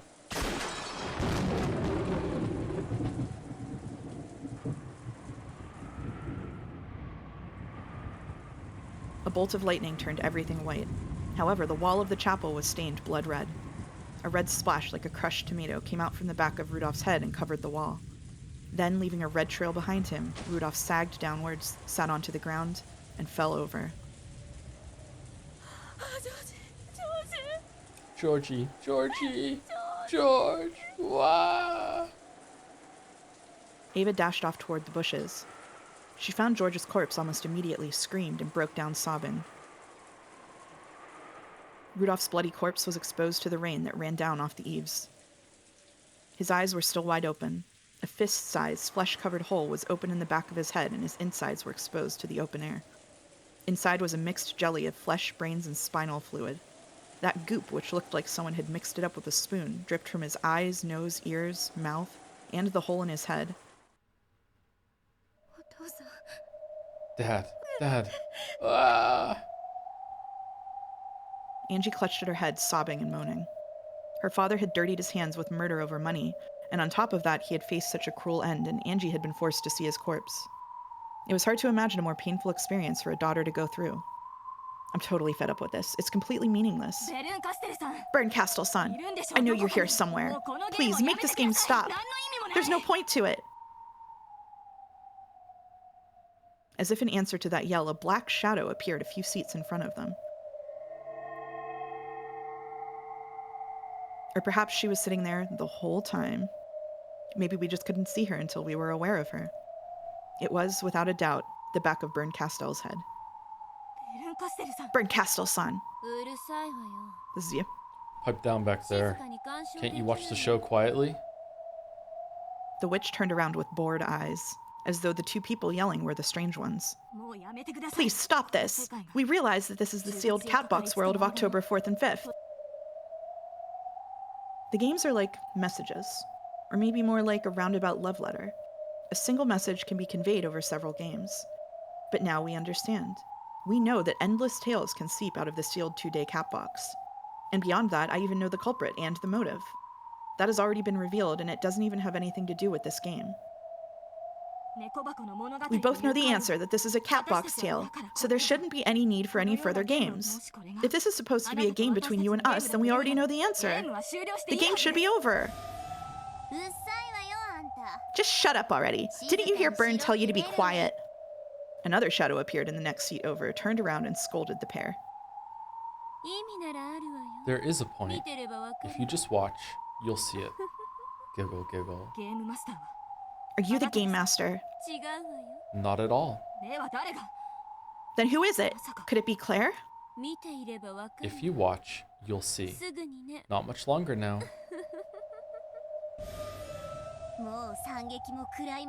The tragedy has already reached its climax. Who will survive, I wonder? You do a good Lambda Delta. Hey, thanks. Berncastel isn't the game master, then who is? Could Claire have created this cruel tale? Or are there even more witches playing around with this cat box? This is a good time for a break. Okay.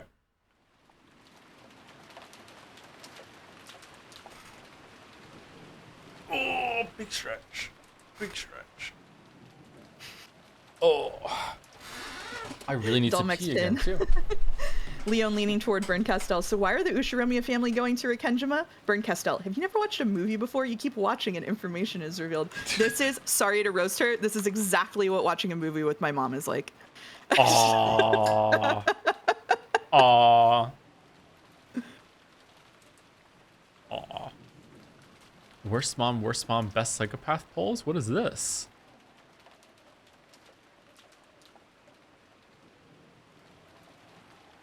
Joe, you enjoying this so far? Nah, it sucks. It sucks. All right. Be back in about 5 minutes. I'll rinse some ads. I'm gonna use the bathroom. Be right back.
One. Hello, chat. Hello, hello. Hello, hello, hello. OBS is bugging out again by showing the chat window over and over on my preview. Oh no. But it doesn't show up on the stream. Thank you to Zara91 for the resub. Right before we went on break. Thank you very much. 66 months. 33 times 2. That's how good Expedition 33 is. Thank you to Mick Rascal. Mark Rascal. One of those, maybe, for the resub. Hi, Joff. Hi, Mousely. Ooh. Sure. God, I love Umineko so much. I wish crazy middle-aged white women were real. No offense to Mouse, of course. Wow. Whoa. Okay. Wow. Wow. Do you have a gun? Do I have a gun? No, I don't like guns. I did a whole bit about how I don't like guns on my stream yesterday. Also, Kyrie is Japanese. You make an exception. Oh, okay. Thank you. Anyway, sorry. Let's continue. I'm really enjoying this part so far. By the way, it was a joke when I said it sucked before. Yeah, just in case. I know some people don't understand when I'm joking sometimes. Anyway, here we go. The guest house was wrapped in silence. There were no sounds. No trace of anyone's presence. No breathing from anyone alive. There wasn't anything to be heard anymore. If anything could be heard, it was the sound of the murderer's feet stepping across the floor. The sound of thunder is so good here. Kyrie slowly passed through the lounge. In her right hand was a gun. In her left hand was a knife. The knife was stained with blood, and some was still dripping from the tip, leaving behind red tracks like a demon's footprints. Her hands were filled with tools of murder. Well, that's where the drips came from in the lobby. So she wasn't capable of doing anything but murder. In that sense, at that moment, she was clearly and purely a murderer. The murderer went to the entrance hall, and then, only after reaching the front door, looked down to see the two blood-stained hands of a killer. Those hands gripped the tools of death that had performed a cruel massacre. Then, at last, the murderer realized that it wouldn't even be possible to open the door like this, and tossed aside the knife. Then, the murderer reached out to the door, turned around calmly, and spoke. Sorry, everyone. Sorry, yours. Sorry, everyone. But don't worry. A few days later, the newspapers will be talking about an unfortunate accident. And I'm sure the news shows, the paper, and rumor mongers everywhere will be sure that you spent your time in happy ignorance until the instant of the accident. In other words, Tsumari, you'll all have a good time. You'll all have had a good time until midnight on October 5th. So said the one who had stained that bloody guest house red. At this hour, the cousins are all staying up late and playing around. And the servants who have to get up early are all snoring. The ones on the late shift are probably filling in the log or taking a break about now. That's how it is. From where I am now, I can hear laughter coming from the cousin room. Humans outside the cat box would probably never understand what Kyrie was saying. Only she, shut inside the cat box of the explosion accident, could know what it really meant.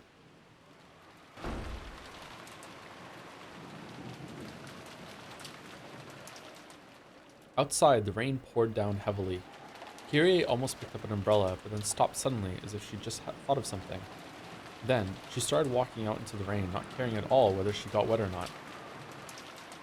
When the blood reached her eyes, she realized she'd made a mistake. Did the murderer not want an umbrella to get in the way of her gun? Or was she hoping that the rain could act as a shower to get the blood off her?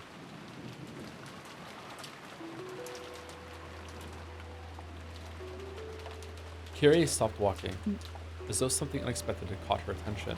However, this time it was no whim of hers. How could you kill my husband? Oh, Ava Nason. That's surprising. How could I have missed you from that distance? I'm just as surprised. I didn't think I'd survive. You came here from the underground stairway behind the chapel, right? In that case... That's right. I bumped into Rudolph in front of the chapel. And how was he doing? Oh, just wonderful. We managed to have a friendly sibling chat for the first time in a while. I see. He's such a show-off, but so unreliable in a tight spot. Looks like he can't do anything without me after all.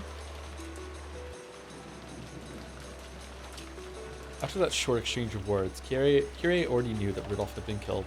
However, no trace of urgency or panic rose to her face. She just closed her eyes with her usual, unconcerned expression, and when she opened them again, she had regained her composed smile. Thank you. I'm grateful. This way I really can have everything to myself. What's that blood on your clothes? You just came out of the guest house, didn't you? Don't tell me. Yeah, that's right. I'm right in the middle of a murder case at the moment. You killed them? All of them? Even Maria-chan? There was no need to let them live until morning. When morning came, there would be an uproar, and that could be a pain. They might have used a radio to contact someone off the island and gotten help. So this was clearly the optimal move to take. If you spin the chessboard around and look at it that way, right? Monster. I can't believe you could be so blinded by greed that you commit murder. You weren't doing so bad yourself. I mean, yeah, is the glass raining down on your head right now, Ava? Like what's going on? That was an accident. I didn't mean to kill them. Unlike you. No, just like me. If that gun hadn't gone off, you would have kept on arguing and jumping at each other. Then the rest of you would have eventually reached the same answer as me, just a few steps slower. I'm not a murderer. Not true. You're just a murderer who didn't get a chance. You've just been saved by that accidental discharge. If it weren't for that bit of good luck, and if I hadn't moved before you did, then you would have played the same role I'm playing now. That fact won't go away, no matter how much you try to deny it. It's the truth of a different future. Don't try and confuse me. However, on the inside, Ava understood. Back then, she had probably been saved by that accidental discharge by coincidence. If the argument had continued much longer, she would have surely have grown a desire to kill Kraus and the others, and might have even carried it out. She simply could not deny the existence of that demon deep within her heart. Only the theatergoers knew. They knew that she could become a killer in another world. Kyrie, who didn't have the theater-going ability, knew this fact as well. Maybe there really was something extraordinary about her after all. So, for some time, Ava could only grind her teeth in silence, still pointing her gun. I don't understand. You're also a mother. You felt the pain of giving birth to your own child. How can you not know how precious a life is? How are you capable of doing all this? That's the thing about kids. If you just sleep around, they get made all by themselves. That's not what I'm talking about. They say that children are bonds, right? What? Children are bonds used to tie you to your husband. She was a bond to make Rudolph-san acknowledge me so I could take him back from that woman. But you've killed Rudolph-san now. You understand what that means, right? What do you mean? I understand. Just that right now, I'm the wife of no man and I have no intention of being a mother. I'm me, Kyrie. Now that Rudolph-san's dead, I'm not even a Nushiromiya anymore. I live to benefit me. Right. Rudolph is dead, so maybe you aren't a wife anymore, but you still have Angie-chan, don't you? You're still a mother, aren't you? Didn't you hear what I just said about bonds? Now that Rudolph-san is gone, Angie is of no use to me. You. How can any mother say that about her own daughter? Okay, this is too crazy even for me. Alright, sorry. You're gone, Kyrie. You're gone. Ava Nasan, let's put a stop to this. We can be honest here. Honest? Did either of us marry because we wanted children? We didn't, right? We married because we wanted to live with the man we loved. And once you've married, you never want to let that man go for the rest of your life, correct? Children are just weapons to be used for that goal. I can never have children for a reason like that.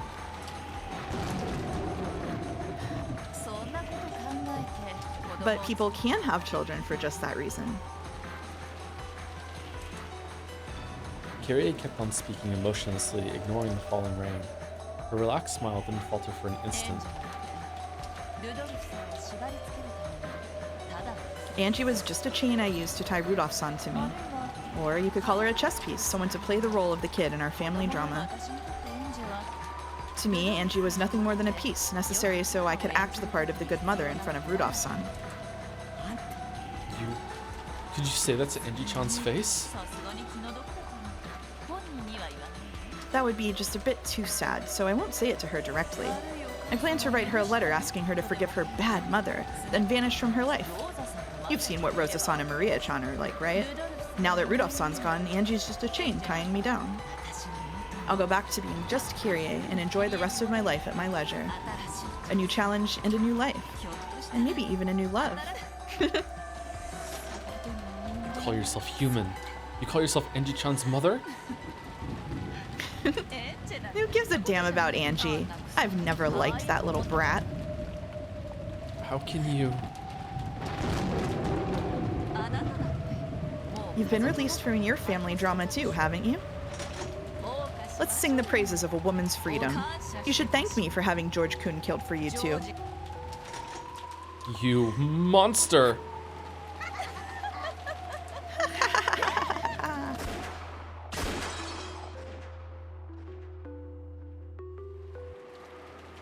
Two yells and the sound of gunfire thunder across the dark rose garden. Slowly, Ava fell backwards. Then she landed in a puddle, scattering countless drops of water. Across from her, Kyrie spun around as though dancing.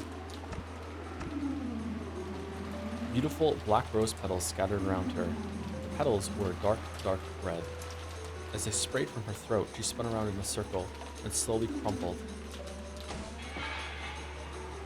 Then she fell to the ground, sending muddy water flying. Two women had shot and fallen. However, when the thunder roared, only Ava sat back up.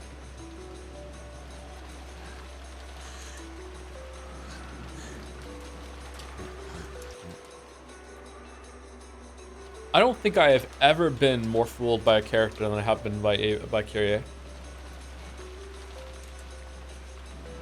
I don't know if I've ever misread a character so much.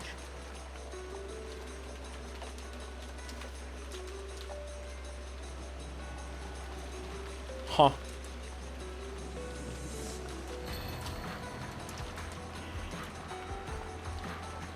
Damn. Ava hadn't been shot. I loved Kyrie in like the first couple of episodes. I thought she was so cool. And then I got here and I also thought she was so cool, like parentheses negative. Yeah. Like really great character. When you go back again, like when you go back and do a reread, which I'm forcing you to do at gunpoint and making you do, reading Kyrie in the first couple of episodes like hits so much different. Mm-hmm. I mean, all of them hit different because you've seen kind of what they're capable of, but with her, it's like, damn, okay. Did we speak about the observation you had? I can't remember if we had this on call or if we did it on stream. Did we speak about the observation you had about how Kyrie viewed Asumu? Yeah. Whenever you and I were talking about how she kind of projected how she was feeling onto her. Yeah, like when Kyrie when that scene when Kyrie was like Asumu like damseled herself in front of Rudolph and like pretended to be afraid of flying in order to like ensnare Rudolph into this relationship. And I remember, I think we talked about it privately, we didn't say on stream, and you said to me, you know, like, yeah, that's just how Kyrie is so calculating that she was just. Like she saw that as a facade, and that was like Asumu's way of entrapping like Rudolph, but no, maybe Asumu was just like that. Maybe Asumu was like legitimately was just that kind of person. And I remember just when I heard that, I was like, oh shit, I had just completely been bought into Kyrie's perception there. That like I didn't even consider that Asumu might have actually legitimately that might have just been how she was, and Rudolph just liked her for how she was genuine and sincere like in that way. Yeah, she's written, when you read her, like, even in this scene, right, like, she might be right about Ava, but the way that she's like, well, anybody would just, like, if you kept going, you would have gotten as cold and calculating as me, and, like, maybe Ava feels that way in this moment, but, like, still, again, she has just, like, a giant gap in her perceptions of other people and their motivations and stuff. Again, also when she's talking about why women have children, right? She's like, of course people have children for this. It's like, no, Kyrie, I think like not a lot of people have children for that reason, right? You know what I mean? Like, you can like the more Kyrie talks, you can hear the gap in her perception of the world between someone with empathy, which is really cool, I think. Didn't you call Kyrie crazy like 4 episodes ago? I think you kind of read her somewhat recently. Oh, I in episode 4, I think I was like, whoa, she does have a very like warped outlook on reality, but I didn't realize it was this far. Okay, so to me, maybe it's because I'm a dad. Sorry to pull the dad card again. There's a level of like everything she's done until this scene. Maybe I can kind of see the cold calculatingness of it. I can understand where she's coming from, but just as a parent to just be like, my kid means nothing to me and it's just a tool and it means to an end is just nuts. Like I don't think Rudolph. There's no way Rudolph would have been able to kill Battler. There's no fucking way. There's no clue, but there's no shot. Meanwhile, it seems that Kyrie probably like would kill Battler, kill Angie.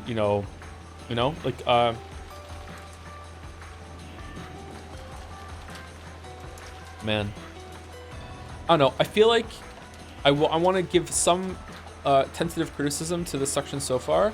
I feel like maybe if you view it that Rudolph is trying to play the role and is trying to impress Kyrie here, I feel like Rudolph's change into being like a killer and the way he's like almost like acting like a villain is a little too sudden. Like I would like a little too brash. I wish there was like just a little more hesitation shown in, here and there maybe. Now that I know more about Kyrie, I feel like her turn makes a lot of sense. I was gonna criticize Kyrie's turn as well, but now that I've seen more of it, I feel like maybe Kyrie, this is on brand for Kyrie. This is real, and she's been like fully masking this whole entire time. Yeah. Yeah. It kind of goes to show you. Someone in chat said that this is what psychopaths are really good at masking. It kind of goes to show you that sometimes like realistic writing can actually be bad, because this, to some extent, this feels really sudden and it's coming out of a bit out of nowhere. Just a little bit, not completely out of nowhere, a bit out of nowhere, but that's like true to what this kind of person would be like, you know? It's also like Burton Castell is trying to get Angie's ass here, so like it's not necessarily the case that Kyrie is this cartoonishly evil, but it is absolutely the case that she might be this cold-hearted without, you know, literally laughing as she beats Jessica to death or whatever. Who knows? Who knows? Yeah, still a cat box. That was kind of crazy. Yeah. Yeah. Anyway, sorry. Kyrie's intensity had made her fall backwards, but the bullet had once again slipped right past her. Ava cursed her good luck. What could this luck have saved her husband or her son? Die there, for Angie Chan's sake as well. You'll be killed in the explosion accident. Until the moment of your death, you worried about the daughter you left behind. Yes, I'll write that into the lid of the cat box. When Kyrie heard this, blood dripped from her grinning mouth, and she seemed to say something in response. However, her voice came out only as globs of blood from the hole in her throat, not words. She's probably trying to say Sumari. Mom. It's a lie. It's all a lie. Angie, please, calm down. This is just a game. That couldn't possibly be what your mother truly feels. It's just something that the game master made Aunt Kyrie's piece say. It's saying that did nothing to calm Angie's sobs. I don't blame her. Even if she knows it's just a game, she's been forced to see not only her mother's death, but also her mother's announcing that she was the culprit of a mass murder who didn't even love her own daughter. Anyone would sob after hearing that.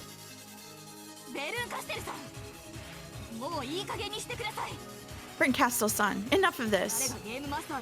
I don't care who the game master is. Stop this pointless game right now. When Leon yelled this, the theater suddenly went pitch black, swallowed in darkness. However, that wasn't enough to shock Leon. Leon continued to yell Burton Castell's name into the darkness, telling the witch to stop this game. Then, a single beam of light shone down upon the stage. There was Claire, the one who had appeared for just a second right before this cruel game began. Claire, so you were the game master after all? I don't get it. Why? Claire didn't answer. In fact, it looked as though she hadn't even heard. Her eyes were blank, and you couldn't tell what she was looking at. In fact, she was even forgetting to blink. She looked just like a doll.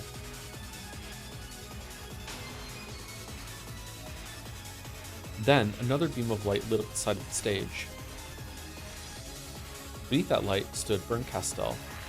At that same moment, though there appeared to be no one in the audience, a thunderous applause rang out. Giggle. Burton Castell raised her right hand in response to the applause. She kept doing so until it died down. Burton Castell-san, so you were the master of this game after all. Leon, How many times do I have to tell you that I'm not the game master? Then are you saying it's Claire? That's impossible. Yep, of course it's impossible. After all, Claire died. We were just conducting her funeral. Did you forget that? Then just who is standing there? A corpse. She's not a mannequin. So of course, she still has her insides. She's hiding it under a beautiful exterior, but she's actually packed with guts. Oh man, good thing I'm not.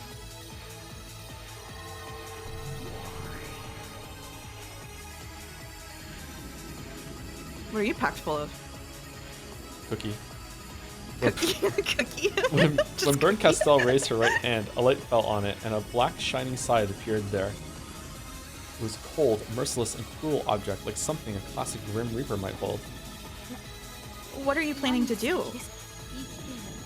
When they're alive, you can enjoy watching them struggle. When they're dead, you can enjoy tearing up their guts.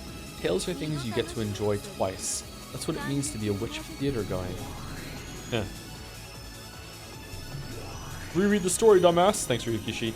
Bern Castell pressed the blade of her Reaper scythe against Claire's stomach, and slowly slid it across. Then, along the line she traced, Claire's dress was sliced open. It was now clear that the scythe she held was not a fake one for theatrical use, and it was clear just what she planned to do next that made her cruel smile so fitting. Angie, can you hear me? I hear you. You tear me to bits, make me read. What's next? Are you showing me this worst possible tale to hurt me even more? Making her read and tearing to bits are the same level to Angie. Is this fun for you? Yeah, I'll bet it is. I had a blast too. You think that I'd give up after that? Do you think I'll just sit around crying any longer because of the disgusting game of yours? Both of you and Leon seem to have the wrong idea. I'm not the game master. This tale is not one that I created. Then that woman in the dress is the game master? No, she isn't. That can't be. Then who is the game master? Who wove this disgusting tale? God. You still don't understand. Press X. What don't we understand? Angie, you gambled everything on a fate chance of a miracle, throwing yourself forward. I invited you to October 4th and 5th in 1986 out of respect for your courage. What was your goal? To take your family back. That would be a very difficult thing, and without the blessing of a miracle, a thoroughly impossible one. You were prepared for that, weren't you? Yes, I prepared. And I still haven't given up on Uni-chan, Mom, and Dad.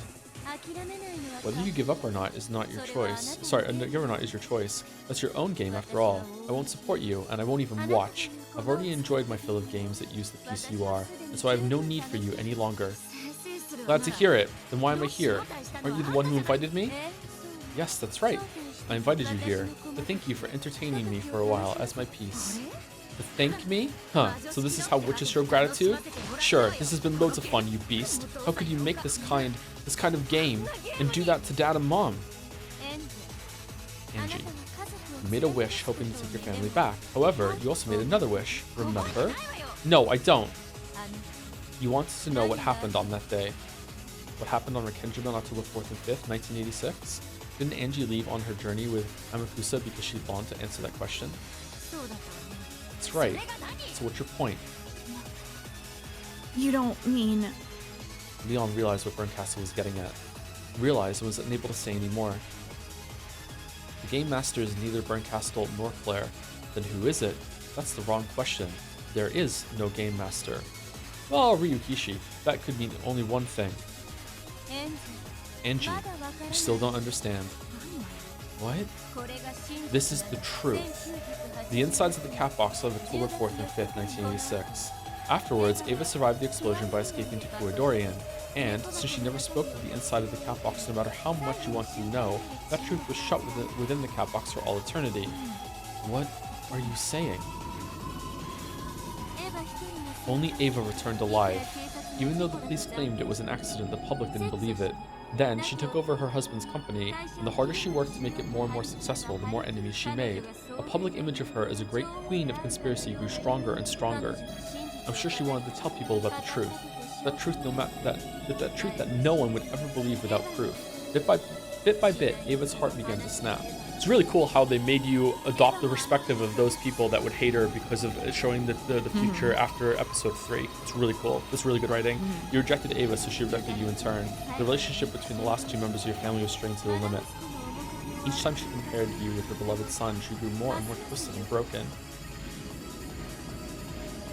Then, a strange message bottle was picked up and became a topic of conversation. It contained a bizarre story, one that told of a mysterious serial murder connected to a pinch of his gold. Everyone rejected the explosion accident theory and started to think of conspiracy theories. Some of those theories named Ava as the culprit, which tormented her even more.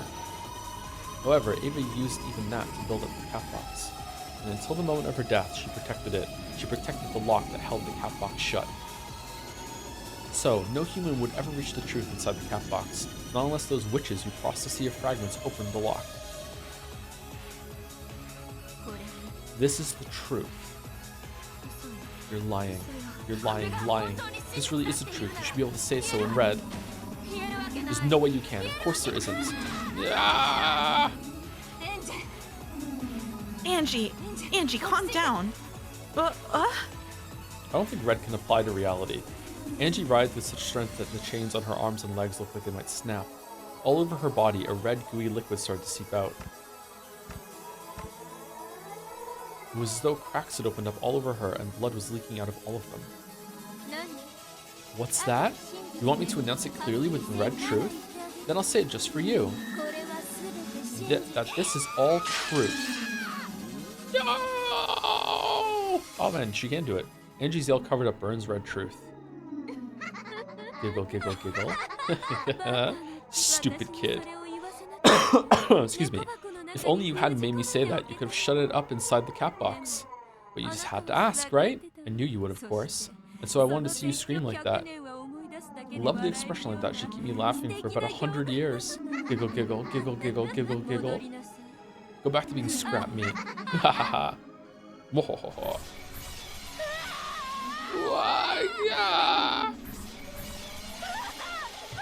Mom, Dad, it's a lie, right? Lies, lies. Yeah. Angie?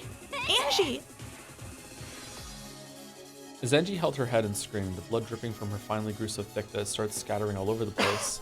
Then, bit by bit, her body began to melt. No, to fall apart. Then, bits of her began to pile up on the chair until she was nothing but a pile of guts and scraps.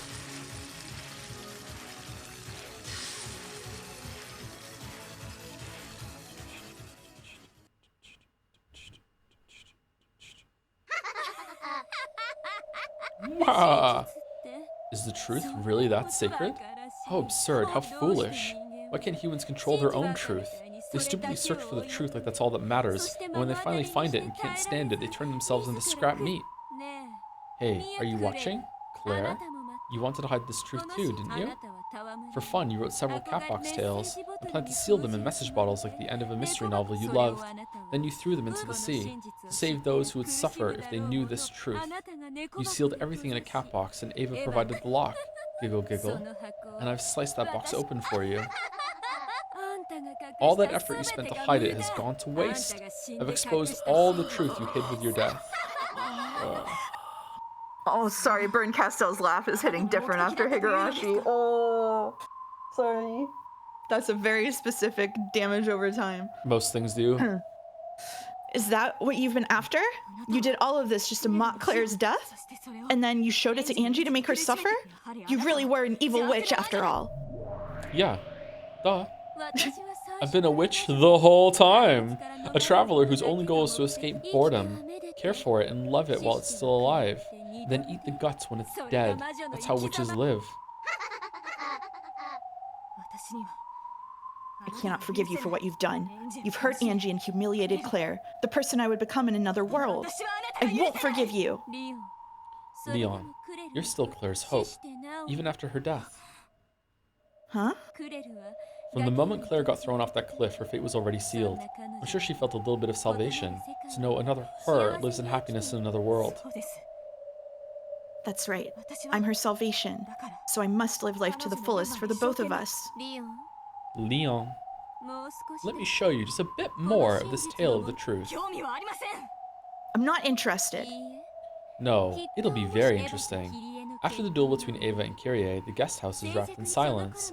Let me invite you to the parlor at that point in time. The parlor? The one in the mansion? Yeah, Battle is still alive, right? Sure is. Vern Castell snapped her fingers, and the scene of the mansion's parlor unfolded before them. In the cruel tale they had just been shown, the parlor hadn't been particularly important. Jessica had been summoned to the parlor, but she was then immediately led to the dining hall and killed there. So, there hadn't been anything to see in the parlor, and, in fact, there was nothing to see in the parlor now appearing before Leon. Just what's supposed to be here? Giggle. As you can see, there's nothing here. But watch, I'm about to show you something interesting. What if Battler survived? He made a boat out of the gold. Yeah, gold floats, right? If you call it interesting, that's a sure sign it isn't. Giggle, giggle. Go on, take a look. It's right there, right in that corner. Berncastle was pointing at nothing more than a corner of the room. There was nothing there. She had told Leon to look there, so the latter was expecting something terrible to be there. But there was really nothing there at all. Huh?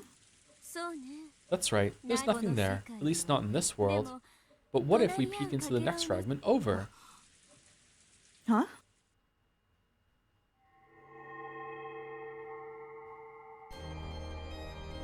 On the white blank wall, bit by bit, a splash of blood seeped into view.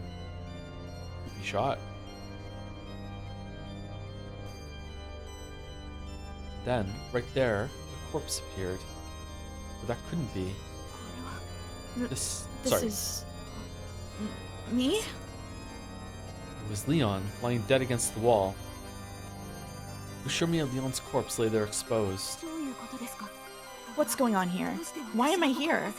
This is supposed to be Claire's world, not mine. Claire and I can't exist at the same time, right? Yes, that's right. That's because I just switched worlds, switched fragments. Switched to your world, that is. I don't understand. It's very simple. They both end the same way. Oh. I don't get it. Why should I be dead here? In your world, on October 4th, 1986, Beatrice's funeral was held just before the family conference. Yes, I know that. And for me, that happened today, a short while ago.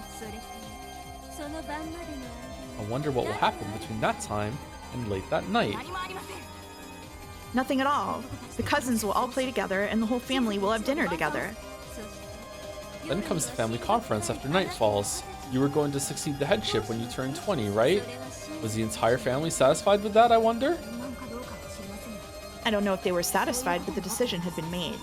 The head made it himself. Looks like even you don't really believe they were satisfied.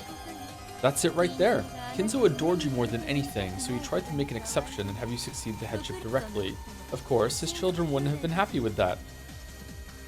The siblings objected to having Leon succeed the headship. Even Kraus joined in, saying that Leon was still too young. Then, on the night of the family conference, Kinzo tried proposing a difficult riddle. Could it be? That's right, the riddle of the epitaph. As you can tell by the mechanism set into the chapel, Kinzo thought of the epitaph trick near the beginning, when the mansion on Kinjimo was being built. He had the romantic idea of someday using it as a test to select his successor. I really didn't think they would go back over to Leon's fragment, but now it makes sense. That's why they're in this scene. Huh? It was so idyllic too. Fuck. Kinzo decided to present the riddle at the family conference. Did he plan to give the position of successor to the person who solved it? Or did he promise to reconsider Leon's position as the successor if it was solved? Either way, Kinzo was confident.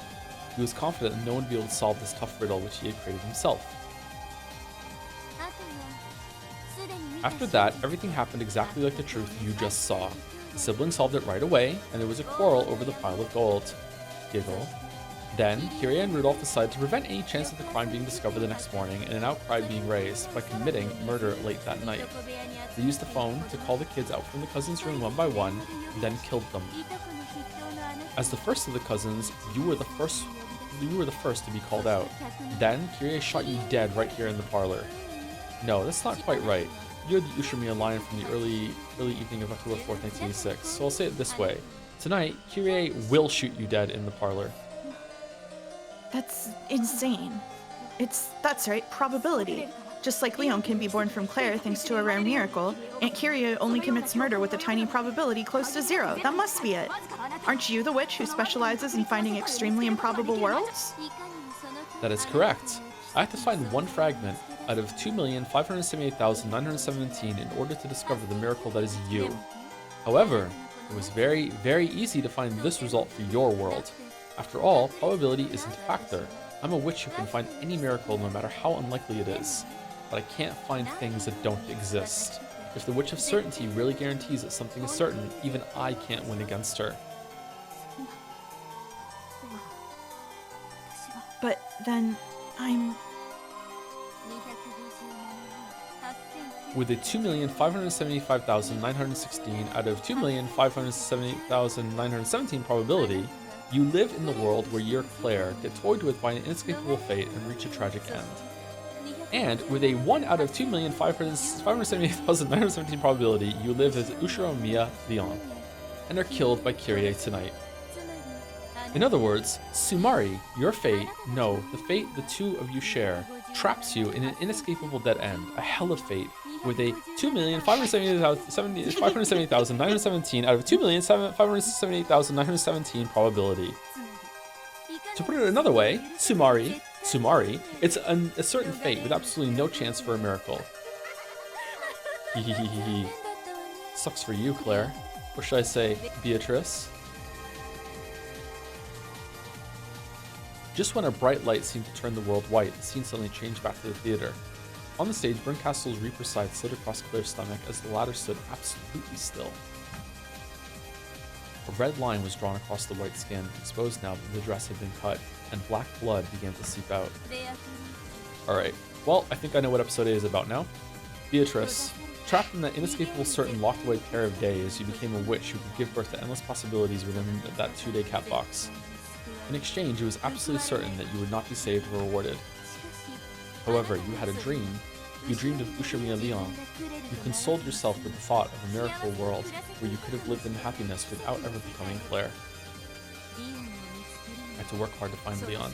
Just as Beato dreamed, Leon's existence is a true miracle, and at the end of your funeral, I wanted to show you that, even with that miracle, you couldn't have escaped from tragedy. Through the small crack between the bars of the jail that imprisoned her, the witch called Beatrice dreamed of a world where she might have been happy. However, the space she could see through that crack in the bars was just another part of the same jail. The more I hear, the less I understand about you. Why would you do something like this? I lost the game to Beatrice, so I wanted to get back at her. Giggle, giggle. Yeah, now I feel a lot better about losing that game. Hey Beato, are you watching? Can you see this? And do you remember? Remember when I promised you that a miracle wouldn't occur with certainty? Yeah. So, Leon, allow me to return you to your world right before Beato's eyes. It looks like the theater-going witches are all sick and tired of those happy family get-together scenes. So, I'll send you to the moment just before Kyrie shoots you. Then, I'll make Beato watch that moment.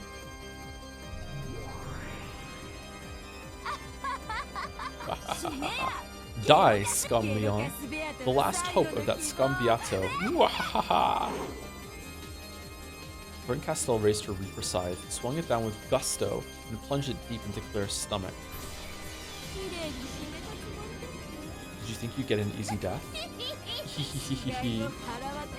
But humiliating and tearing out a corpse's guts is my specialty.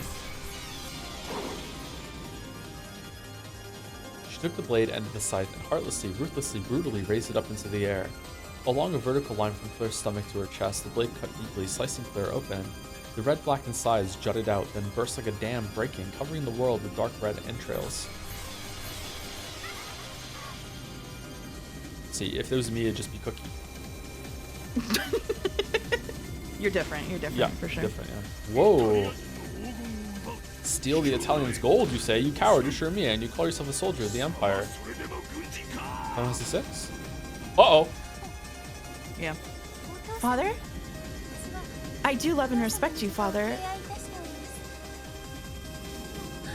But your feelings are something I, Oh, shit. Why? Why did you save me? Why didn't you let me die? Because of that terrible injury, I've been forced to live in a body like this. I never wanted to live in a body like this. This body that isn't even capable of love. What's the point in living like that? This isn't a human's life. It's like being furniture. That's right, I'm furniture. Furniture! Why didn't you let me die back then? Ah! Damn.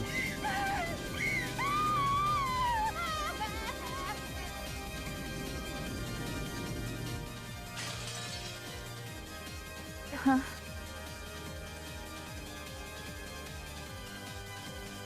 When I came to, I was in the parlor of the mansion. When did I get here? I heard a sound behind me, then slowly turned around. And there. Sorry. Please don't take this personally. Huh? I could see down the frigid barrel of the gun Aunt Kyrie was pointing.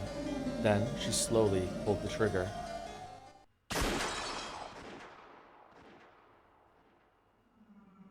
I could feel a razor-sharp wind pass through my body like a knife slicing through butter. Preparing for death, and hoping to see my fate until the end, I slowly opened my eyes. The world had been cut in two.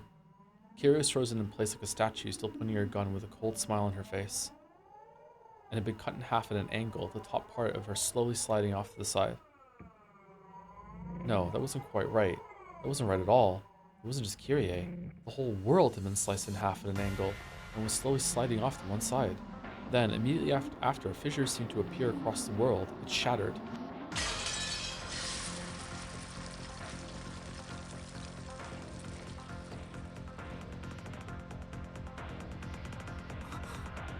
Huh? You! When you own a cat, you tend to pick up their habits. Fuck off. You pointed at Berncastle with the tip of the pitch black sword that had sliced the world, glaring at her. Giggle, giggle. What's this? Are you saying you came back here on a whim? There was no way you'd end things on a happy note. Do you really hate Beatrice so much? Think I'd let her win and get away? I have to pay her back in full for the humiliation she caused me. When I hold a grudge, a mere century isn't long enough for me to forget it. You're a gloomy person. Come on, you mustn't neglect my heart. Giggle, giggle. Are you okay, Leon? Hey, what's wrong? Leon had suddenly doubled over, groaning. My chest hurts. It's... Will roughly grabbed the hand that was pressed against Leon's chest and tore it away. Blood was seeping out from where Leon's hand had been. It was the place that the bullet would have entered if Kyrie had shot Leon. Giggle. Looks like Leon's body is almost ready to accept its fate. Leon, hang in there! Damn, these chains. When Will tried to pick Leon's body up, he finally noticed the chains attached to each wrist and ankle. What's this? Are you trying to take that kid and escape? I won't let you. I'm about to let everyone watch as Leon coughs up blood, despairing at the fact that there's no hope in any of the many worlds, before finally dying in agony. Leon isn't a show. Will swung his pitch black sword and destroyed the chains binding Leon. The chains and shackles shattered into little bits like glass and vanished. You intend to get in the way of my fun? You aren't God. All you can do is sneer at fate. Leon's fate is going to be decided by Leon. You can't treat a human's fate like a toy.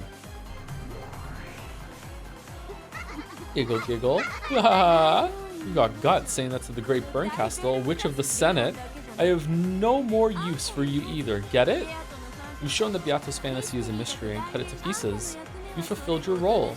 I would have let you be if only you just left quietly. Now that you stroll back in here, you can hardly complain if I make you my plaything. Come to me, my cute kitties. Scratch them up and tear off their skin. Peel them like grapes. Oh yeah, these things. Okay.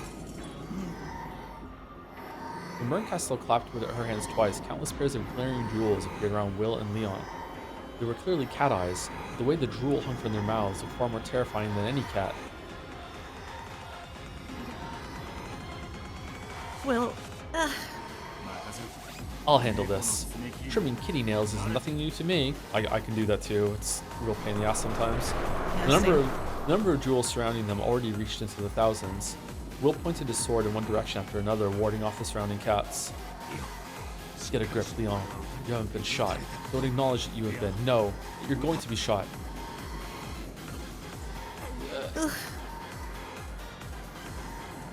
Don't get confused, Will. Leon is a cat. Leon tried to fight the incredible tearing pain. No, it was a fight against the promised future the Burn Castle had shown. However, the stake of that future, which was the Witch of Miracles had guaranteed, would contain no miracle, was firm and merciless. Bit by bit, and yet unceasingly, it continued to pierce into Leon's chest. Listen up. I'm going to break through their perimeter for just a second. When I do, you need to run with all you've got. Doesn't matter where. Just make sure you get far away from this place. Keep on running no matter what happens. I'll try to the best of my ability. If I can't do it, please forgive me. If you can't do it, enough whining. I won't forgive you. Neither will Claire. Did you forget that you're Claire's 1 in 2,578,917 chance? If you give up, you're betraying all the other yous in countless worlds. So don't lose heart, keep on struggling and struggling. Don't look for a miracle, be one. Be a miracle. You're going to reach a happy future. Don't give up, don't complain. Just you try complaining again. This time I'll pinch your ass. Sorry. Okay. This time, I'll pinch your ass. Sorry. Okay. How very confident you are telling this kid to be a miracle when you stand before the Witch of Miracles. Miracles are no more than fantasy. Grovel in this world that has been convicted as a mystery and die horribly like a worm. The witches of theater going are looking forward to watching it. Oh, you call that mystery? You think I'd ever accept a mystery without heart? Let the cat who wants to be made into a shamisen strike first. Up a scarf or something? Ah, what a pain. Let's have all of you at once. I'm Willard H. Wright, SSVD's head inquisitor of heresy. This will be the final time I draw my sword. Today, at least. It's a type of string instrument. I think he's implying he'd make her whiskers into the strings. Ah, it is an instrument. Yeah, you're right. Trash him, kitties. Or her guts, that's true. Whoa. Whoa. At once, all the cat's eyes opened wide, undulating and spinning in a spiral, then swallowed Will up. But Will and Leon weren't swallowed up. The cats that had flown in at them from all directions were now being launched away like they were a balloon popping around the pair. Aw, not bad. I don't give a damn about your kitties. It's just the mama cat I care about. Burn Castle, Witch of Miracles! It's about time someone trimmed your claws. All in on this metaphor, huh? Yeah. Yeah. He was probably drunk when he wrote this part. Just like, here we go. Yeah, cat. That's what we're gonna do. Another flash of the black blade spun in a dark tornado and scattered the cats once more. Leon, realizing this was the opening Will had planned, ran all out, still clutching at a heaving chest. Well, I'm running. Diana has a weak stomach. Make sure you only give her milk that's warm. Huh? You shouldn't feed cats milk. It makes them sick. No, Diana's a special cat. Trust me. By the time Leon asked Will to repeat what he had said, he had already left onto the stage and was now confronting Burn Castle.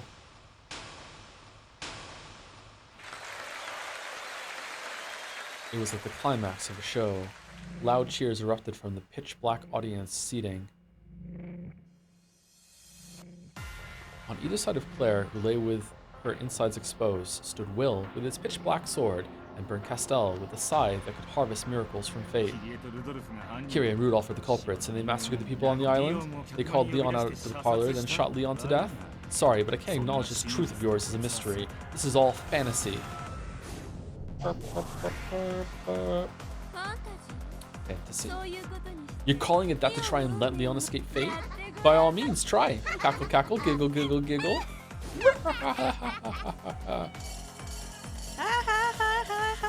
Fuck Higurashi. Anyway. I'm so fine. You good? You good? You're good? Yeah? Yeah. Cucumber? Really? We're doing red? Okay, rule number 1. It is forbidden to have a crime without all clues presented. Surely, Will's black sword must have cut through Berncastle's body. However, it had no effect, like cutting the reflection of the moon on the water. I feel like we're kind of past this, actually. I'm surprised. What's this? What do you mean by clues? I won't accept your mystery with Kiria and Rudolph as the culprits. You won't find clues showing that they're the culprits no matter which game you look at. Of course you won't. Even if they did exist at one point, the whole island blew up. Which means there aren't any clues. And that means this is no mystery. It's fantasy. Huh? It's impossible for an unprovable truth to become truth in the human world.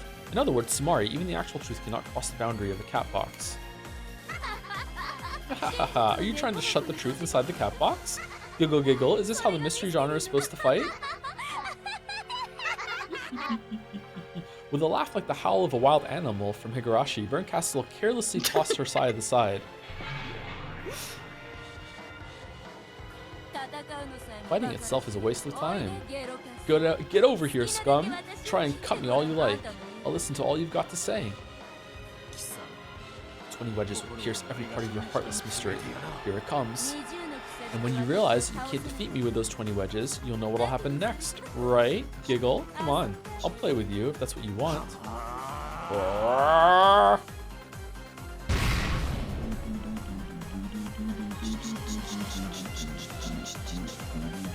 Ushiromiya Kinzo, Ushiromiya Kraus, Ushiromiya Natsui, Ushiromiya Leon, Ushiromiya Jessica, Ushiromiya Ava, Ushiromiya Hideyoshi, Ushiromiya George, Ushiromiya Rudolph, Ushiromiya Kyrie, Ushiromiya Battler, Ushiromiya Angie, Ushiromiya Rosa, Ushiromiya Maria, Nanjo Terumusa, Renove Genji, Shannon, Canon, Goda, Toshiro, Kumasawa Chio, Willard H. Wright, Bern Castell.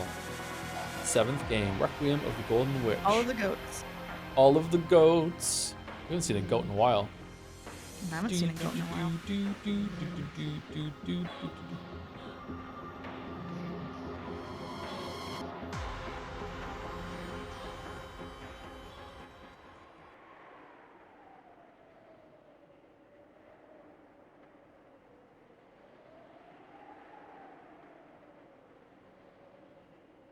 None of the goats. Trying to ignore an incredible pain in the chest, Leon kept on running and running without stopping. I dashed out of the theater-going witches, then ran through an incomprehensible world of blackness. Before I knew it, I was running through a place that looked like a sea of stars. Or maybe the bottom of the ocean with stars scattered around. If I get careless for a second, I'll probably trip. No, if I get careless, I won't be able to tell if I'm running, or just making running motions as I freefall, endlessly sinking deeper into the ocean of stars. I just kept on running without any goal or target. I mustn't stop moving. I mustn't fall down here. If I fall, I'll crush the hope of the me's in countless worlds. There's a happy world that the Beatrice dreamed of, and I'm their last hope, the only one who can reach that world. Even though I understand this, the truth thrust in front of me by the witch who controls miracles, who says there can be no miracle. Even before reading this, there was a few times in my life where I've been up against like something really, really difficult to get through, and I've thought of like there's different me's and different realities that are going through the same thing, and it was like a source of like resilience to feel like I'm gonna be one of the ones that gets through it. Yeah. Same. Yeah. Thrust in front of me by the witch who controls miracles, who says there can be no miracle, is cruelly gouging itself into my chest. That was my biggest cope when I had a stomach tumor, actually. There's no way I could be the one who gets it from the stomach tumor. Right, anyway. Sorry, Will. My body's already... Then, Leon finally succumbed to the fierce pain and faint and fell over. Leon's body was held roughly from behind and lifted up. Huh? Will, you're okay.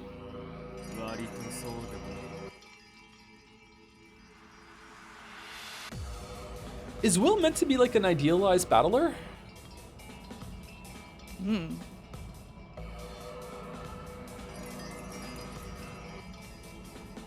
No, not really. Don't you give up. Didn't I tell you I pinch your ass?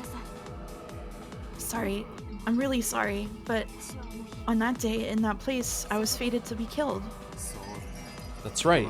All humans are fated to die in the end. Does that mean their lives are meaningless? Of course not. What a person's life means, what it's worth, what it is, these are things each person decides for themselves, no matter what sort of fate is forced upon them. Don't accept it. Create your own world for yourself. Will, your left arm. Ah, right. Must have forgotten it. It'd be a pain to go back and get it now. There were rips all over Will's body. Also, his left arm had been brutally torn off from the elbow, his clothes were in tatters, and he looked like a blood-stained scarecrow.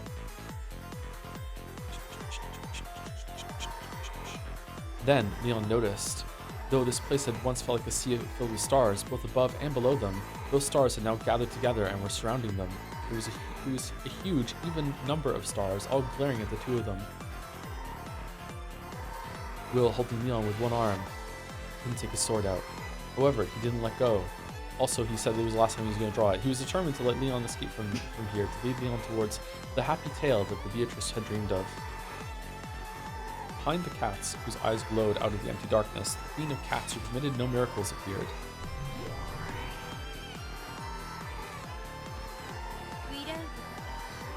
Willard, put Leon down. If you do, I'll let you go. Go file a protest with the Great Court. You can put it up for debate. Will, I won't leave you behind. I need to tell you why I quit SSVD. Come to think of it, even I don't know that. Why'd you do it? It's because I got fed up with all those damn sob story mysteries. We'll survive and reach a happy ending. I'll show her. Beatrice died in despair, thinking that there were only bad endings. I'll show her that a happy ending can exist. That's why I'll never put you down. Will, you can take the rest of my left arm, cats. I'll give you my legs too if you want them, but I'm not letting go of Leon here. I'll take Leon away from the bad ending you represent, even if I have to crawl my way out of here. Are you okay with this, Leon? Will's planning to die protecting you. You don't want that, right? Go ahead and tell him to leave you be and save himself. Will. Yeah. Please, don't leave me here. I'll certainly survive, and so will you. Can we get a poll in chat of who you'd rather be right now, Will or Leon? That's the spirit. As he said this, Will held Leon tight. There you have it. We'll keep struggling on, Burn Castell. We won't give up on the chance of a miracle. You're saying that? When the Witch of Miracles has promised with certainty that there will be no miracles? Giggle giggle. Hehehe. So long, you two. Go collect dust in the depths of oblivion, unable to even die and disappear. If Leon doesn't win by a landslide, I don't understand my chat. They also Come, put in kitties. Burn Castell as an option. Oh, god damn it. Come, my kitties, I won't order you to kill them. Just clean up the two pieces whose role has ended.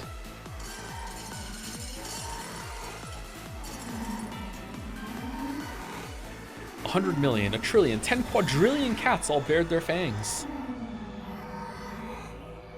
In the starry sky of cat eyes, countless flesh-colored mouths opened, exposing countless teeth. Ooh. The world was wrapped in flesh and blood and fangs.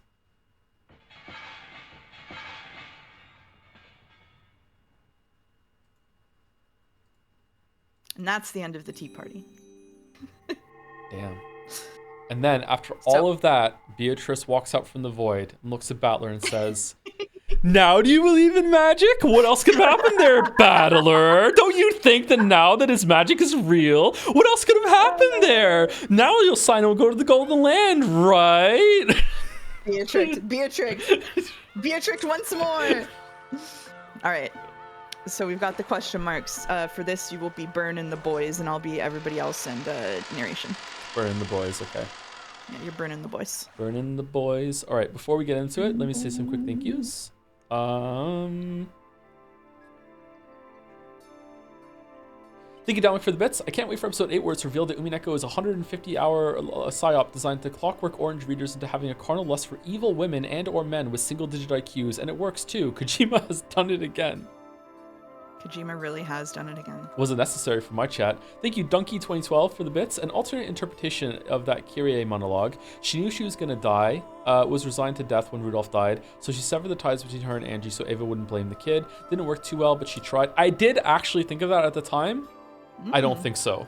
I don't think so. I think it is a valid interpretation. Don't get me wrong. I think that you could like go on believing that if you want to see her words with that kind of That's love. reading it with love. Yeah, Yeah, that's reading it with love if I've ever heard it. It did occur to me, like legit, but I don't think so. I think even in that moment, like, would you even want to pretend in your last moments to do that? I don't know. Sumari, Chat, this is Umineko's stream. We don't call it copium, we call it reading it with love. Come on, sorry for interrupting. It's okay. That's a good line. Sumari, Nox's ninth Umineko version. People are allowed to lie. They are allowed to lie. That's true. That's true. The Nowhere 999 is used in bits to say, man, I really think the character design messed you in a negative way. Like, Burn is absolutely your type of character, the one who does not play by the rules and messes around to no end. On top of it all, you play video games exactly how Burn plays Umineko. I really think that you dislike her purely because of her looks. Just imagine if Burn Castle looked like Ramona Flowers played by Mary Elizabeth Winstead. Why are we bringing her into this? She might have been your favorite character by now. I mean, you're not wrong. I said that. I see. Yeah, I went out and said that. Yeah, of course. Yeah, it just goes to show you that you shouldn't mess around with this kind of character designs. I blame anime. Thank you, Terraflop, for gifting out 10 gift subs while we're at the conclusion there. Thank you very much, Terraflop. Thank you, Paus, for the bits as well. Wow, the prologue of Fate's Stay Night is a lot different than I remember, but Saber is here, so I'm sure it's fine. Thank you to Lamp TD as well for the resub.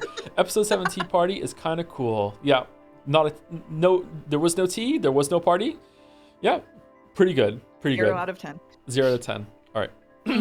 So you say Okay. I was burning the boys? Burning the boys, and I'll Burning take the everyone else's boys. narration. Okay, go for it. All right. 2 white pieces were set on the chessboard. The countless black pieces surrounding them were now just packed together, not even placed on the squares. Berncastel tipped the 2 white pieces over and took them off the board. Is it really okay to end it like this? Yes.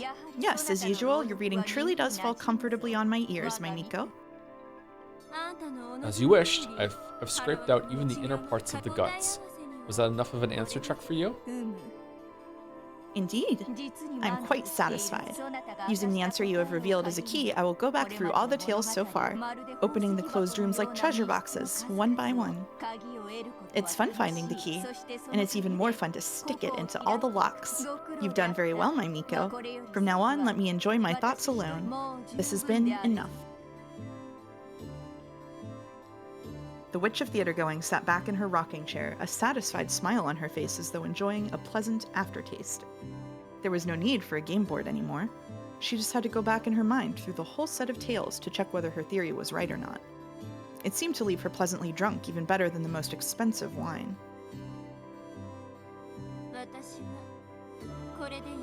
Are you done with me now? You have done well, my Miko.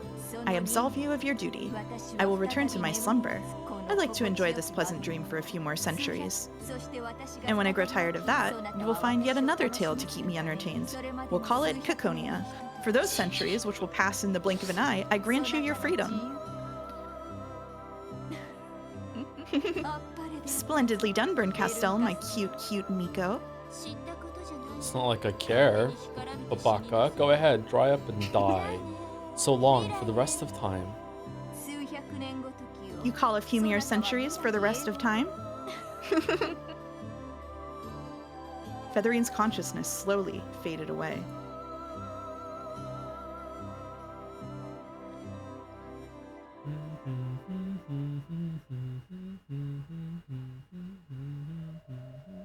As the owner of the study's slumber grew deeper, the lights about the room slowly darkened. Good night forever. Aurora? Aurora? Don't need this game board anymore. I'll take it. Berncastel reached out towards Beato's game board, which lay on the table in front of Featherine's rocking chair, and tapped it twice. The game board and the pieces flew into the air, folded up and put themselves away, then landed on Berncastel's outstretched right hand. She immediately started chewing on them. I still haven't had a chance to do any real game mastering. I just did Beato's funeral. That and tearing out the guts. Still haven't done anything. Berncastel's smile twisted evilly. Then the game board floated up once again, and a world unfolded itself above Bernkastel's palm.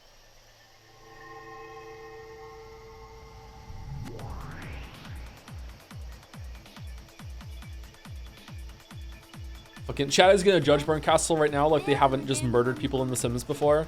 Like, come on. You've all done some crazy shit in those kinds of games. Hey, pieces of Beato's game. I'm gonna have you spin an incredibly brutal tale that I'll find incredibly entertaining. Tremble in fear of the certain fate you've been promised. By the name of Bernkastel, Witch of Miracles. And as the final game master of Beato's game, I proclaim it. Though, just saying it would be boring. You know, I should follow Beato's rules and say it in red. Are you sure? There might still be some witches with naive hopes. Ah, Lambda, so you're here? Of course, you're always wherever I am. Go on and say it. You tell those naive dreamers. Yes, I will. As the Witch of Miracles and as the final game master, I proclaim the start of the final game and make you this promise. I won't give this game a happy ending. Oh well, might as well stop here.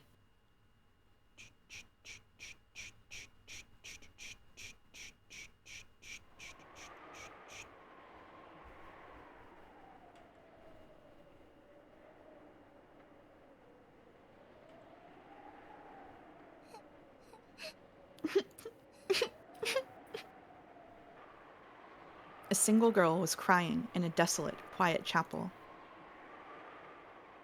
She was a small girl, only 6 years old. The girl who would, for 12 years starting now, lament the fact that she wasn't on this island during October 4th and 5th, 1986.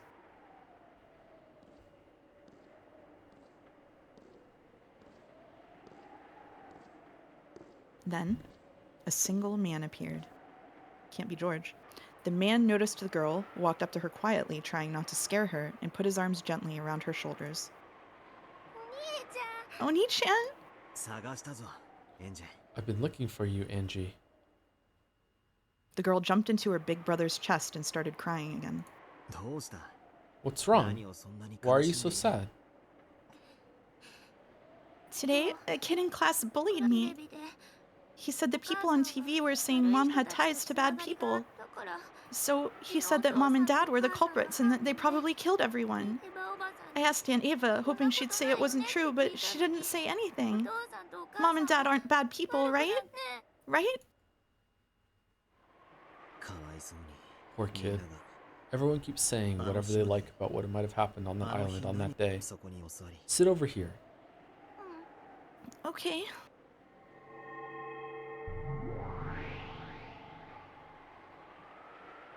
When the man pointed to the floor, a cloud of gold butterflies gathered there and created a chair. The girl obediently sat down on it. You know, don't you, Oni-chan? You know that Mom and Dad aren't bad people, right? Yeah, of course I know that. I know that none of them were bad people. Then tell me, what happened that day? What happened on Rikkenjima?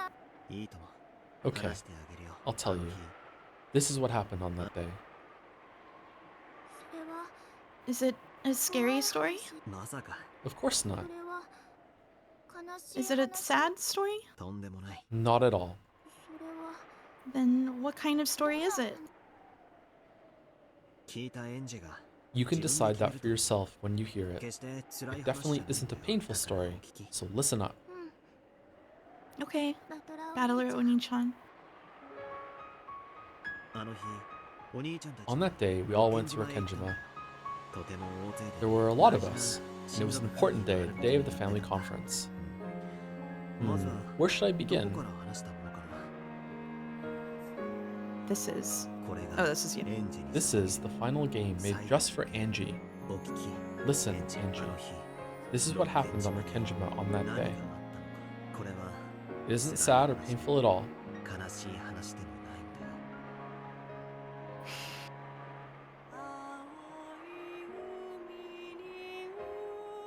Well...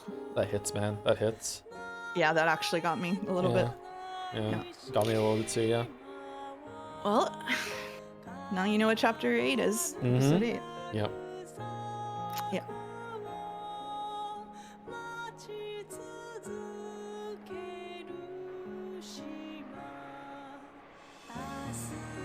You know what? That was a good ending. I don't need any more. I think that maybe... I don't want to know. I don't want to know. Stop it here. Stop it here. Thank you, Phoenix Uriam, for the 20 gift subs. Sending us off with a crap ton of gift subs. Thank you much, Phoenix Uriam. Thank you again, Terraflop, for 10 gift subs as well. Thank you very much, everyone.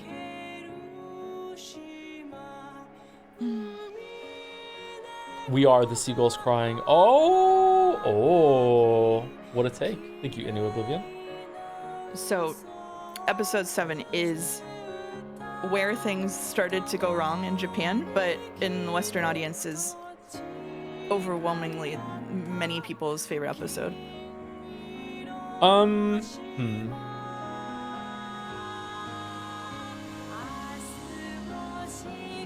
don't know if it's my favorite. It might be my favorite after I think about a lot of things and I process the whole story again. It might be my favorite. It's definitely in the top 3 for sure. It's definitely in the top 3. It might be number 1. I don't know. I feel like it's probably the best paced. It had really good presentation. It flowed really well. A lot was revealed. Almost all of it made sense. So like I'm nitpicking some stuff that doesn't make sense. Like at this point I'm in a different place in the story, so I have different expectations. So even the bomb thing doesn't really bother me. Maybe it will later when I think about it.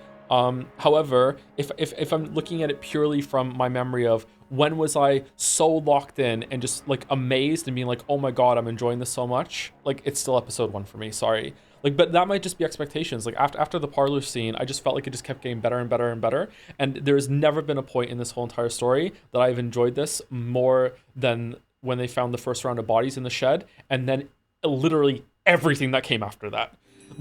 Everything that came after that was just like 10 out of 10. You know what I mean? Just like holy shit. Like really, really, really, really good. But I don't know if that part's gonna hold up as much now when I go back and look at it. I know that's not maybe fair, but like this, you know what? I think I could bump this up to 2 at least. Oh wow, it's different.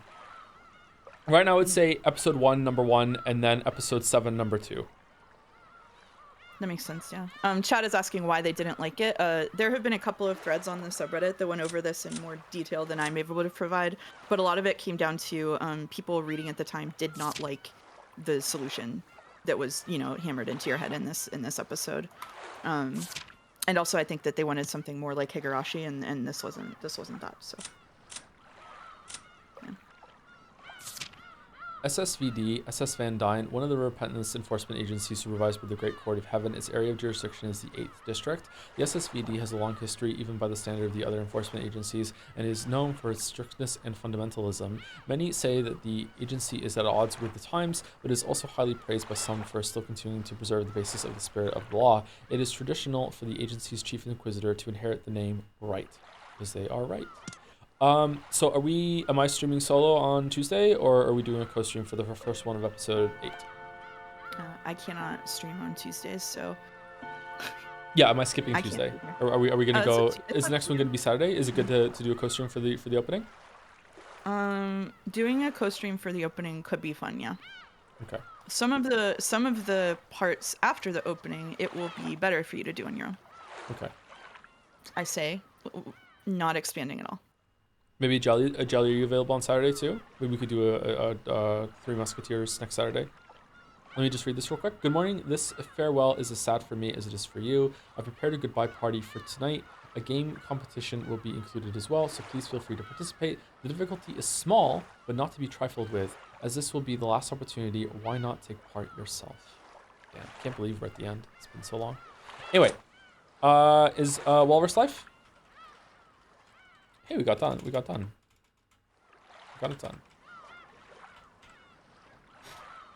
We did get it done. We got it done in time for my funny little plans. Yeah. Hypothetical Walrus. Okay. Hypothetical raid going out. I think Walrus has Umi news. Maybe it's time for Umi news. Okay, why don't we start next Saturday then, since Jelly is available, and then I think we'll pretty much get exactly enough done next Saturday before it goes into a section it'll be good for you to do by yourself. Okay, we can do that. Sure. That sounds good. Checking the timing. We'll check with Jelly at some point in the week. Sorry. Okay. So there's not going to be a Umineko stream on Tuesday. I'll probably just be Final Fantasy 6 into Expedition 33. With the pace I'm going on Final Fantasy 6, we might be able to start Expedition 33 on Thursday. if I stream Nice. on Monday. So that'd be good. Because now we have to play the fucking Donkey Kong game. So, yeah, we need to make some time. And I'm so cool about it. I'm so cool about it. There's absolutely nothing wrong with the Donkey Kong.